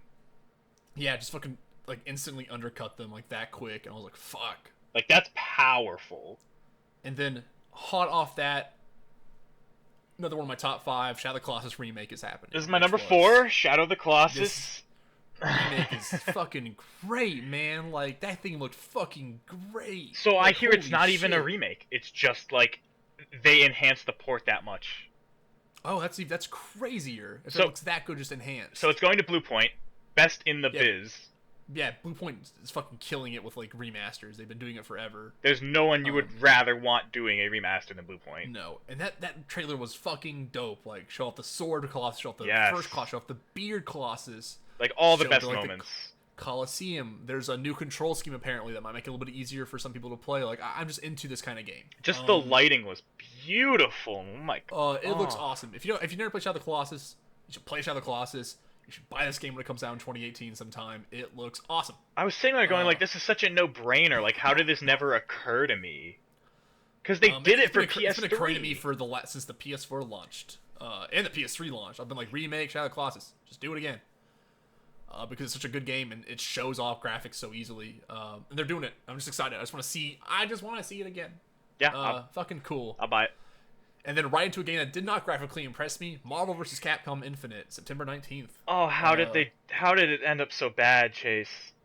The thing is, like, I don't know if the combat or the game itself is bad, but man, those graphics do not look hot. Chun-Li looked very bad. Did you see Dante?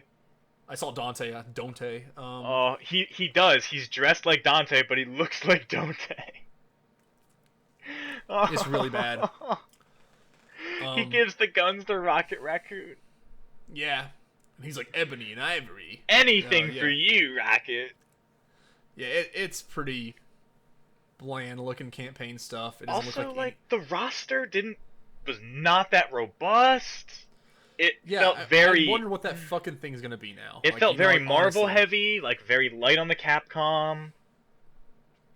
Yeah, I saw Zero, Mega Man, Arthur. Mega Man was there. Arthur was there. Zero. Oh, I'm sorry. When you led with Zero, I thought you meant you didn't see them. But Zero is a Capcom character. You're right. No, Zero is the character from Mega Man. I'm sorry. I was very confused. You Chun-Li. imbecile. Chun-Li. Ryu's gonna be there. Hayabusa, yes. Hayabusa. What's his name? Guy with gun. Chris Redfield. Oh, Chris is there. Big old beefy Chris Redfield's there. Hanging out with the Hulk. Yeah, I just wonder what that game's gonna be. I hope it turns out well for people who like that kind of series. But that game, the campaign stuff looks bad. Like, I'll be honest. Compared to like Tekken 7, Street Fighter 5 was pretty mediocre, but it still looks better than that. And then compared to like anything Mortal Kombat team's doing, it just like pales in comparison. And like 3 looked really nice. Like that art style led itself so much to the Capcom and the Marvel. Like it was blending it so perfectly. And I want them to do deeper pools for characters. Like, I like that Domumu is in Marvel vs. Capcom 3, and people don't know who Domumu is. Ace Attorney. That's my shit. Fucking Phoenix Frank Wright. West. Oh my god. You take pictures of the enemies to upgrade your weapons. Yeah. No, like, 3's great. Yeah. 2's great. Maybe, but those characters were added later, I think, is the thing, too. So, like... More DLC, yeah, great. DLC, yeah, there you go. Fighting games, This is a bummer, for sure. But a game that I'm interested in just because I like the setting a lot and love the combat of is Call of Duty World War II. Yeah, I couldn't believe this was the only place it really appeared. Yeah, I think it's a known quantity and everyone knows the quantity, so it just comes on the best system. That's the system that's like leading the pack right now. It's the PS4. Show it there. Show off that campaign. Looks like a fun campaign. Has the guns I like. It has M1 Garand, has the greaser gun, the oiler, I think, something like that. I forget what that exact gun's called. I know all the slang terms for it. I think it's gonna be oiler or whatever. But old gun, M1 Garand, you hear that satisfying ping noise when you enter that clip. Like, I don't know. I'm in. I like World War II. Yeah, it looked like a World War II Call of Duty.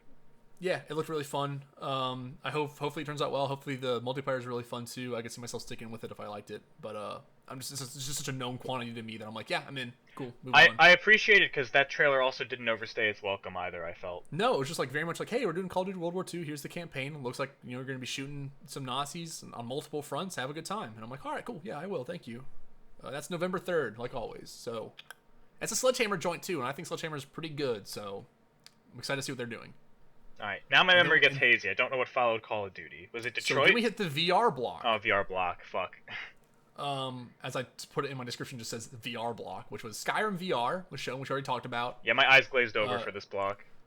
Star Child, which was the platformer game that from people who made like in Song of the Deep and stuff like that. It looked okay. I just don't know what that game is though. Like, is that the GameStop publisher?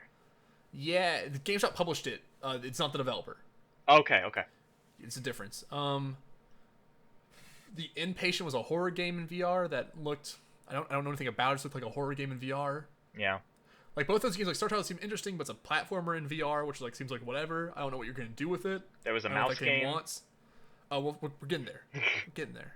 Calm down. Monster of the Deep, Final Fantasy 15, which comes out in September. God, no. Which was the fishing VR game, which I was like, all right, time to buy the VR headset. Final Fantasy. I'm gonna fucking hook the Final Fantasy fishing, which looked not that bad to be honest. Yeah, it looked kind of funny. It's just funny. This is what Final Fantasy 15 has become now.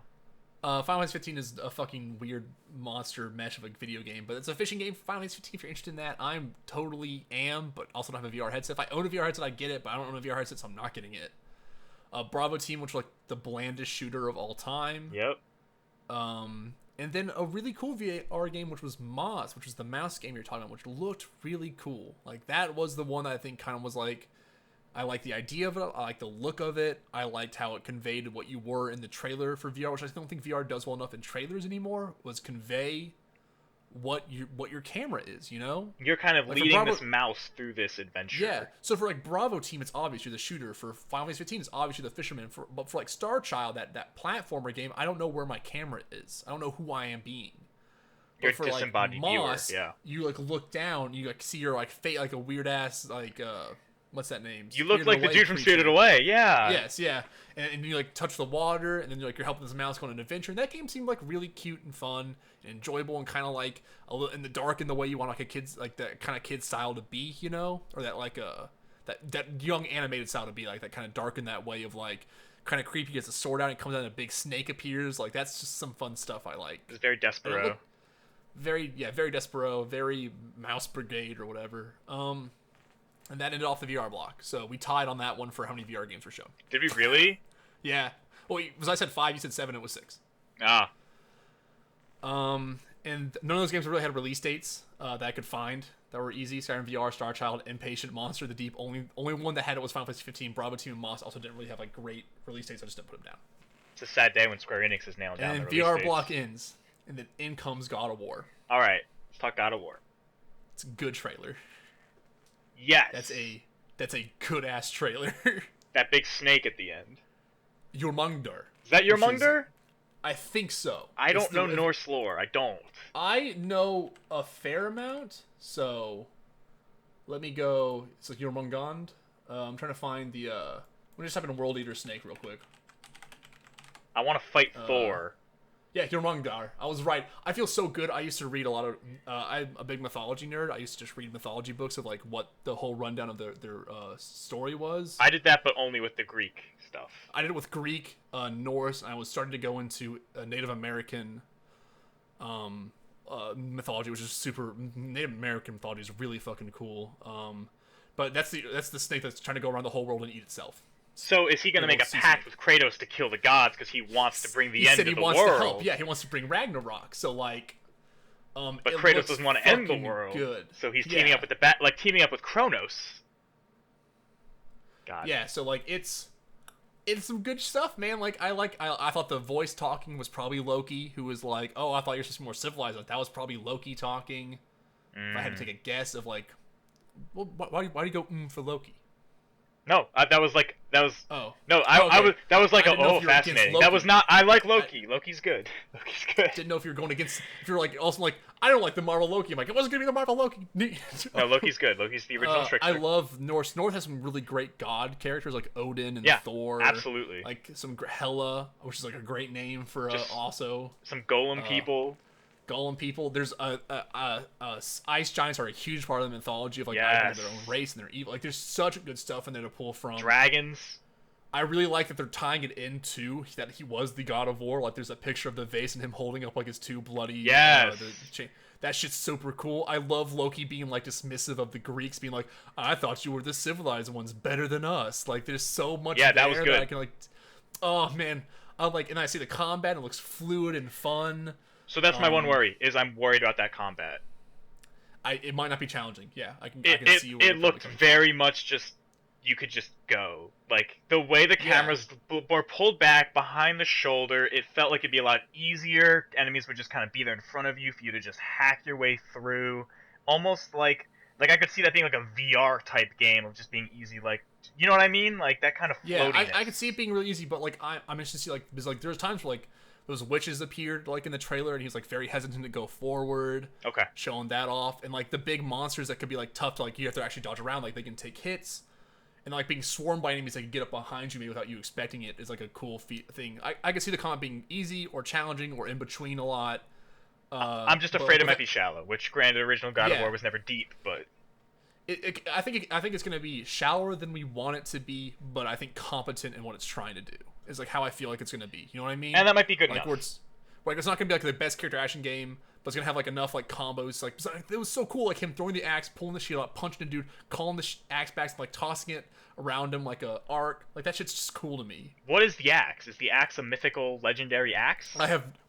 We'll find out one day. Is won't that just we? M. Jolnir? Is that No, an Mjolnir's axe a hammer. Did they redo it and now it's an axe? No, Like, because Thor has to have that hammer. well, what if he It's like, killed doesn't have Thor? that What if hammer. that's well, That would be fucking cool. what if the Like, beginning of the what- game is you killed Thor and like now everyone's So all the gods I hate think you? the plot. I think the plot is the gods don't know you're there yet. Was what the idea was. Is That's they're what the talking woman to was him. telling you. Yeah, so I'm just so interested to know what that game has a really unique premise, a really cool start. I like the I feel like the relationship between the kid and the kid and then Kratos look great. Like that looks like a fun relationship to like really get into. Like I love the part when he's like, I know the truth, and just like Kratos looks off and just mumbles the truth twice, and like that's just a really cool scene to me. Like I'm into the idea of this game a lot. Yeah. It's on my top 5 no matter what because I just want to play that fucking game. Wow. I'm a big God of War fan. Like I love Kratos as a character. I love anti-heroes a lot Yeah, definitely. when they're pulled off really well. And he's like one of my favorite anti-heroes. He's just a bad person. Like he's also maybe just a villain sometimes. Like I like him being like, I love Last of Us. I love the plot of Last of Us a lot. Like this feels like it's hitting the right notes of that in the way, but different in a way, you know? Like where it's like hitting that kind of feeling of like shitty dad. Yeah, it's in the definitely right Last ways. of Us inspired in a really Yeah, weird and way. I think it's a good game against. I think all game developers suddenly became dads and started like playing with the idea of like, what if character was dad too? Yeah, because people grew up now and now they have families and now they're making the games. Yeah. Yeah. Which is interesting to video games have grown up with us, Joe. Soon it's just gonna be about all old people and dying and. That'd be like that might be my favorite revolution of gaming is when people are like about like the nihilism of death, that type of setting. Like that'd be like the coolest shit to me. The most Chase Weaver thing of like what's like about death for like 20 hours in a character action game. Just Persona 3, just an action game. Yeah. And then Okay. after that ended, that was a super exciting game for me. It just looks so fucking cool again. The game looks fucking amazing. Yeah, it looks beautiful. Love that graphically, art style. I think the comment might be shallow, but everything else might carry it so far forward for me that I'll be okay with that. You know what I mean? Like, where I'll be like, all right, that's depressing, but like everything else here looks so good that I'll be okay with it. You know? Yeah, I'm keeping my eyes out. Yeah. Detroit Become Human. right. Trailer. All right. No, go ahead. All right, tell me. Underwhelming. It's David Cage ass video game is happening again. Yeah, I mean, yeah, Dave, it's another one of these. Facial stuff looks really. Man, there's so much about it I don't like. I feel was- like it's just feel. Fuck, man, it's just so surface level boring to me. You know. I was watching it with a friend the whole conference, and I turned around and go like, "What if like the lip syncing is intentionally off because they're robots, so it doesn't matter? Like, what if this is a feature that the lip syncing is just bad?" I was just watching it and I was like, did David Cage just like sit down next to someone and go, "What if racism is real?" And like, I've got a game for you. And I'm like, that's like your idea of the game is like, what if people didn't like cyborgs weren't people? And I'm like, this idea has been done to death and it doesn't feel like great or interesting to me. And it doesn't feel like fresh, like he shouldn't try to make it. It just feels like cyborgs are robots, but what if they're people too? You know, like that. And I'm like, okay, cool, whatever. And like, I glazed over. I mean, I like AI and all that human consciousness. I think that's always good. Yes, it's been done to death, but I think there's always room for more Yeah, stuff like that. that's what I said. Like, there's no freshness to this. Is what I Yeah, was saying. yeah, I Like, agree. I think everything can be done. Like a same thing with what was it called? The Last Night. I think there could be a fresh take on Cyberpunk. This doesn't feel like that fresh take for me from The Last Night. It doesn't feel like a fresh take on this to me either. It feels boring and It feels super played out. Yeah. Jinx, you owe me a soda. I take a sip from my Coke. Destiny 2, baby, September 6th. Tell me all about it, Joe. Person I watched it with loves Destiny. He was real excited. That's I don't know. That's all I got. A lot of story stuff in that trailer, right? If I remember right. Yeah, Sure, there was a yeah. big alien. He's a what are they big boy, called? and I he's don't like, remember. I think he's from the Cabal, which is a race that got Yes. like attacked from the darkness, and then but he's like, I'm a great war leader. I deserve the light, which is what you got, the Traveler's Light. But the Traveler didn't go to him, so their race got attacked by the darkness, and now he's like, I deserve it. Ah. You know what was really interesting is the friend I was What? watching it with it was a very serious trailer, and he was like, "Man, where's like the lighthearted, funny stuff? Like that's what I want." Like he was a little put off that it was so serious, that trailer. And I had to tell him Yeah. like, "Oh no, but like they have the Nathan Fillion character. Like they've been very much pushing that other angle as well." Yeah, Like, the first trailer was very humorous and jokey, and this trailer has been like, hey, we're setting up the plot now. Here's what the idea is. yeah, I wonder how which- much of like a split there is in Destiny fans of the ones that want the serious, the ones that want the jokey. Yeah, I just wonder what Destiny fans want a lot, actually. They out of want their Destiny. games. Yeah, they want more Destiny. That game looks like fucking Destiny They're 2, getting it. so you're getting it. Good for them. Exactly. Good for them. Good for them. Like I said, like there was a lot of stuff announced this year. I think it's just stuff we don't care about that got announced this year. You know, like Call of Duty 2, Call of Duty World War 2, Call of Duty World War 2, Destiny 2. You know, like that shit's coming out. Like Uncharted and Horizon. Like those are some big stuff. But like I'm like, whatever. There was no reveals though.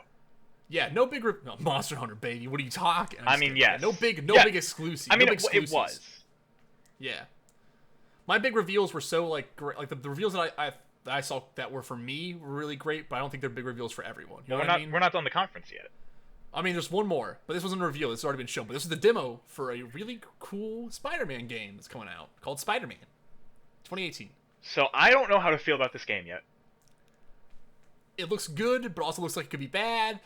quick time events are back, baby. A lot of quick it time looks events. Yeah. Which I'm okay. I've never been down on quick time events as a person. I think they're sometimes lazy, but also like I like spectacle in games. So, I like, think they understand can when be do them. they can be done really well. Yeah, like I think God of War does them well, but only does them when there's like huge fucking spectacle to happen. Like you can't do it yourself. You do in the spectacle moment. I think they had a overuse of them can be yeah, bad. Yeah. It I'm was a worried cool about demo. Yeah, it was. It was. I thought it was weird because I would have thought they would be pushing for the Marvel synergy with like the new young Peter Parker, but this felt like a very everyman Spider-Man. So interesting thing that happened. So you remember the end of the demo where they showed off the other guy who was like, "Come on, Miles." The villain? No. At the very end of the demo, like the kid's taking the picture with his phone, you know, and the guy's like, "Come on!" Like it was like it was like a end credit for the trailer that happened after the trailer ended. It came back up on the press conference. And the guy's like, "Hey, come on, Miles." I don't think I saw that. That's the newest Peter Parker. Is him. Oh. So this seemed like a young. This also seemed like a young Peter Parker, but it seems like the normal Peter Parker, not like the Marvel one. But this game's been in development for a long time, so Weird. probably wasn't like it. But then this was also the other Peter, the Black Peter Parker, the Black Spider-Man, who's really great. His line, his like, I read some comics, not too much, but his Spider-Man line has been actually really fantastic. I actually think he's my favorite Spider-Man. There's a lot of Spider-Mans out there. There's a lot. I've read a fair amount. I think Spider-Man. I like Spider-Man, not as much as other people do, but I think he's pretty all right. Yeah, he's pretty good. He's one of my favorite. He's one of my favorite costume design. He's one of my favorite Spider-Man. So I hope he's in it as another Spider-Man. That'd be cool. I like Miles. He's a great character. So that's a cool singer for me at the end to be like, oh fuck, that's the other Spider-Man. Like, and he gets bit by like the Green Goblin's radioactive spider, pretty much, that turns him into another Spider-Man. Like, it's interesting takes on all of it. Spider-Man's fucking weird, but Yeah. that trailer looked pretty cool. Yeah. The combat, I don't know about the combat though. It looked pretty. It's pretty Batman. Lackluster. It looked like Batman, but in a different way. Of like, instead of like countering, you dodge out of the way with your Spidey sense. So that's an interesting decision to make, because you weren't countering, you were dodging. But again, it's the same inputs, you know. It's just visually different. The thing is, like, it always makes sense to me to have that in there, because that is just how the Spider-Man lore is. He is the dude who has Spidey senses, so like, of course, him being able to counter makes the most sense, even more than Batman to me. Mm-hmm. Him having the counter moves, like, he literally has his power is I detect when something's about to hit me in the fucking face mode. My Spidey sense is a tingling. And he does cool stuff with the webs and smashing their heads in, tying them down. Smash a head when they get on the roof, and he grabs this. So they're like a construction site. There's like a steel bar, and he grabs with the spider web and like flings it and like knocks all these dudes out. That was pretty good. I wonder how much environmentalism there's going to be in the game. Right, I'm worried how scripted a lot of stuff will be. Yeah, I wonder if that's like more of like the big campaign where you can do a bunch of fun stuff, and like how much of the. So it seems like an open world game. You would imagine. You have to imagine how much of the regular combat's like that. How much is cool like that? How free is the web swinging? Is the real question. It's not. I hope it's not free. I want to be like you have to hit a building, and if not, you're running. We'll see. It looked like you were hitting buildings and turning like that, but he was like running on the building, like that was good. Incredible Hulk he style. Ran up that building. It was pretty dope. I was watching him like, all right, how's he gonna get? He just like, fucking hits it and just starts running, and I'm like, oh fuck yeah, all right. Yeah. It's like the game seems to have some like pretty. It looks really promising. Like that's a really exciting. Insomniac. It's Insomniac. Like that's the people you would want. Insomniac has pedigree for their shit, so exciting shit, man. Game's really cool. I'm excited for it. I can't wait for it to come out, but it's 2018, so we got time. Yes, we do. And then that's the end of Sony. So up and down for Sony again. Some really high highs for me specifically, so I really like it. Like just some fucking stuff I really wanted and have been wanting for a long time is happening. But like some other stuff is just like whatever. I don't know, that series. And I think I'm gonna wait till we finish our last press conference, because I have the games that were not there, notable games that were missing, and that always plays a part for E3 disappointments. So we could get into that right now for Sony, because there's a lot that didn't show up. But let's just wait to get through everything. We have one more to go through, and then we'll hit disappointments, and we'll hit the other announcements that didn't show up at press conferences that look cool to me. Great. Let's hit Nintendo, baby. Nintendo had a little direct conference thing, 25 minutes long. Boy, was it meaty. Meaty in some ways, meaty and boring in a lot of other ways to me. This one was like a lot of up and down to me, because I think they showed some stuff, but they didn't show it well to me. It's like a lot of thing. Like Xenoblade Chronicles 2 was a trailer, but I wanted to see the game. You know what I mean? So the way they do things, I'm okay with that, because then they go into their treehouse and they'll be actually showing their demos.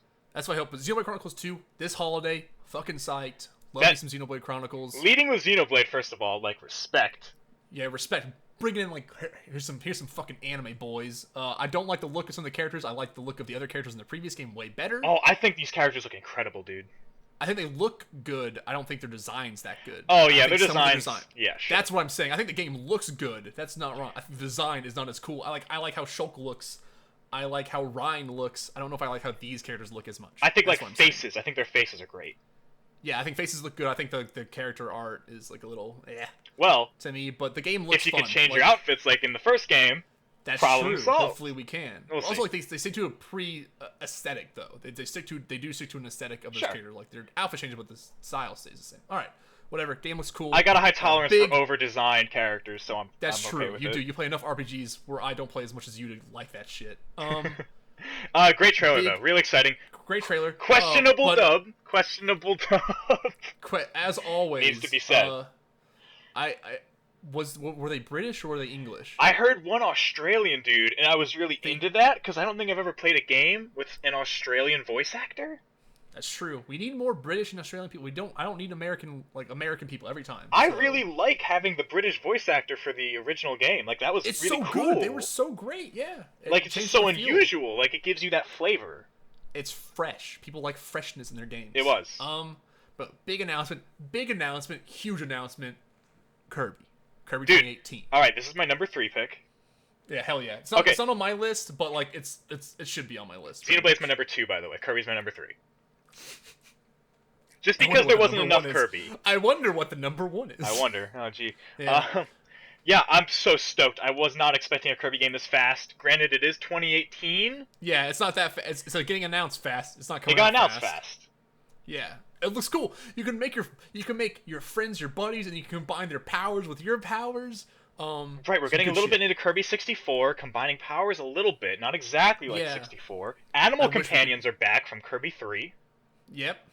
Art style looks a little normal, like they don't have any special art style going on, but like that's fine. Yeah, it would have been looks nice.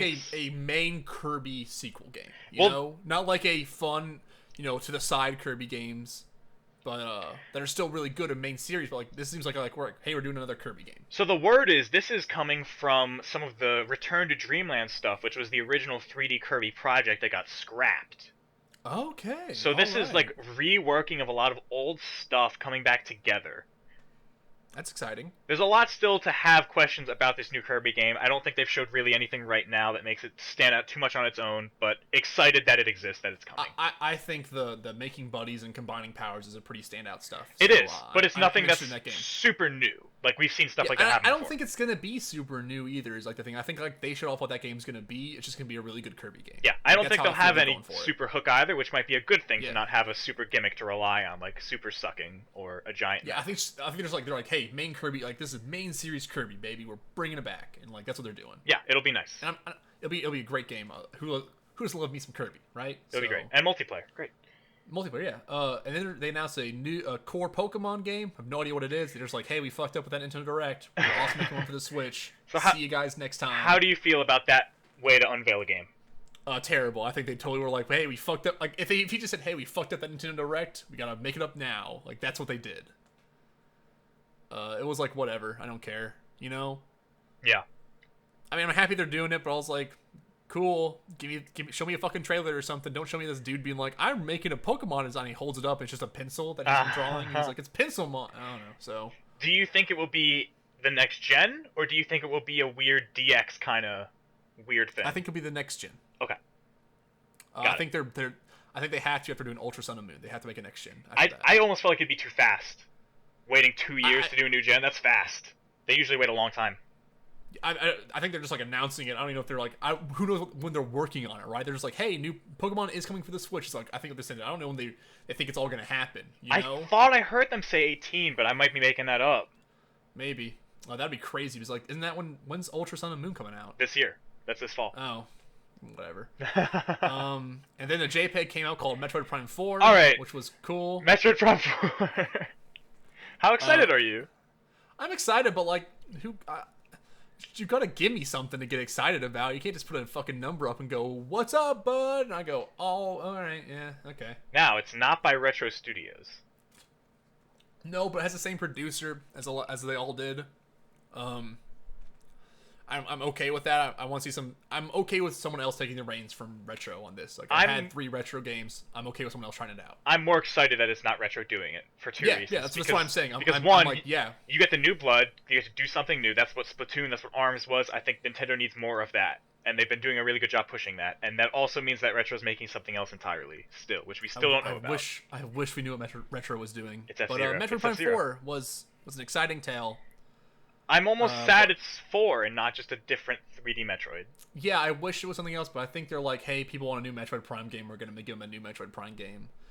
We'll get into the other Metroid game that got announced later down the line. Yeah. But that was pretty exciting. That's in my other announcements category because it was not during the Direct. So because Nintendo doesn't know how to market.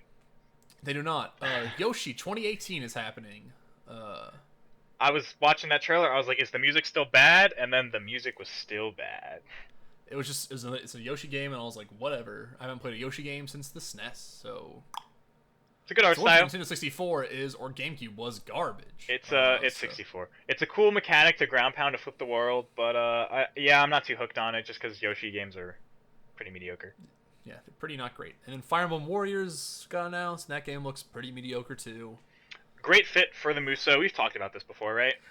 I think it's a good mix for the Muso, but I don't think the Muso I saw some gameplay. I don't think it's a good Muso game though. Oh, okay. It looks like a pretty mediocre Muso game. I think Hyrule Warriors was a good one. It wasn't the best one. I think they have been better than the the Hyrule Warriors one there have been better Muso games. This one looks like a worse Hyrule Warriors. So I was like, all right, cool. What shocked That's me, fall 2017. They only had 5 Fire Emblem characters. I'm like, yo, they didn't even put Lucina in this game. They just don't want to make money. Yeah, they don't even put it was all the new characters, and I'm like, I don't care that much. They put Corrin in it, so that's how you know. Yeah. Woo! Yeah. My created character. It's me. Legend of Zelda Breath of the Wild DLC Pack 1 comes out June 30th. DLC Pack 2 comes out holiday 2017. So they shut off the DLC packs, and they're DLC packs. So I had to fast forward this because still media blackout on Zelda, still know nothing. The first DLC pack, I'll honestly, it's just hey, you can look around where you went on the map. That's the DLC. That's interesting. It shows you where you went on the map, which should be in the fucking game, not DLC. That's a feature. And then it was a weird dungeon crawling mode where you start off with nothing and make your way better as it goes. That seemed interesting. And then DLC pack 2 is obviously a story mode, but they didn't show anything of it. They were like, hey, it's the characters from the game that they're having a story pack. Bye. Weird. And so that was underwhelming. Rocket League Holiday 2017, underwhelming. No, that's huge. What are you talking about? That's huge for people like Rocket League, but I don't like Rocket League. Oh, dude, that's one of the biggest announcements of E3, I think. I don't think I think it's big, but I don't care for Rocket League that much. Dude, I'm gonna buy that game. I'm gonna play it so much. Gotta get a Switch first, buddy.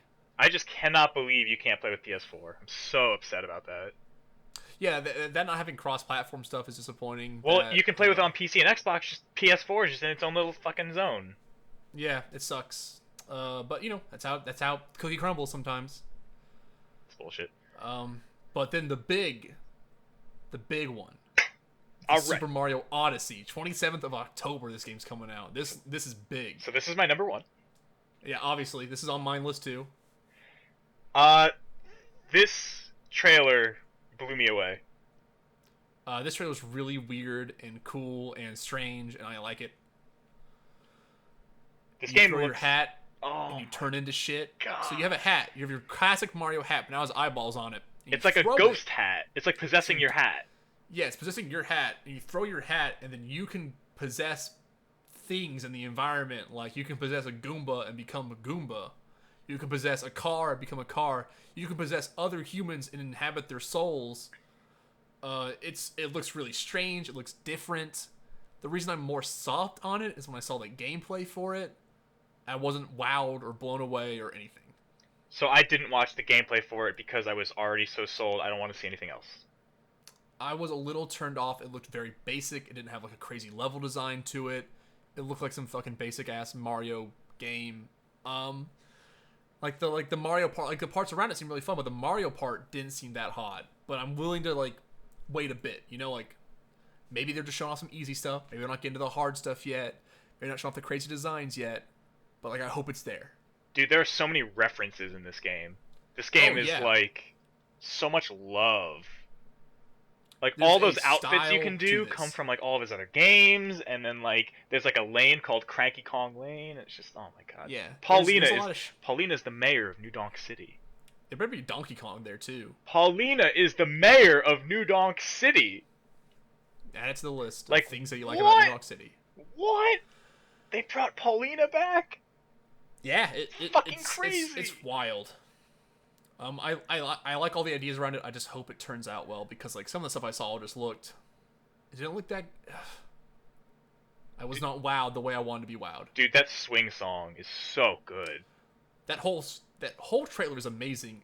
I hope the game can bring me the excitement that trailer did, unlike the gameplay did. Like, I hope it's as good as it says. It looks good. It looks good. I just think it didn't demo well. Maybe that's what I'm thinking. Maybe I hope it's just really good. We'll see. I'm not gonna watch the demo, so I can't even comment on any of that. I'm Yeah. so incredibly excited for that game. It's unreal. And that's all the announcements at the press conferences. We have We some did other stuff it. talking about, but Joe wants to talk about disappointments. Oh yeah, okay, so just stuff that wasn't there. We can do this. This Yeah. isn't gonna take long. Yeah. Notable things that we're missing, whether stuff we know, stuff that might not actually be happening, but that we wanted to happen. Bloodborne 2, missing, no word. Yeah, I mean, people expected. I don't know. I didn't think that was going to happen. I guess. Devil May Cry 5, nothing. Sadness. Yeah. That is sad. I think Retros, they were talking about making a new Devil May Cry though. I thought that was like that might be still happening. there have been rumors in the works for a long time, and that's Yeah. why it was sad. I think Bloodborne 2 is like a total like no go. There are different scales. Yeah. Yeah. Retro's game not showing up. Yeah, disappointing. That cuts a little deep. Sucker Punch's game not showing up. So yeah, it's a tough one too. What the fuck? They got downsized, I think. So like, I'm just worried about Sucker Punch in general. Damn. No Smash for Switch. I thought that was surprising. Yeah, I thought that was gonna be there, but I was wrong. Because that seems like easy money to me. Yeah, but no, not happening. Death Stranding, not here. Not necessarily Not- unexpected, but not unexpected. But you know, you kind of maybe something. But No- nothing, notable. but I'm okay with nothing for that game, to be honest. and in the same vein, Last of Us Part 2, also nothing. Yeah, nothing but expected. Final Fantasy VII Remake, nothing. They said there wouldn't be, but, notable, Still still nothing. nothing. Radio silence on that game. Same thing with Kingdom Hearts, but we did get a demo from something else entirely, which we'll get to. No You got a trailer. Yeah, we did. Not demo, I meant trailer. Nothing from Dragon Quest 11. No. No Amy Hennig Star Wars game, I said that. Elder Scrolls Yeah. 6, the opposite of nothing, saying that it's not coming for a while. Yeah. No Halo 6, which they told us, Yeah, not surprising, but notable. kind of hope. Notable Yeah, absence. notable. No Red Dead Redemption. Not unexpected, but Not unexpected. They delayed it too, so kind of like they're putting it back anyways.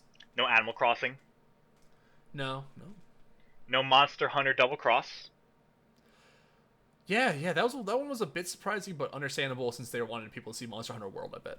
This one makes me sad, is no Ni no Kuni 2. So you're wrong. Not at the press conferences, but it did show up in trailer form. But not the press conference. Is Not there a the new press trailer? conference, you're right. I haven't seen a new Yeah. trailer. Oh, Yeah. shit. I I know what I'm have doing it- after this. I have on my other announcements, I have Ni no Kuni 2 written down, so I watched the trailer for it. Should have been the press conference, because it's coming out this It year. should have been. It's so good. Can't wait for that game.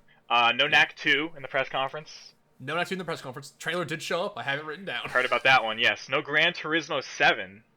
No, but they did show up right before the press conference started. They did a bunch of pre-show, and they did show Gran Turismo Sport, which is the new Gran Turismo game, coming out this year. That should have been shown off at the press conference.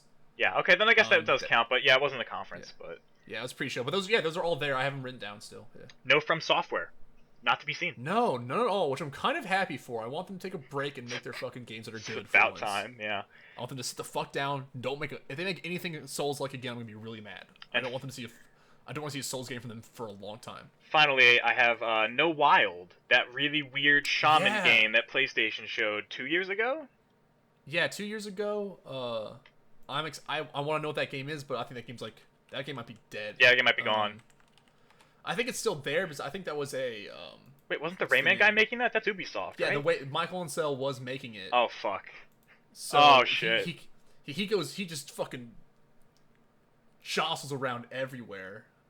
So Fight some weird snake lady. Who knows what he's doing? I'm excited to see what that game could have been. I hope it just gets showed off a little bit. Yeah, if we ever see it again. Yeah. So- But it looked cool. It looked cool. That was notable absences. Things that would have been amazing to see. Let's get into the other announcements now, because there's some stuff that got announced that looks pretty interesting. I wrote down most of the things I saw. I probably missed some shit, like I missed shit in the press conferences as well. But I wrote down a lot. We'll kind of hit them pretty quickly. Some of them we might stick on some more, but some of them we might. Starting off, the first thing I saw was Undertale for the PS4 and Vita. There's Yeah. a box copy as well coming out this summer. That's a big deal. I'll finally get to play that game. Yeah, you get to play the box. You get a box copy of it. It's a good game. I'd say give it a whirl if you haven't yet, especially if you want to play on the Vita. That'd be pretty fun. Vita's a good spot for it. It's a fun game. I think it's really good. I think the fan base around it's really bad. Moving on, No Heroes Allowed VR, which was a really cool VR game that I wish got shown off at the press conference. It looks like a tower defense game, but you're like above. It's like a board game, and you're above it, like putting board pieces down while the enemies are coming and stuff. When you said that title, I thought it was related to No More Heroes.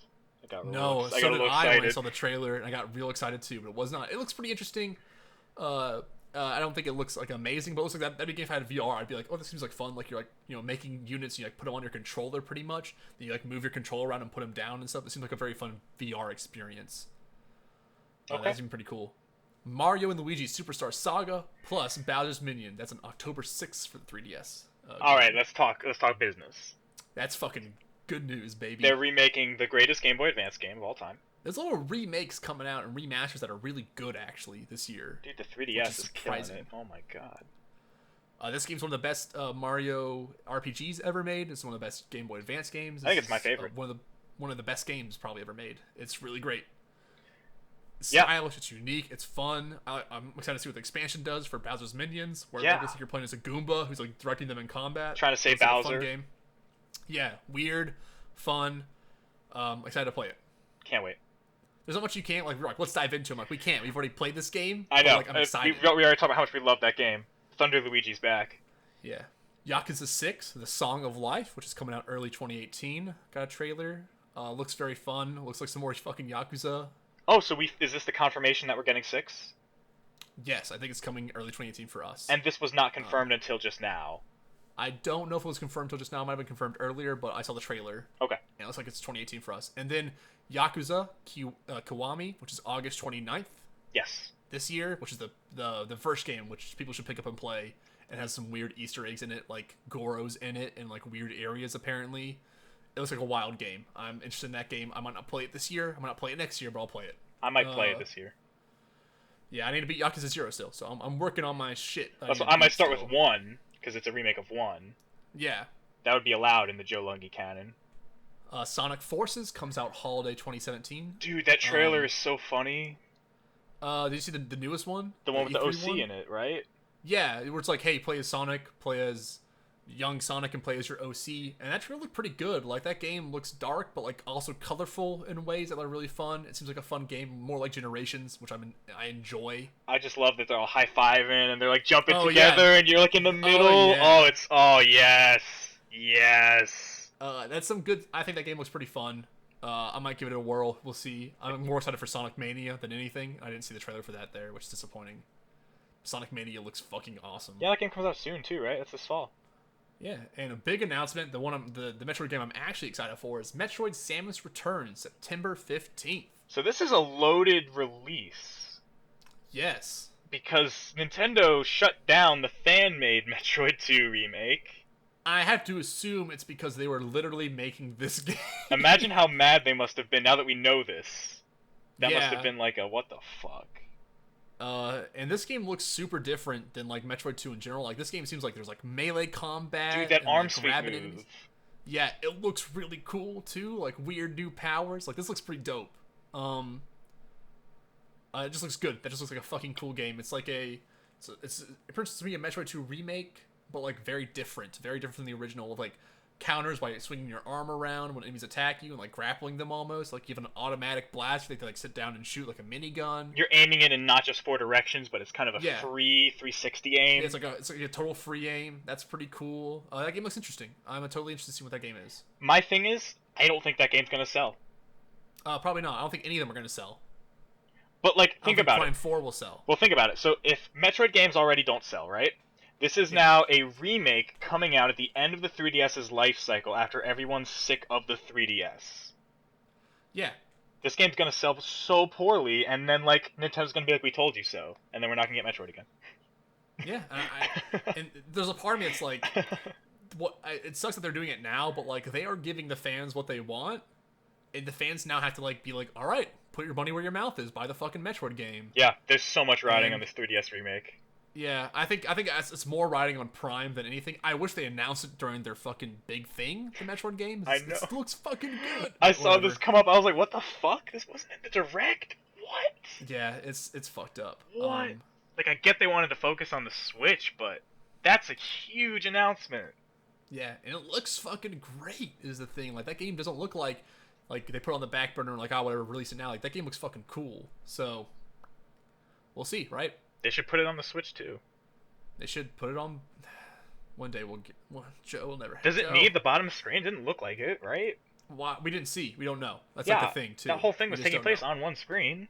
Yeah, well, we just don't know what they're doing for that stuff. Like I we don't don't know why it could need. So I'm not gonna like be like, does it need it? It might. So Be really cool if it was on the Archangel, which comes out July 2017, is a VR mech game where you pilot a giant mech and fight shit, like fight ground troops and big helicopters and stuff. It looks pretty all right. That looks like a fun mech game that I actually would want to play in VR. Switch. Okay, That game should have gotten some spotlight. It doesn't look pretty, but it looks fun. You know what I mean? sure. That game looked really cool. You're like in a huge ass mech and you're like fighting like destroyed cities, like punching other mechs and like destroying buildings and stuff. It looked fun. That game looks really good. Extinction, which is a horde like survival orc game where you have to fight giant orcs as they storm a city while you're like trying to fly up them and cut off their body parts. It sounds cool. It doesn't look good. Is it medieval? Like, Yeah, medieval magical kind of stuff. I heard You're, like, orcs flying and you're, like, city. Yeah, well, you're in like a city, like a medieval city. Yeah, you know? yeah, yeah. I was Like a thinking township. like real And city. It's coming back and smashing like the walls, and like you're like doing like cool things to cut off their arms and legs, but like it doesn't look good. It sounds cool, but it doesn't look like any of it's good. It's a new Orcs Must Die game. Yeah, man, I'd like a new Orcs Must Die game. Those games are I good. think they made a new one. They did, and I bought the sequel, and I think they made another one after that that I just didn't buy, so I was like burnt out. That first one was fun. Yeah, the second one's also pretty good too. Didn't play the second. Tropico 6 for 2018 is coming out. Oh. New Tropico. Oh. That looks like more Tropico as a CG trailer, so I didn't get to see the game, but it looks like you're building bridges and taking stuff from other cities, so looks like fun. All platforms except Switch, probably. Yeah, probably. Okay. If I had to guess. I didn't see the games. I didn't see all the like for these. I didn't write down what all they were coming out for. To be honest, sometimes I just forgot. That was during the PS4 press pre-show, so probably PS4. Okay. Guaranteed PC and Xbox One will be on there probably. After that was shown was Ni no Kuni 2 Revenant Kingdom, which comes out November 10th. I gotta watch that trailer when we're done here. It's a really good trailer. The game looks fucking beautiful. The combat looks totally different and revamped. Thank God. That's my one yeah. complaint with that game. Yeah, and so it looks pretty good. I'm excited for that game. The trailer was really cool. What was the release date one more time? November 10th. Okay. Why that game wasn't shown off, it boggles my fucking mind. Sad. Yeah. I hope the game does well. It deserved a sequel. It's really cool. I mean, all their good games were announced pre-show that are coming out this year. So I wonder if like they consider their big show to be like, hey, these are like what we're expecting to come out one day, but like our pre-show is like everything else beforehand. So I don't know. Because Matterfall was the new game by the people who made Resogun. Oh, that's Housemark. Yeah, people who made Resogun. That was August 15th. Wait, we finally saw gameplay footage of Matterfall? Yeah, the whole trailer and everything came out. What for does it look like? Is it twin stick? It's twin stick, side-scrolling. You're like phasing through like there's like two different colors, so you're kind of phasing through stuff. It looks like a really cool fucking twin stick shooter game. Oh, I mean, yeah, that's what they do. Yeah, so check out Matterfall. You can check that out. I'll watch that one it's too. Pretty dope. Cool. Is That that coming out this year? August 15th, baby. Oh man, that's soon. They need to show these games off because they didn't show off all these games that are coming out. Like I'm about to name off games that are coming out this year that you just haven't seen yet. Dude, the press conference was so short. Like, why didn't? I don't know. What the fuck? Gran Turismo Sport is fall 2017. That's It could getting be pushed. delayed. That's not coming out this year. Who knows? Like I just don't know anymore. Like they didn't no show off way. any of these games. So these games could come out, but that could get pushed. But that game looked really good. I'm sure. It looks like more Gran Turismo. Yeah. So whatever. Everybody's Golf is August 29th, it looks like. Oh. Is the golf game that's coming out, which is Hot Shots Golf, but they named it Everybody's Golf because that was the Japanese name. They're just taking that name to America now. Yep. Looks like a fun golf game. And you can fish in it too, so it was weird. Can I still play as Kratos? No. Yeah, But you just no a really buy. robust character creator in that game. It's really strange. No buy. Crash Bandicoot Insane Trilogy comes out June 30th. So I have to buy that game now, Chase. How come? Because if I buy that game, even if slightly, that increases my chance of them remastering the Spyro trilogy the exact same way. I heard right? I heard a rumor that the Spyro demo might be in that game as well. Ooh, interesting. I don't know. It's probably not true, but like, probably not. I'm But gonna Crash have to Bandicoot's support a that good game. series. It's Crash more Bandicoot's likely a they good make a series. Crash 4 than a Spyro remaster, but yeah, sad. That'd be true. People like Crash Bandicoot. I never got into them, but I never played a lot of them, so I'd be willing to give it a try. I loved them as a kid, so I'd like to go back, have a little nostalgia Yeah. run. It'd be fun. The remake stuff looks good, but also really weird in some areas. So I don't know. Yeah. Knack 2, September 5th, coming out. I'm the only person in the world who's like not unironically excited for it. Looks good. Who's like a little bit like just interested in like Knack. So I think Knack could be a fun series. I think the games wasn't great, but it wasn't awful either. I think people just shit on them. Is Cerny working on this one too?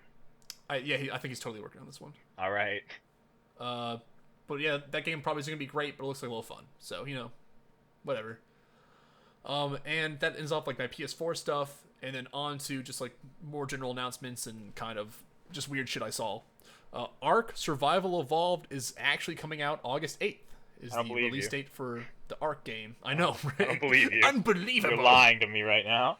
That's coming out August 8th to PS4, Xbox One, and PC. That'd be cool if it comes That game out. was a game that I thought would be super fucking cool to play. I'd never liked playing it in my life. Yeah. I think I own it. Let me go see real quick. Let me go see if I own Ark. Oh god. The Chase Weaver looks through his stuff, sees if he owns a game. It's like asking like, when are we gonna finish EVE Online? When's that game gonna be done? I've never played Ark. I think I played it for like a free weekend. I thought it was garbage and didn't play anymore. But if that game comes out and I can play it by myself, that'd be really fun. But it seems like a game that you need to play with friends, and it seems like that Minecraft style of survival, which like you need to like do a lot of shit to get to the good stuff. Right. And I don't want to play it that much. Yep. But like, it looks cool. There's dragons and dinosaurs. You can ride them, and you get mechs, and you get exosuits that fly around. Like, stuff seems cool, but like, I don't want to put my time into it to get that shit. What So else you there's got? that. Halo Wars 2, Awakening the Nightmare, which comes out in fall 2017, which is the expansion for Halo Wars, where you fight the Flood, it looks like. Why wasn't that in the what? Dog, Microsoft. What are you dog, doing? I don't understand any of the shit that happens in this whole fucking world sometimes. So that was a Halo Wars 2 probably didn't sell well enough, is my actual guess. I still want to play Halo Wars 2. Same here. I'm gonna probably buy it soonish. I'm get it gonna on probably PC? grab it. Yeah, PC probably. I just don't want to buy it now as I'm leaving for North Carolina and not taking any of my stuff with me except Yeah. for my. I'm not bringing my big PC with me. That's a fucking nightmare. Yeah.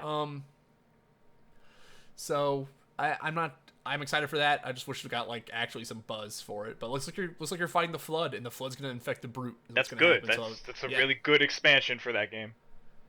Diablo 3 Necromancer's coming out in late 2017 or 2018. No real announcement date, but the Necromancer's coming. A Is lot that- of cool sets.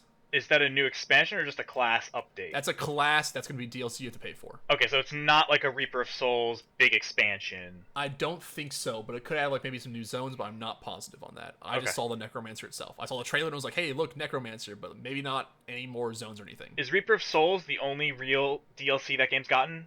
Only Yes. expansion pack? Okay, so there's probably more to come. They've gotten a lot of still. DLC for it, like a free downloadable stuff, but like the big expansion was Reaper Souls. Yeah, There'll be more probably, right? It has to be. maybe they'll make a Diablo 4. Who knows? Not yet.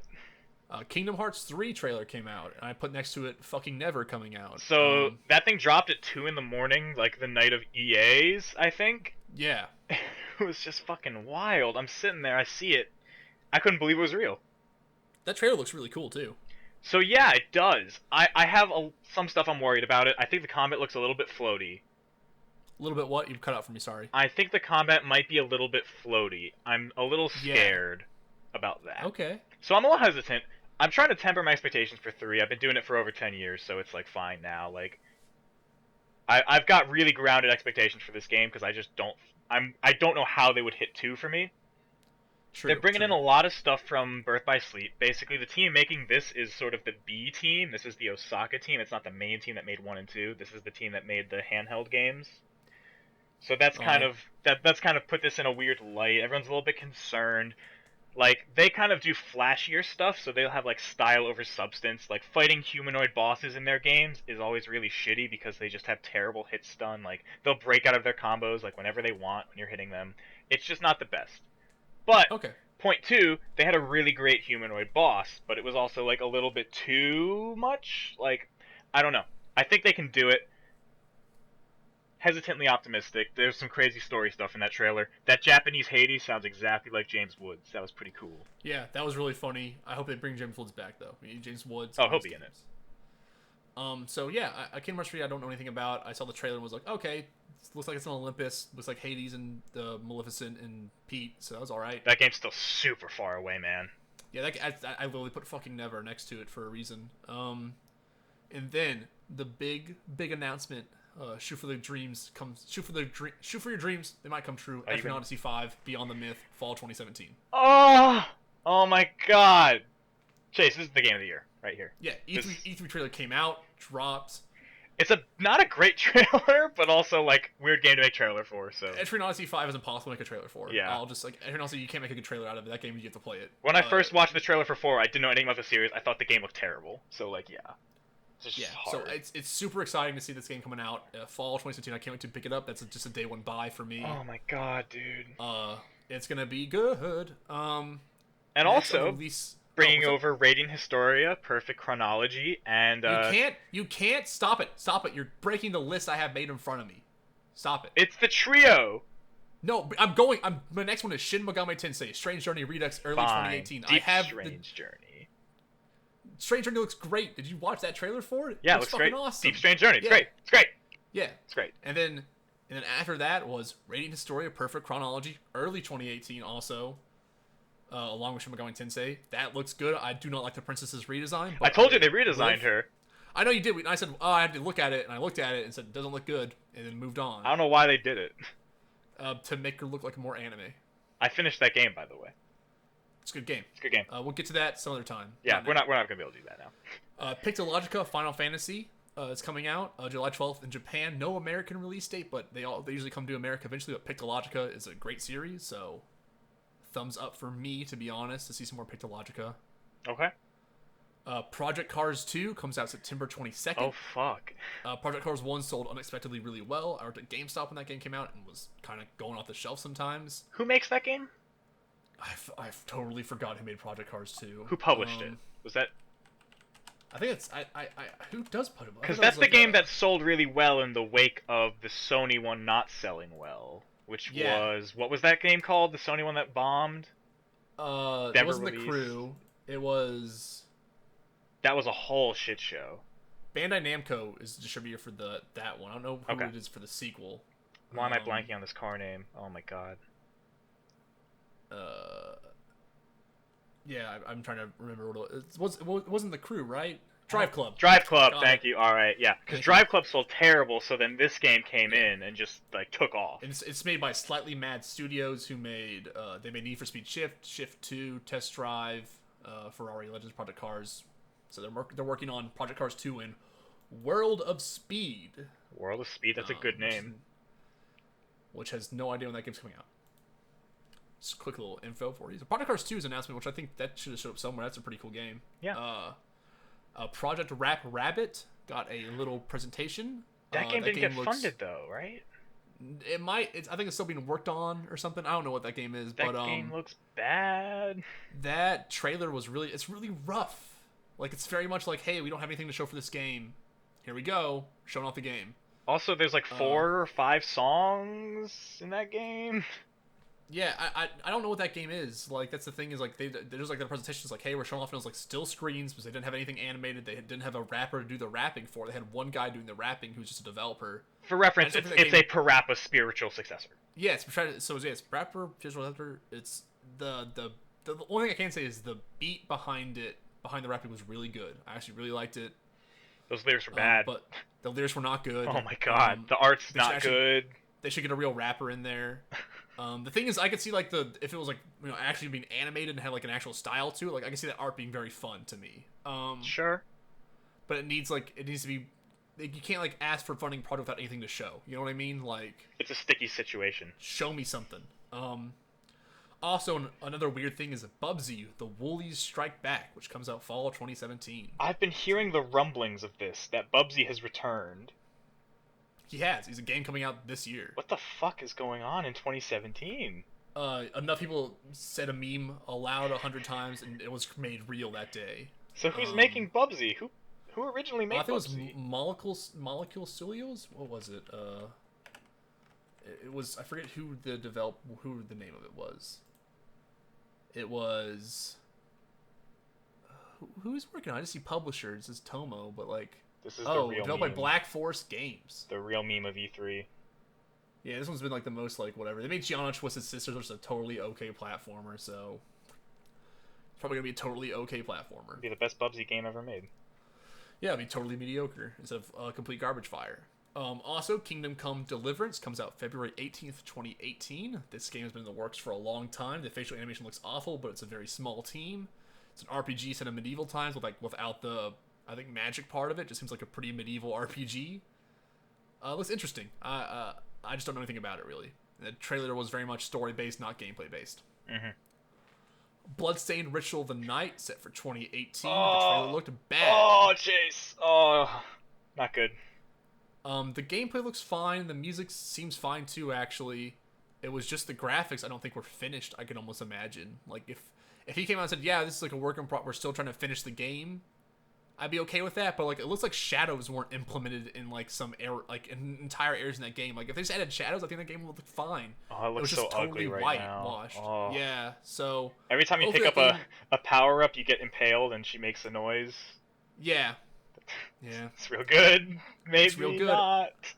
I think the combat, everything else looked fine in that game. I think everything else looked up to snuff. Just graphically, it looked like garbage. So, That's such an important thing for a game like that, though. oh, It's I know. so I'm just saying, key.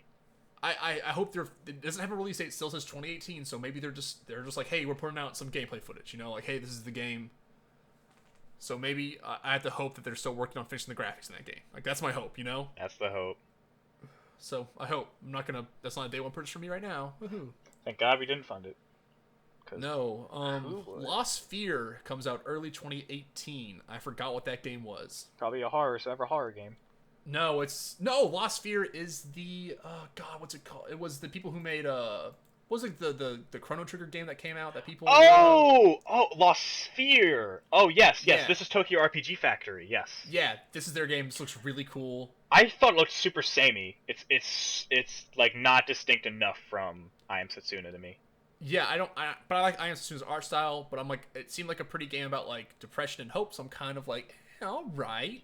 I wasn't so hot on uh, like their reuse of assets, like the same enemies. Like That's I true. I I'm get like- why they're doing it. I understand, but Yeah, I want to see more of like what that could be. It seems like they're like, hey, this is pretty early in development. It's coming out early 2018. They're like, we don't really know what this game is, so it was a weird trailer to see. Dissidia Final Fantasy NT's coming out early 2018. It's a new Dissidia Final Fantasy game. yes, Excited or nah? I've never played a Dissidia. I'm not excited at all. But what I am excited for Final Fantasy is Final Fantasy 12, The Zodiac Age, July 11th. We got an E3 trailer. This July? This July. That game's It's coming out a lot 11th. sooner than I thought. It is pretty great. My dog is hitting the door, but I think I should just ignore it. She'll go away. You gonna buy that day one?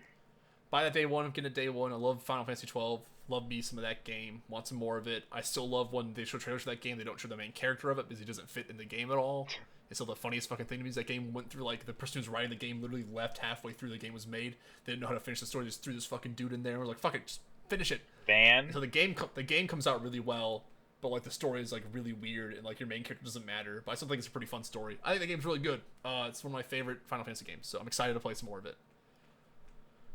And then I saw an announcement that was interesting. I didn't expect it. It was Fortnite is coming out July 25th this year. No fucking way. Yep. I mean, I don't. It looks complete. That game looks like it's done. Like they were showing the trailer for it. It was like a long trailer explaining every part of that game, and it looked fun and interesting. Too. Really?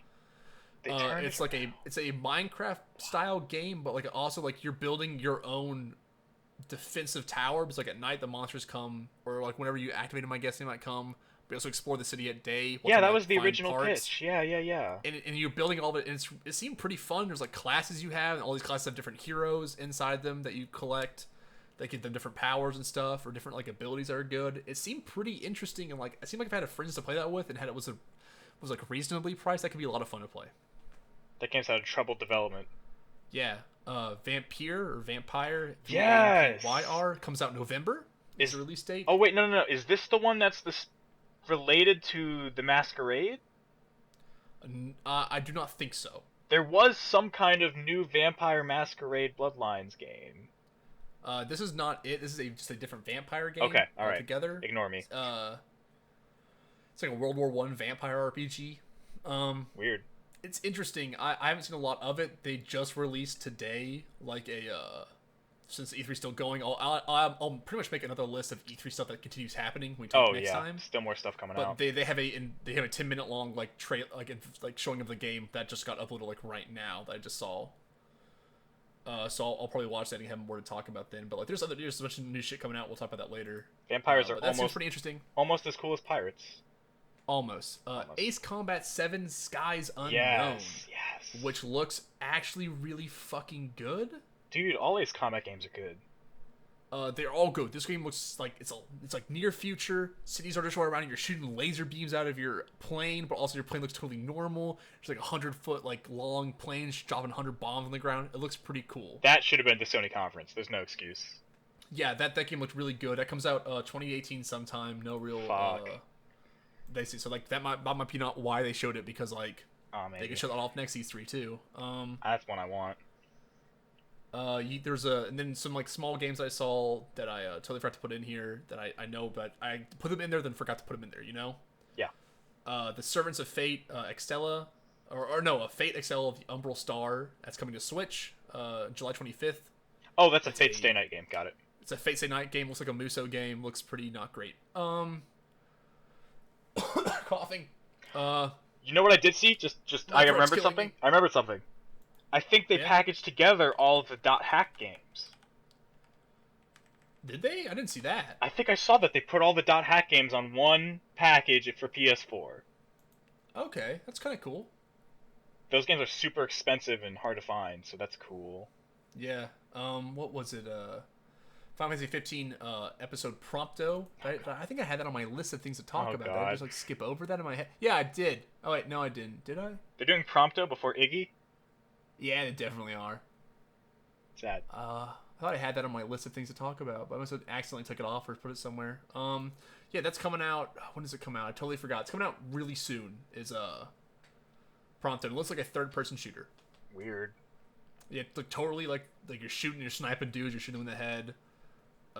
It was really weird. It comes out really soon. I forgot when though, so my bad. Didn't put it on here.